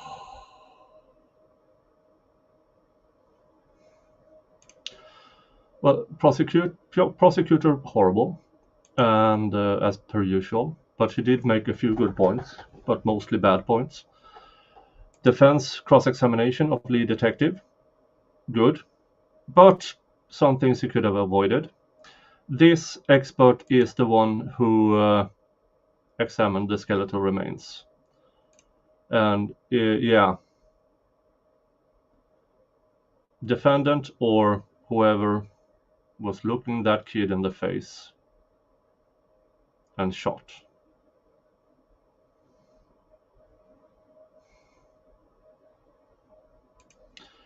Here's the thing, Breasia Terrell deserves justice.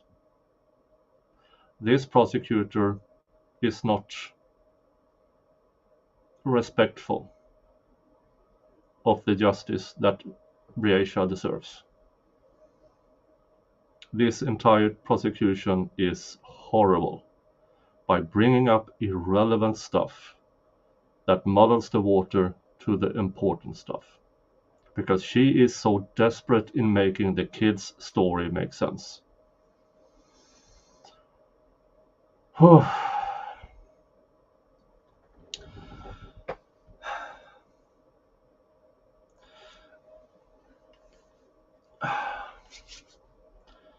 In 15 minutes, I'm going over to watch AEW Wembley, 81,000 in attendance. So I'm going to save the rest of this for tomorrow. Let's see here. Let's do this. So I'm going to save the rest for tomorrow. And we will continue tomorrow at 8 a.m. Eastern Time, 2 p.m. my time, and I have no idea what time it is in Australia. And we will try to continue doing 1.25 speed so we can catch up. And yeah.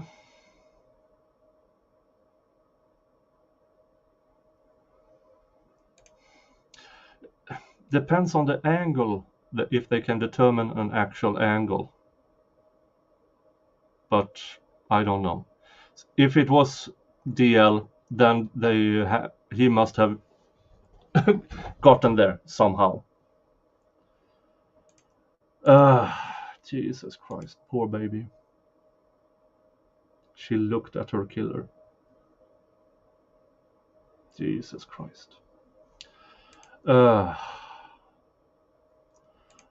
Let me just check if I can redirect you somewhere, if there is anybody else streaming for not streaming at the moment.